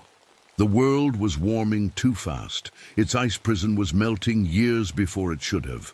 It was waking up confused and hungry in a world that was changing too quickly. Dr. Crane caught up with me, her breath making clouds in the freezing air. "We have to stop Jack," she said between gasps. "The binding won't work properly. He's not the right vessel." "What do you mean?" I asked. "The Amarok chose you 8 years ago," she said. "You're the anchor it needs in a warming world. Without you, it will hunt freely, taking more and more lives to maintain its form." "You knew about this," I said, the truth finally clicking into place. "You sent my team to that mountain on purpose." She didn't deny it. "Project Sentinel monitors supernatural disruptions caused by environmental changes. The Amarok is just one of many ancient entities affected by climate change. We've been tracking it for decades." "So my teammates were what? Sacrifices?" "Potential vessels," she corrected. "We didn't know which one the Amarok would choose. It chose you." I thought of my teammates frozen in the snow, their faces in that moment of recognition and terror. They had been used. Ahead, Jack and the Amarok had reached the geothermal area. Steam rose from hot springs, creating a ghostly landscape of ice and mist. Jack stood on a flat rock surrounded by bubbling water, his arms raised to the night sky. The Amarok circled him, its massive paws crushing the frozen ground. The binding ritual requires both parties to be willing, Dr. Crane explained. The Amarok needs a human anchor to maintain its form in the warming world, but the anchor must be compatible. And Jack isn't? No. If he completes the ritual, the Amarok will consume him entirely, and then it will come for you anyway. I stepped forward, walking across the ice toward Jack and the creature. The Amarok saw me and stopped its circling. Those eyes, my eyes, watched me carefully. "Jack," I called, "stop, this isn't the way." He turned to look at me, frost covering his face in beautiful patterns. "It's the only way," he said. "I've seen what happens if the Amarok goes free. It will take everyone, Abby, everyone." "I know," I said, "but it should be me. It's always been me." The Amarok growled, a sound like ice cracking deep below a frozen lake. I could feel its hunger, not just for warmth, but for connection. It had been alone for so long. Dr. Crane had followed me. "If you complete the binding, you'll sacrifice your humanity," she warned. "You'll become a guardian, neither human nor spirit." "What's the alternative?" I asked. "Let it hunt," she said simply. "Let it take what it needs to survive. We can manage the casualties, keep them to a minimum." The coldness in her voice shocked me. This was the real face of Project Sentinel, willing to sacrifice a few to maintain. "Control!" The Amarok growled again, this time with anger. It had heard her thoughts through our connection. It lunged toward Dr. Crane, moving faster than seemed possible for something so large. "No!" I shouted. Surprisingly, it stopped. It turned those glowing eyes toward me, waiting. In that moment, I understood the real choice, not whether to bind the Amarok or let it go free, but how to bind it. The ancient rituals had always been about surrender, the human vessel giving up their will to the spirit. But what if there was another way? I stepped forward until I was face to face with the massive wolf. This close, I could see that its ice crystal fur contained thousands of tiny scenes, memories of winters past, of humans who had come before me. "I accept the bond," I said clearly, "but on my terms." The Amarok tilted its head, curious. "Not surrender," I continued. "Partnership, balance, like it was meant to be." I reached out and placed my hand on its snout, just as Jack had done. But instead of letting it take control, I pushed back with my mind, with my will. I showed it my memories, my life, who I was, who I could still be. For a moment, nothing happened. Then the Amarok let out a different kind of howl. Not angry or hungry, but something almost like surprise. Light exploded around us, blinding in its intensity. I felt cold seeping into my bones, into my blood, into my very cells. But it wasn't a painful cold. It was like coming home. The light faded slowly. Where the Amarok had stood, there was nothing but swirling snow that slowly settled to the ground. Jack was kneeling, gasping for breath, but alive. The frost was gone from his skin. Dr. Crane approached cautiously. "What did you do?" I looked down at my hands. Blue veins showed clearly beneath my pale skin, and frost patterns swirled across. My fingers, not frozen to my skin, but somehow part of it. "I changed the terms," I said. "Integration, not submission." I could feel the Amarok inside me now, its consciousness entwined with mine, not fighting for control, but working with me. Ancient knowledge flowed into my mind, the patterns of winters past, the cycles of ice and thaw that had governed the world for millennia. In the days that followed, I discovered what this new partnership meant. I could still be human, feel emotions, have relationships, live a normal life. But I could also sense the cold in ways no one else could. I could see the patterns of winter forming weeks before they happened. And sometimes, when I was alone, in the forest at night, I could call the cold to me, shape it, direct it. Dr. Crane wanted me to join Project Sentinel officially. There are other entities awakening as the climate changes, she explained. Fire spirits in drought-stricken forests, water guardians in rising seas, they'll need anchors too. I agreed, but with conditions. No more sacrifices, no more using people without their knowledge. If Sentinel wanted my help, they would have to change how they operated. 1 month later, I sat in Dr. Crane's office while she prepared her final report. Foster integration successful, she dictated. Transformation stable through seasonal cycles. Subject retains human autonomy while channeling entity capabilities. She looked up at me, her eyes calculating but respectful. What should I recommend for the other elemental bindings?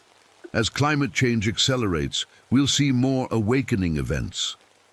I thought about it, feeling the Amarok's ancient wisdom flowing through me. Recommend similar approach, partnership, not domination. We need to relearn how to live with these entities, not control them. Outside, snow was falling. Perfect, ordinary snow, following the wind patterns exactly as it should. For now the balance was restored. The winter spirit had its anchor in a warming world. As for me, I still work as a park ranger at Glacier National Park. I still lead winter patrols. But now I do it with eyes that can see into both worlds, the world of humans and the world of ancient spirits. My skin still bears the frost patterns, fading in summer and darkening in winter. And sometimes, when the moon is full and the night is clear, I run with a shadow through the snow, a shadow the size of a small building, with ice crystal fur and eyes just like mine. I am Abigail Foster. I am the winter's guardian. And as long as I live, the balance will be maintained. Even as the world warms, winter will have its due.